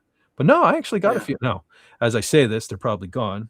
Definitely will be by tomorrow. Seems like Monday, Sunday and Monday, something happens here. But anyway, wake up tomorrow, only 100 subs. What happened? So wake up tomorrow and you only have 100 subs. That wouldn't surprise me one bit. It really wouldn't at some point. But TZ says, yeah, Loudness still rocks. Yeah. Very underrated band. Well, not really. A lot of folks know them. Cool. I'll tell you who is an underrated band. And a band that I've been trying to get a hold of their CDs, but their 2 CDs are going for a fortune, man. Freaking Ezo. Ezo is a band I kind of dig. I can't think Loudness without thinking of Ezo. Yeah. They should have been bigger. That was Gene Simmons' fault. Yeah. Well, so much was. Yeah. Well, he really kind of, I won't say ruined them because so they were kind of like a thrash band, a Japanese thrash band. They were pretty killer. And when it came here, I don't know, somehow Gene Simmons discovered them and tried to make them into like Japanese Kiss. He had them wearing makeup and I don't know. It was good. The songs were good. Don't get me wrong. Yeah. But I think the look kind of like, who do you guys think you are, Kiss? And it was Kiss's fault. It was Gene's fault that they look like that. But dude had a killer voice, man. Totally forget his name, but the singer for me is a killer voice.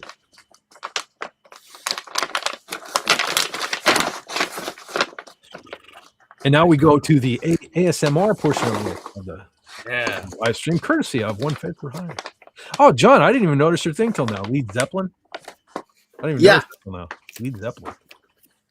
Yeah. I just thought I'd do that for fun because AI YouTubers can't pronounce lead. Yeah, that AI, man. And you know what's even worse? When they pronounce it wrong and then pronounce it right and then pronounce it wrong again. It's like, make up your mind, AI. You with it? Yeah. It doesn't know what it's doing.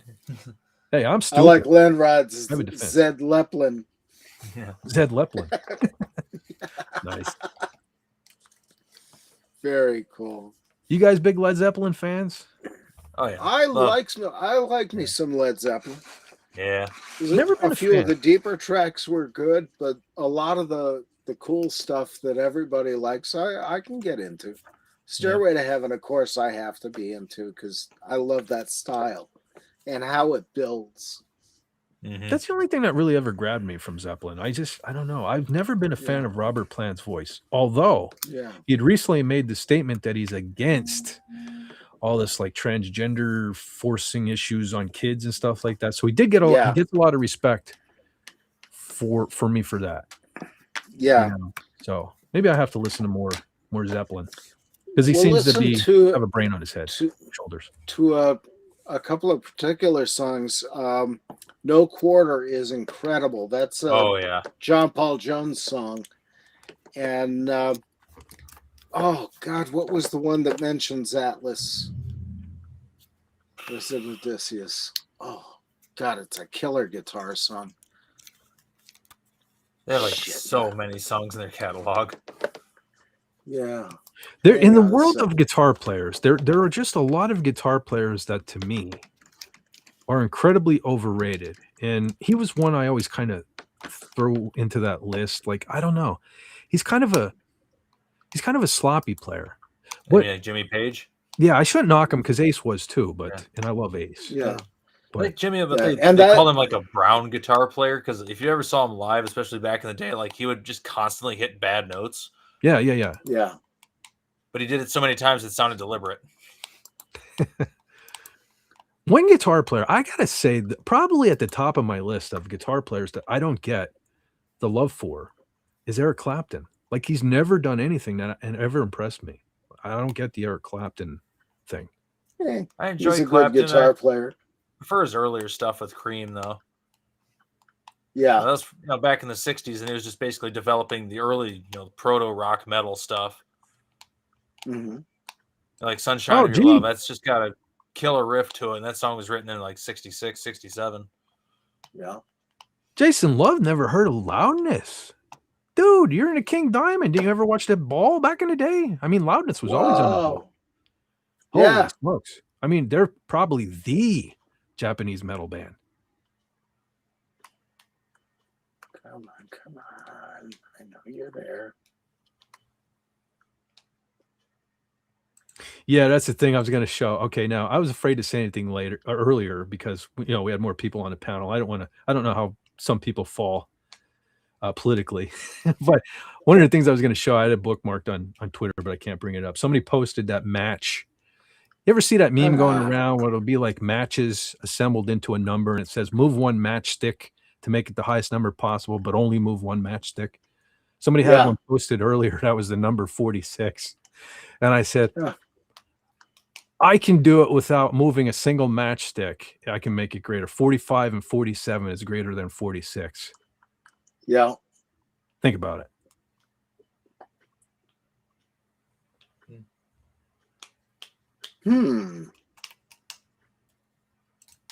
In My Time of Dying is a masterpiece. What is that? What am I missing? Is that what is that? That's Led Zeppelin. That's Zeppelin. Yeah, I guess I shouldn't knock him. I don't really have a vast knowledge of Led Zeppelin, so maybe I should investigate more. I don't know. I just remember seeing when I was young how I saw interviews with some of the members and how they think heavy metal is a dirty word. That always kind of rubbed me the wrong way. I mean, take the ball and run with it. Why would you not want to be responsible for inventing a genre of music? Yeah. I don't know. Well, I think they identify more with early rock and late blues, for their own. Achilles' Last Stand, that's the song. You got to hear that song. Which album is that off of? Presence. Yeah, Yep. so they did a lot of records. Yeah. And that one is just a murderous song. Mm-hmm. Jason Love says, well, lots of different places, lots of different people. One's universal and obvious is another. Wait, one's universal and obvious is another's what? Yeah, true. No, the thing, what surprises me? So I live in Podunk Town, Central PA. You would think we have nothing here, but we had a killer supply of metal, of heavy metal, and it's it's amazing. What amazes me is that I'm from such a little dinky town and I know so much metal, and it's I was just TZ. Had never heard of Doro and Warlock. Really? I just recently turned her on to the Doro and Warlock. And to me, it's like she's the Dio of women in metal to me. Yeah. You know, it's like, what? You don't know the Dio version for women? I don't know. But yeah, I don't know. Just weird to me. Yeah.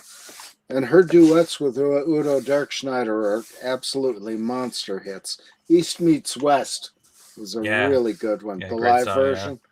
Wow. Now, one of the things with live streaming here is I forget whether this was something in a private conversation with John or TZ. So forgive me if I've mentioned this on a live stream before, but I just recently discovered from a few years ago, I never knew they did it, but Doro and Rob Halford did a duet and they covered the song. Oh, geez, what the hell? Brain's going to do it again. Total Eclipse of the Heart. Yep. And it was killer. It was freaking killer, man. Yeah. The 80s song, Total Eclipse of the Heart. Yeah, it was pretty good. Yeah.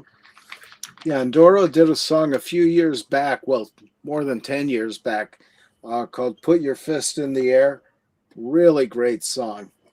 I hope it didn't go and wave it around like you just don't care, right? Please tell me. No, this was a real metal song. Okay, cool. Really great. And her bass player is from Philadelphia. Good bass player. Metal was very hard to come by here. That's what I mean. It should have been here. I mean, along with the lack of everything else, you'd think there would be no metal, but no. Could be worse. It could be like me living in rural Wisconsin where there is no metal. If it weren't my dad having stacks of Black Sabbath records, I probably wouldn't have had anything. Wow. Well, PA was the birthplace of quite a number of metal bands too. I mean, not that I'm totally proud of it, but Poison, minus CC DeVille, Poison was from here. Cinderella, Britney Fox. We had our share of. I mean, there were a lot of more. To me, it's always surprising that other folks never heard of them. But Hybrid Ice was huge around here. Hybrid Ice. Yes. If it's on here, it's on YouTube. Oh, John, what's the name of the album? Hybrid Ice. I don't remember the album. It had the hands on the cover. I remember the band. Yeah. Yeah, look up some killer songs from Hybrid Ice. Was Scars on My Heart, Fallen Angel, not the Poison one. They had to run. And this was before Poison had Fallen Angel. So they had a better Fallen Angel. I thought they were on their way. They hooked up with Bon Jovi's producer. I think they even there was a Bon Jovi cover on that album too. No Rules. No Rules is the name of the album. See, my brain kicked in. Yeah. No Rules. Had the two women's hands on the cover. Yeah. Hybrid Ice and they were from Danville. I'll tell you what, if you look here on YouTube back in the day, man, they were known to do some killer Queen covers too. Yeah. The singer had a pretty high voice and they were pretty adept at doing Queen live. Yeah. So Hybrid Ice was one of the bigger bands from around here. Yeah. Let's see. Another band, John, you might remember was a band called Cinch back in the 80s. Yes. They were on the news and everything around here. What was that ballad they had? Where Are You Now? Jimmy was in school with me. You know what? They were a bunch of pricks, though. Sorry, John. Yeah. Because everybody hated Jimmy. Well, the band, because at one time, my guitar teacher's band, when he had the band Euthanasia, opened for them. And they were this was from my guitar teacher's stories and stuff, but they supposedly were so much better than Cinch. Like, it got to the point where Cinch was like sabotaging their equipment before they went on to try to make them look bad. Because I mean, Cinch only really had the one song that got big around here. That was that ballad, man. You couldn't escape that. That was on the news. It was on the radio station every 5. Where Are You Now? Yeah. And Jimmy used to go up to the studio up in Dunmore, and he was bugging everybody's ass up there till they let him start helping out with recordings and teaching him stuff. He wouldn't let him alone. But through that, he got to know some people who knew some people who, okay, we'll put out an album. SP4A says, but then only Plant and Jones weren't drugged out on that album. That distracted me, the blip of John popping out. But then only Plant and Jones weren't drugged out on that album, unlike Page and Bonham. One thing I have to say about Led Zeppelin. Oh, shit. I missed the first part of that. Sorry, brother. Because TZ was in the middle there. I thought I already clicked on it. Into the Outdoors is my favorite Zepp album, probably because it was so offbeat and out of character for Zeppelin. Yeah. And then the other That's an was interesting part album, yeah. Yeah. One thing I have to hand to Led Zeppelin is I love Dio. There's no secret there. Yeah. So a piece there. A piece. He definitely he was trying to copy the sound of John Bonham's drums. You could tell. Yeah. The tone. Yeah, definitely that was an influence on him, I could tell. And that's a big part of the Dio sound to me. Yeah. Is his drums. So this is the thing is Carmen Appice and John Paul Jones kind of influenced each other back and forth because Jones always Bonham always said that he got that bass drum triplet thing from Carmen. And Carmen's sitting there going, what? I didn't do that. So he was complimenting Bonham the same way, saying he got stuff from him. So it's kind of a symbiotic relationship between them. I always thought it was funny how Carmine and Vinny are brothers, but they disagree on their last name. Carmine pronounces it a piece. Vinny pronounces it Appice. Yeah. That's weird. Yeah, and that's by design, actually, because Carmine wanted his brother to have his own identity and stand out on his own, which it works. Yeah. Well, it's still close. You know what I mean? It's still spelled the same as well. You think that was kind of like in the world of wrestling, how Juventud Guerrera didn't want to be acknowledged as part of the Guerrero family, so he just changed the last letter. Yeah. You know, I don't know. That's weird. But I remember I had a neighbor when I was young here, lived down the back there. Now their last name was Pita. How do you say that? Pita. Nope. Pita? Nope. They were the Pete-eyes. I don't know. I couldn't figure it out either, but they were the Pete-eyes, even though it looked like Pita. Yeah. Yeah. So, look at Sade. Look at Sade back in the day. Sade. Sade. It was Sade, but according to her, it was Sade. Or that cymbal manufacturer, Paste. No, Peisty. Yeah. I prefer you know what Paste. I love about it's easier. If I was a drummer, I want to play Peisties just so I could get the Nickel McBrain cymbals that had say Peisty in the Iron Maiden font. Yeah. Very cool. Yeah, SP4H knows what I'm talking about. The Latino World Order. You were a WCW fan, were you? WCW. I wasn't. I was a lifelong WWF, and to me, it will always be WWF. I clicked on it, brother SP4H. It just didn't come up.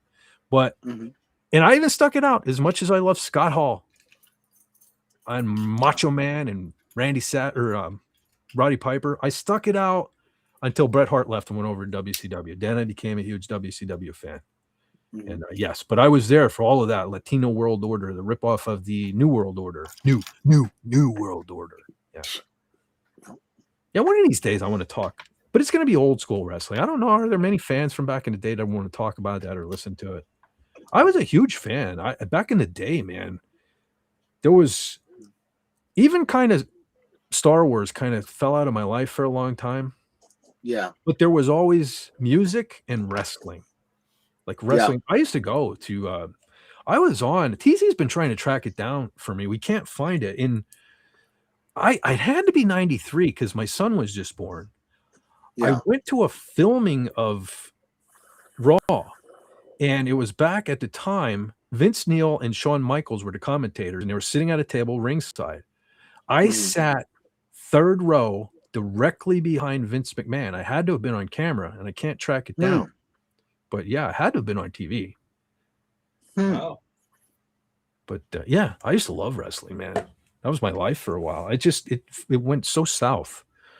Or a lot. Well, geez, it's probably been a good 20 years now. I haven't really paid much attention. And that AEW crap, I can't even get in it. I tried, but those wrestlers, those people are so woke over there. Like the last time I saw wrestling, it was like two very overweight women pretending that they were athletic.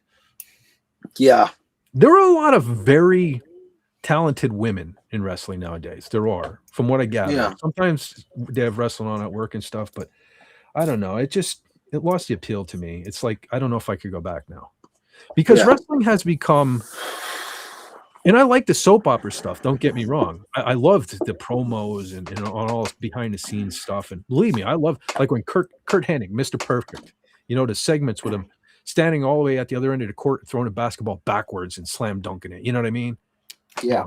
That sort of thing. I love that. But now it's just it's so soap opera. And in the ring, it's not about telling a story around the ring anymore. It's just how many flips and stuff can we do? It's like if I want to watch gymnastics, you know, I'll watch some women in some skimpy, you know, swimsuits riding up their butt crack. I'm not going to watch a bunch of guys, you know, just doing somersaults in the air. It's like, you know, come on. Yeah.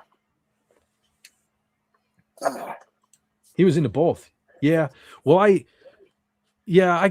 would still flip back and forth. Even when I kind of defected over to WCW, I kind of flipped back and forth at commercial breaks and check out, see what's going on in WWF. But I definitely liked, and this may be controversial, but I definitely preferred the NWO angle over the Degeneration X. I just thought I thought the NWO thing, until everybody in WCW became part of the NWO, that was ridiculous. But in the beginning, man, that was cool. The thought of a like faction of wrestlers taking over another organization, that was exciting. Just get old after a while. The Four Horsemen were your guys, but that goes all the way back to the NWA. They were okay.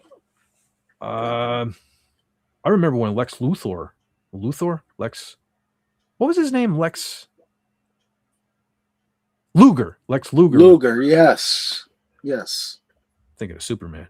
Lex Luger was part of the Four Horsemen. I was never a huge Ric Flair fan. I know a lot of people. The nature boy. Yeah, I appreciated it more in my old age, where I kind of more associated with Rick. But then when he became like the general manager of WCW, you remember when WCW, just to be a prick to Vince, they would go 3 hours long.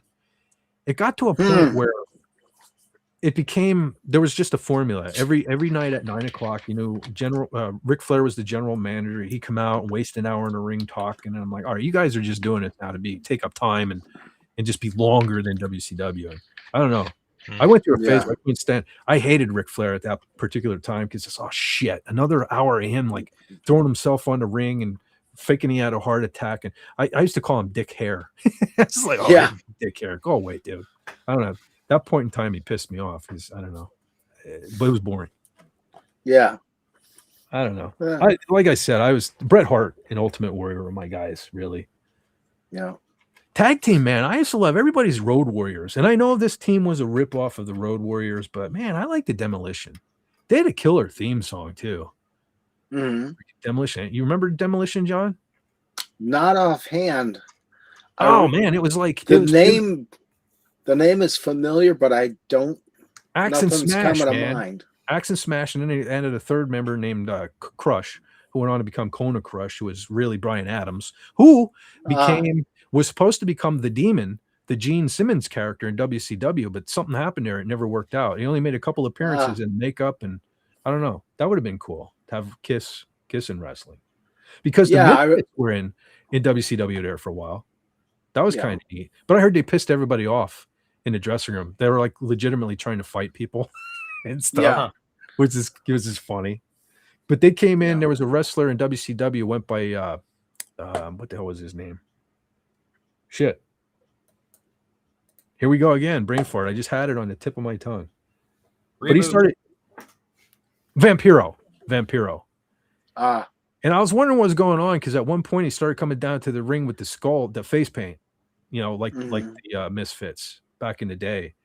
And sure enough, down the road, then they started coming down to the ring with them and started beating people up. But apparently they were really doing it backstage, which is funny because holy hell, man, to this day, you do not, I repeat, you do not want to mess with Doyle Wolfgang von Frankenstein. He is still a fucking monster at his age. Jeez. Like that guy is in the gym. When he's not playing guitar, he's in the gym. It's frustrating, man, how good he looks for his age. Yeah. I remember Rey Mysterio Jr. and I was there's never a guy called big fan. called Sting who Sting, wore oh, yeah. makeup. Steve Borden.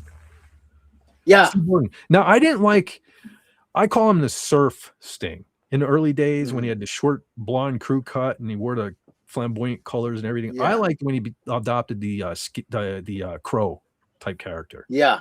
Although, Yeah. unfortunately, that's what led to the death of Owen Hart, another one of my favorite wrestlers, because Yeah.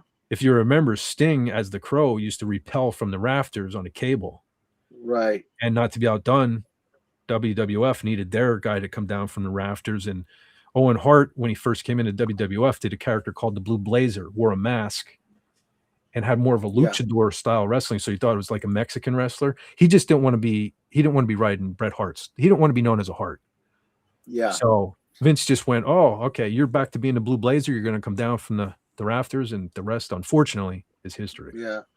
Yeah. And I don't remember what failed when he was coming down, whether it was the anchor point or the rope itself. It was the harness connection.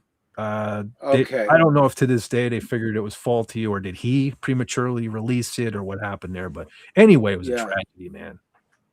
Yeah, because there's two kind of harness connections: the rack type and the figure eight.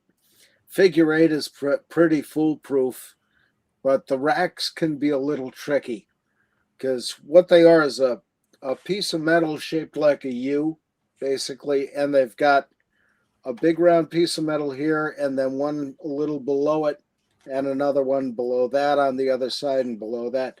And they have the notches to flip over and grab the other side of that U. And if you do it right, they're fine.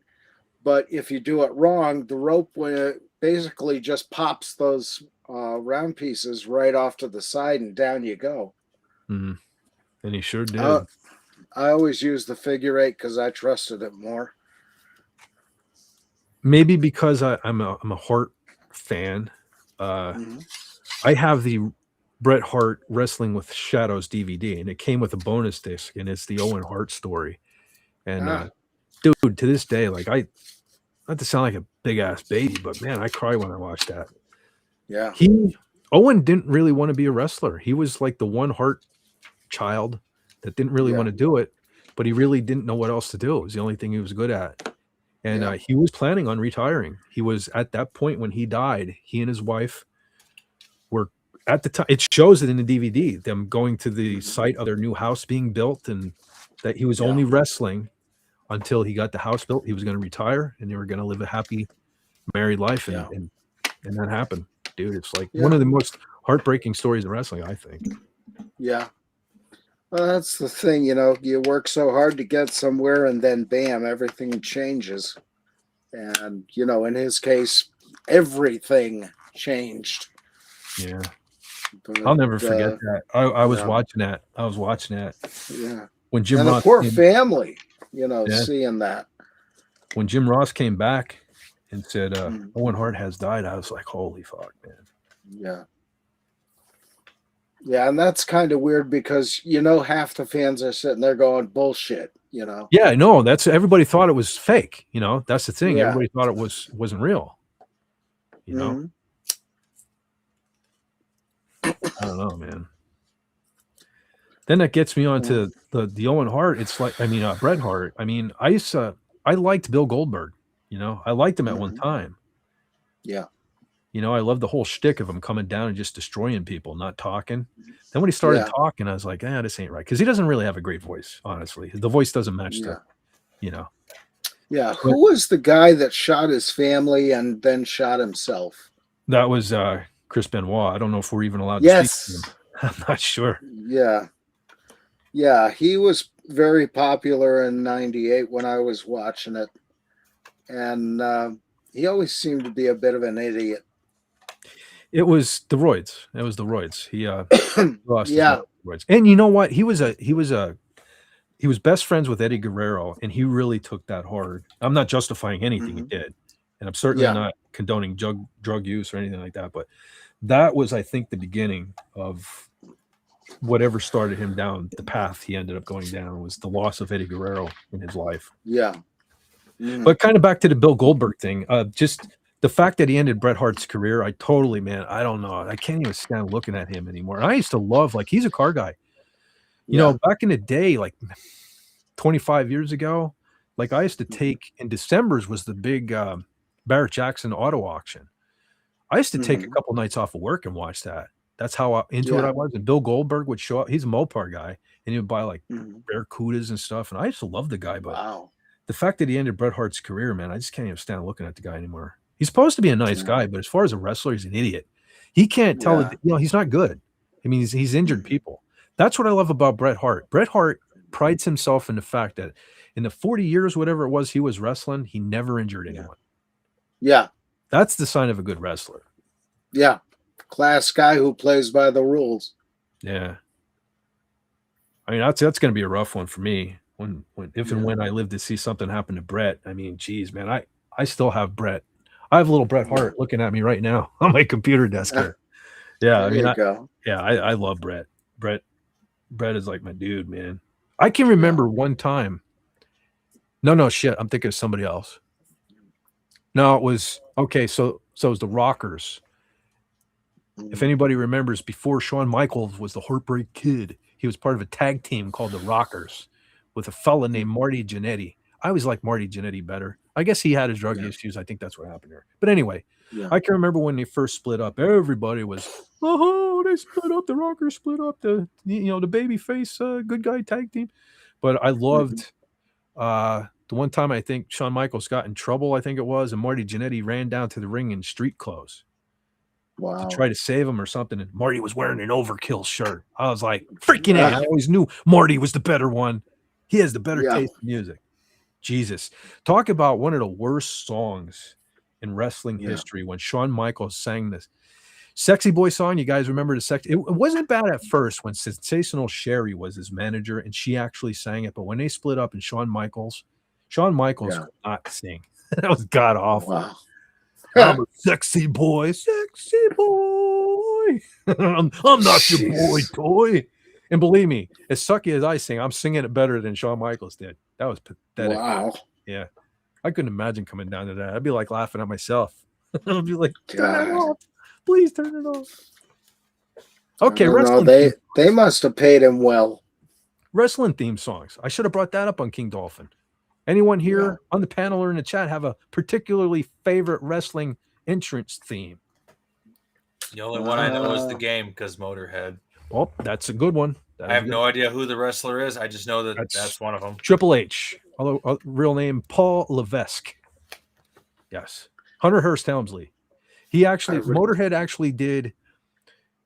So they did The Game, which was his personal theme song. They had a little click, kind of like the Four Horsemen, with Ric Flair, by the way, called Evolution. Motorhead did the Evolution theme song, and I think there was another Triple H one. What the hell was it? Any Triple H fans out there? What was the other one? I can't remember, but there were two. There was three songs that Motorhead did for him, basically, essentially. But now, I don't remember any of the songs. One of the most exciting to me, and I'm not going to nail it down just yet as my favorite, but man, Ultimate Warrior, because it was a whole package. The song fit him running to the ring, shaking a rope. I mean, totally fit the character. Simple, clean, fast, chugging. Yeah. It fit. It was magical. It fit. It was great. Of course, I love Bret Hart's theme, but I might just be emotionally connected to that one. Yeah. The Demolition that I spoke of earlier, the tag team. It was basically kind of like a play on Shout at the Devil. It was simple. Dun, dun, dun, dun, dun, dun, dun, dun, dun, dun, dun. It was, I still remember, here comes the axe, and here comes the smasher, the demolition, walking disaster. Yeah. I love the Demolition, man. I love the Demolition. I know they're ripoffs of the Road Warriors, but they kind of even came down to the ring wearing like the mask. It was like one of the masks from the Beastmaster. I think there were similar masks as the Juns had in Beastmaster. That's probably why. Yeah, might be where they got them. I don't know who had them first. Because it probably was Beastmaster. Yeah, and he probably just got them off the set. You know, they're probably just laying around. And here you go. You guys are Road Warriors. Go ahead. Because they were like. At least Smash. No, Axe. Axe seemed like an older gentleman. They wore makeup, so it's kind of hard to tell, but man, they were good in the ring. Underrated. Underrated. Yeah. But if you're going to go with tag teams, I got to go Hart Foundation. And not just Bret Hart and Jim the Anvil Neidhart. Yeah. One of my favorite all-time things that ever happened in the world of wrestling came from one of the things I hated the most in wrestling. When Bret Hart and Owen Hart feuded, what seemed like for decades to me, it seemed like forever. It went on way too long. So Bret Hart was the good guy. Owen Hart was the bad guy. He was jealous of Bret, that whole angle. It was cool in the beginning. It got really stale. And I knew the rules of professional wrestling dictated that what was going to happen was, after all the fights, Owen was going to realize he was wrong all along. He was going to turn good, and he was going to hang out with Bret, and they were both going to be good guys. Nope, not what happened. I got my wish. Bret Hart turned bad. Joined Owen on the dark side, and not only did they form a new Hart Foundation, it also included Jim the Anvil Neidhart, British Bulldog Davey Boy Smith, and he was the loose cannon Brian Pillman in WWF. And they became like the big bad Hart Foundation. They had a logo. They used Bret's logo with the skull and the triangle. And I loved it. It was one of the coolest things that ever happened in wrestling, because Bret Hart became like the most hated person in this country.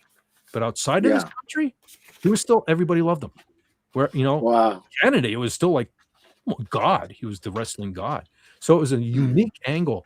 And I remember one of the greatest things that at least to me, I loved in any promo was where, no offense, Pudgy, but when they were in Pittsburgh, Pennsylvania, the Hart Foundation came out and the crowd was booing so loud. Bret Hart goes, you know what? If the United States needed an enema, they would stick the hose right here in Pittsburgh, Pennsylvania. To this day, I'm thinking of, I laugh so hard because he's right. You know what I mean? Yeah. We're kind of like the asshole of the country, I guess. Yeah. I loved it. And that was. And going back to Goldberg, one of my other favorite things in wrestling history was, so Goldberg had a streak that went on forever. He was undefeated. I forget how long. And it was in a match against Bret Hart, surprisingly enough. Bret Hart, they were both good guys. So it was a weird match. It was good guy versus good guy. Yeah. But what we didn't know was Bret Hart already had a plan with the old NWO there. Kevin Nash and Scott Hall come out, and when the ref wasn't looking, Scott Hall zapped Bill Goldberg with a cattle prod, getting Bret Hart to win. And then not only that, it went on to the formation of a new NWO. That didn't last very long, but it was a streamlined. I would have loved to have seen more. It was Hulk Hogan, Kevin Nash, who I'm not a huge fan of, but Scott Hall, Bret Hart, and Big Papa Pump, Scott Steiner. And that was, you know what, surprisingly enough, I think I even did I mention earlier tonight, their slogan was "The band is back together." Yeah. Most people don't even remember that. There was the NWO black and white, which they started out as. Then I kind of split up into the black and red, the Wolf Pack. So you had those. But with the little stint there with Bret Hart, they had it was like black and silver, I think their shirts were. Wow. So yeah, it was real short. I love to see. They kind of started fighting amongst themselves right off the bat, but they didn't know what to do. That's my biggest gripe with WCW. They did not know what to do with Bret Hart. They had the hottest wrestler in the world at the time. There was all that shit went down with Vince McMahon and the Montreal screw job and all that. Had the hottest wrestler in the world, and they did nothing with him. Yeah, I don't know. Go figure. Yeah. Well, that's Hollywood, so to speak. Bushwhackers. Luke and Butch. I remember cutting Luke and Butch with the arms flailing coming down to the ring. I remember them. Yep. Reality crap. Again, I can deal with some of the soap opera. I can deal with it. Yeah. I don't know. It's too, I don't know. Now we're running people over and blowing people up, and I don't know. It's like, really? Come on now. Japan wrestling had more wrestling, even Lady Beard. I've seen Lady Beard. I tried to get into Japanese wrestling when Chris Jericho was over there. I was watching a lot of it. I'm kind of a big Jericho fan. I don't make mention of him very often, but I dig Jericho because he's a metalhead. You know, he has the band Fozzy, this and that. Y'all haven't Yeah. heard Fozzy, check it out. They started out as kind of a cover band. Matter of fact, he wanted to name the band Fozzy Osbourne, but Ozzy wouldn't let him. Yeah. So their first album was all covers, but then they kind of got serious after that. They had some killer tunes after that. Friggin' Mhm. Sandpaper. I think the singer from Avenged Sevenfold is on that one as well. That's a Mhm. killer song. There's Sandpaper. Wow. To Kill a Stranger. That was one of their first originals. That was pretty killer, I thought. But Jericho, he was smart. He never used it as any entrance themes so as to not give away the rights of the music to either WCW, WW. Yeah, so he was thinking. I was always like, Yeah. "Man, why don't you come down with one of your own tunes?" But no, that's what it was. He was smart. Smart guy. Yeah. Gotta love it. Let's see. I shall return momentarily. Okay, Brother John. I should have went to bed. I claimed this was going to be an early one. And I don't know. I'm just kind of like, I've been kind of hanging out waiting for the technical difficulties. Isn't that funny? Maybe that's how I should just start out from now on, just saying F it. Go ahead, screw it, me internet, bring it Just on. go. Yeah. Yeah. But no. The thing of it was Tuesday, Brother Lenrod, if you missed it, the plan was originally to just do a couple minutes of a live stream so that I could go back and see if I got all the glitches taken care of. And for the first 2 hours, it was fantastic, dude. I was like, sharing screens and bringing pictures up and everything. Because I cleaned, I installed a cleaner on the freaking PC here. I wiped everything out. It was great for about the first 2 hours. Then it kind of went south. Nowhere near like tonight. Tonight was like every technical glitch I ever had on steroids tonight. Well, at least the squirrels didn't chew your internet cable. Hold on. That's one of the things I'm afraid of now, because this fiber optic line coming in off the pole into my house is like it's like 3 threads thick. It's like I'm waiting for the wind to blow it off. I don't know. I just hung off the I-beam for a couple of seconds there. That helped with the back a lot. Yeah, I swore I wasn't going to sit in this chair all day, but man, geez, I was on Dolphin there for a bit, and I've been sitting in this chair all day again. Yeah, me too, pretty much. I've been in and out of chair, running on 0 hours of sleep. My sleep has been so screwed up, dude. One day I slept literally this week till 3:00 in the afternoon. One day I was up at 10. Then I screwed myself yesterday because I went and did laundry after work. And then I was talking, so I didn't get home till it was after 4. And I was talking to TZ, and she's like, "What time is your Walmart open?" Because I needed to get groceries too. And I was like, opens at 6. I'll probably still be up. So I ended up getting the groceries, and geez, it was after 8:00 yesterday till I got to bed. Yeah. So I screwed myself. My sleep pattern has been all over the place this week. Today I didn't get up till, what the hell time was it? 1:30? Yeah. I had to be up early this morning so I could go get the car. And of course, last night I feel the music vibe. So I'm up until like 5:00 in the morning working on a new song. Yeah. Am I beating on my drums at 2 or 3 a.m.? Yes, I am. I've been doing it for a while. I've been doing it for a while, and nobody's complained yet, so I think I'm doing okay. Yeah. I've been blessed with no immediate neighbors for quite a long period of time now. And you know what's going to happen as soon as I start, I'm going to start writing some tunes again and blah, blah, blah. Yeah, that's when I'm going to get a neighbor or something. Then I'm going to really be aggravated. Yeah.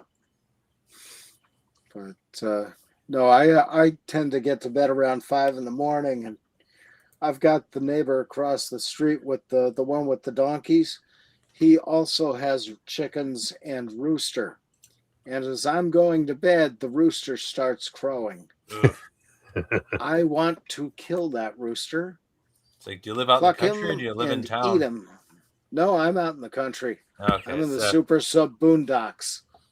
Yeah, I know here you could, like in town here, you're allowed to have chickens, but the city ordinance says you can't have a rooster. Mm-hmm. Like you can have chickens and goats and whatever all you want here in town because I'm literally like 5 steps away from being in the woods. Yeah, because the guy who used to live up behind us, he had a lion and a tiger, not at the same time, but he had them in the double cage, and the outer cage had the gun in it ready to go. And, all the other safety equipment and first aid and all this. So he was really professional about how he handled them. But every now and again, you'd hear that lion roar, and it's like, if he gets loose, I'm breaking out the shotgun. We's having lion steaks. Like a shotgun might not stop a lion, maybe unless you're sticking slugs in it. Yeah, well, you use what you got. At least you tried. Yeah, maybe scare him off, but yeah. But there We had a was never family- any problem with him. We had a family up until maybe about mid-90s had it ended up becoming like a little petting zoo about a mile up the road from here. And yeah, they had a lion, a tiger and stuff. I couldn't believe they were allowed to have that here, but they did. Yeah. wow. Yeah, Craig actually got his tiger from Buck's Jungle Cat Zoo, which was about a mile from me. Actually less than that. It was down around where the trailer park is now. But he had all kinds of cats, a couple of wolves, and he had the one empty cage. And if you remember a story from around 1983 of a lion or a tiger being sighted in Nicholson, he had the one empty cage that said Phantom Tiger trapped in Nicholson 1983 because they never found any tiger out there. It was all, basically a lot of hysteria. Could be a jaguar. Like the Jaguar Range used to extend all the way up into almost to the northwest. Yeah. Oh, there he is. I'm back. I used to like too that family up the road there. They had owls, and I used to love to go. Yeah. I was always mesmerized by owls when I was a kid. And I told the story how I had the pink wallpaper with the yellow flowers and all the kiss posters. Well, when they redid the room, I wasn't allowed to put anything up for a while. Mm-hmm. Yeah. And I had my whole room decorated in owls and raccoons. Nice. Mm-hmm. That's something I don't see around here very much is owls. I don't see them anymore. I hear them on occasion. I can remember I wasn't driving very long. And my first job was I had a part-time job, night shift, of course. And I used to get home anywhere, 3, 4, 5 o'clock. And anyway, it was like probably more like 5 when the sun was coming up. Yeah. And it was every morning right outside of we call this the patch here, right outside of the patch, this huge owl with a wingspan as wide as my car would swoop down on my car. And I was saying this to people and like, no, I never saw an owl that big. And fortunately, after a while, about a week or so, people started seeing it. And they were like, well, you're not crazy. Well, in the aspect that I was seeing a giant owl. But yeah, I think it was huge. They can be. Yeah. But yeah, I've never seen one up here at my place. My sister had a couple. She's was about 20 miles away. But and they're on a farm. But yeah, I never got to see any owls here. But it's interesting. You had your wall decorated with owls, and then you became an owl in a Pudgy story. That was funny. Awesome. Now Pudgy in the Pudgy Hedgehog Adventures, it should have dawned on me that the animals in his stories were people from the community. But I remember when I picked an owl to be an owl in his story. He honored me by placing me in his story. I was Fett the Owl. Yeah. And I remember reading my debut and how I was at one point sitting on a branch, basically hitting on Heather Owl. Right? And I'm like, that's cool. And I remember putting that out. I was all bragging on Twitter X there, Twitter back in the day, about, check out my character in this thing. And I was like, man, I was putting moves on this female owl. And I said something to the effect, even in animal form, Fett is still a skin hound. Stellar Heather comes back at in your dreams. I was like, oh shit. I didn't realize it was Stellar Heather. Freaking Stellar Heather, man. Has anybody heard from her? It's been a minute. I hope she's okay. I haven't heard from her. No, I recalled there was something going on with her, but I could be wrong. It was like maybe a year ago, maybe longer. Just out of the blue, she hit me up on Twitter. And she was still being Stellar Heather. She was getting into it and teasing a bunch of guys about some other baseball team. And so she always had that infatuation with what the hell are those little animals? Linrod, your avatar there for a while was what the hell were those? What's your animal there, a brother? possum? Possum, yeah. Yeah. Stellar Heather had that thing for possum. So just out of the blue, she goes, "Yo, I'm giving these bunch of guys crap about their baseball team. Can you make me an avatar of a possum wearing whatever team it was, this baseball cap?" And I was like, "Sure." And then for the longest time, her avatar was one that I made for her, just to kind of get back at these guys. Yeah. So she was cool, Stellar Heather. Yeah. I miss her, man. She hasn't been in the Doomcock chat for a heck of a long time. A couple of people disappeared. Lori Wilson. Really? Yeah, Beth is having health issues again. So yeah, I mean, the minister of mirth there. Yeah, good vibes, good thoughts for her. Yeah, yeah, she was fun. Yeah, Lori Wilson was one. That was it was like a ritual at the end of Frolics every Friday. You know, saying goodnight to Lori and her saying, "I don't know, I haven't seen her in a while. Hope she's okay too." Yeah, she and I got along pretty well for a while there, and that's about a little after that is when I more or less disappeared from the Frolics. But yeah, she was an all right lady. And we talked about eye surgery quite a bit on the chat there, because I had just had mine and she was just going in to get it. I think it was like 6 months later. Oh, man. Freaking so, yeah. These weekends go by too bloody fast, man. Too bloody fast. You know, every time I say the word bloody too, now I think of Cardinal Sin, good old Gil. I miss his stuff. I used to love watching his unboxing videos and all. If you've ever watched him back in the day, he had that big ass microphone with the spit screen and all that stuff. And every time he'd bump it, he'd say bloody microphone. So one day I just sent him a graphic. I sent him a graphic with a microphone similar to his with that. He made a t-shirt, dude. I have it. Yeah. I have it upstairs. One of these days I'm gonna have to break it out. Yeah. Huh. Bloody microphone. Very nice. That's another great name for a band. Bloody microphone? Yeah.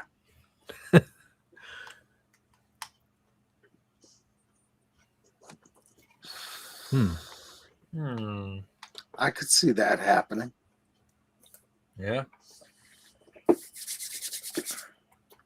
I used to have my name back in the day, because I'll probably never use it now, so I'll reveal my secret. I always wanted to name a band Any Means Necessary. That was going to be my band name. Any Means. Yo, I recently discovered too. You remember a while back I broke out that tablet and I was showing off my guitar designs and stuff like that? Yeah. I was thumbing through that too. Apparently, one time I wanted to name a band Dizan. See, I told you I love Flash Gordon. Yeah. That's Ming says in the one scene, by the great Lord Dizan.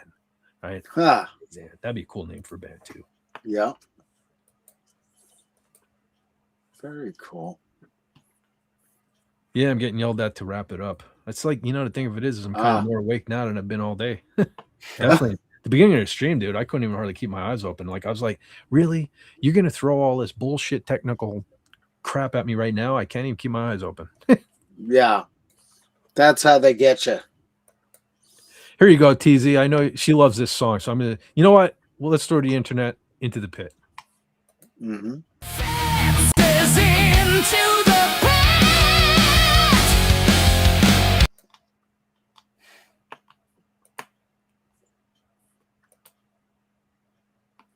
I hope that played. I didn't see a lick of it. It did. Okay. It did. Awesome. Cool. Very cool.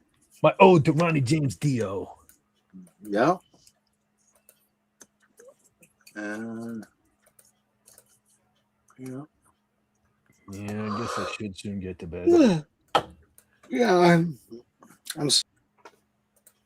I'm tired, but my brain won't shut up, so I'm not going to sleep anyway. Yeah. Yeah, I'm starting to head for La La Land myself. Okay, the camera came on, so I got to put this away anyway.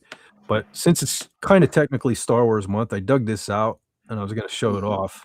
I'm afraid to enlarge myself, but that's the old. Let's see if I can get it in there. That's George Lucas. Oh shit! When he made his appearance, yeah, that's cool. Yeah. I thought that'd be cool to show off for for good old Star Wars. Yeah. Nice. Anyway, at least I don't have to put it away for nothing.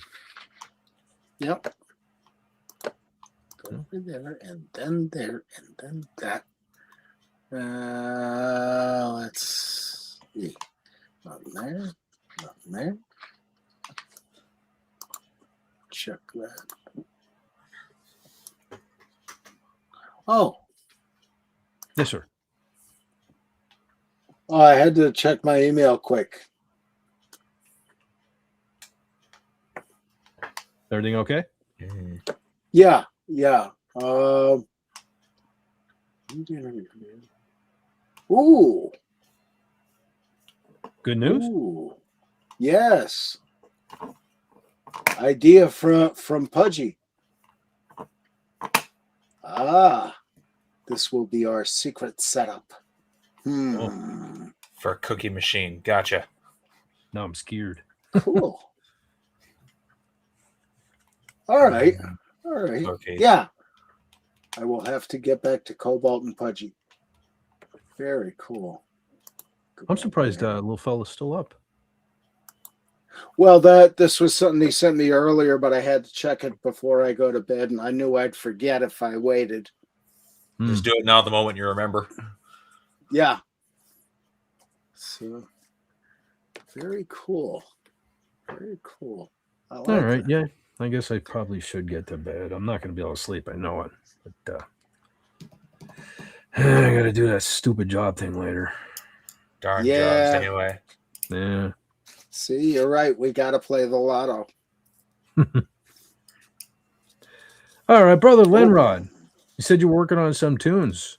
Anything you want to tell us about, or anything else you want to tell us about? Oh, jeez. Not a whole lot at the moment, I guess. I just come up with a couple more songs, and at some point, I really should just finish all like 30 of them that are just sitting half done. Yeah. Keep getting sidetracked by other projects. Yeah, because one of these days I got to get some of my songs done, or alternatively send them to you and FET. Mix and master and re-record and make out of the mess. Yay. Yeah. And finish the damn song, because I can write about, half a song, and then after that it gets, what do I do now? I usually get like the first few lines of lyrics here and there, like I got a chorus written down. Then I record the actual music, and then the rest of the song kind of writes itself for me. Yeah. Son of a gun, John. You said that. Now I'm back. I had cinch stuck in my head earlier. Now I'm right back to that. Where are you now? Is there someone there tonight holding what was mine? Jeez. Yeah. I couldn't escape that back in the day here. But hey, it's a Miskatonic Madman is in the chat. Yep. Now he says hello. Hi there. To the party, dude. Travel. Very. We were talking earlier how we do tend to forget people have lives, especially on a Saturday. But that's all well and good, brother. You always catch the replay. We're probably gonna pack. Well, I don't know how replay worthy this episode was. Technical glitches out the wazoo this evening. Yeah. The first hour is a little rough, but after that it gets fun. Yeah, really. We got 4.5 hours of show, and only the first hour is a little rough. So I mean, the majority of it's perfectly good. Mm-hmm. And it's the opposite. Well, then again, I closed a bunch of tabs, including YouTube. So I don't know. Jesus, work with me, internet. Work with me. But it's surprising how well. Well, then again, I just did bring up the pit, and I didn't see any of that. So I don't know. Like it did play. So no. Yeah. Oh, there's that. Yeah. We just have to build you a new computer. All right, brother John, what you got going on? Oh, let's see. Well, I still got to review that video I made at the cemetery. And I got to get that video to you tomorrow for DC. And let's see. Other than that, this week is, I got lodge meeting Tuesday and Thursday. So that means I got to get my tuxedo out. And next Sunday, come hell or high water, I'm going to the Clifford Historical Society because they're only opened on the third Sunday in the month for a couple of hours. And I have some things I need to do there. So other than that, life is kind of boring. Yeah. Yeah. Well, at least it's not super exciting in the negative way. I guess that's a plus. Yeah. I still got to do my exercises for physical therapy and all that. So, you know.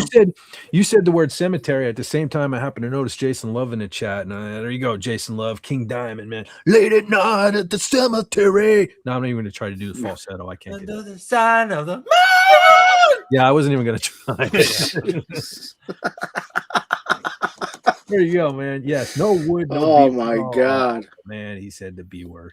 He said the B word. Don't worry, I'll leave him up on the shelf. He's comfortable. Nature's engineer. Let the beaver sleep. Beaver needs rest. Yeah. You can't overstress your beaver. I'm sorry, TZ. I had to make that joke. It's in my contract. There you go. Right. But We'll just pretend that was John we put in the pit earlier. Yeah. It was a Retroactive preemptive pit. All right, Yep. ladies and gents. What started out as a disaster ended up as a cool night with my friends yet again, and I definitely appreciate it. So if you're watching this on the replay and you made it this far after all of that crap in the beginning, thank you. You're a trooper. Thank you for soldiering on. And I also want to say thank you to everyone that was here on the panel. Thank you to everyone that was here in the chat. And thank you to everyone that watches this on the replay. If you would be so kind as to hit that there like button and subscribe if you haven't done so. Look at that, General Kala. See that? Still growing up right before your eyes. But in the meantime, I hope you know what to do. You need to take care of yourself, take care of each other. And why? Take it easy. When you can take it, tell them, fellas. Sleazy. Sleepy. That's good night, everyone, and have a hell of a happy Mother's Day. Later's all. Take care, everybody. All right, I got a little story for you about this girl I know. I think you'll like it. It goes a little something like this. Take it easy. Take it easy. All right. Cool. Where is that? That's over there. And There he is. I caught him. That's before he started going to sneak one in there. He says, good night, everyone. Take it sleazy. You too, brother. Thanks for being so awesome, dude. I appreciate you being here every week. Even when you have other things going on, you find time to show up, and greatly appreciate it. Thank you for all you do, not just here, but for Overlord DVD. You have a great night, my brother, from another mother. Yeah. And I mean that when I say that. So thank you. You're awesome. TZ, awesome as well. Jason Love, Miskatonic Madman, all you men and women, man, wouldn't be the same without you. Thank you. Yeah. Thank you for spending a little time with me. Have a great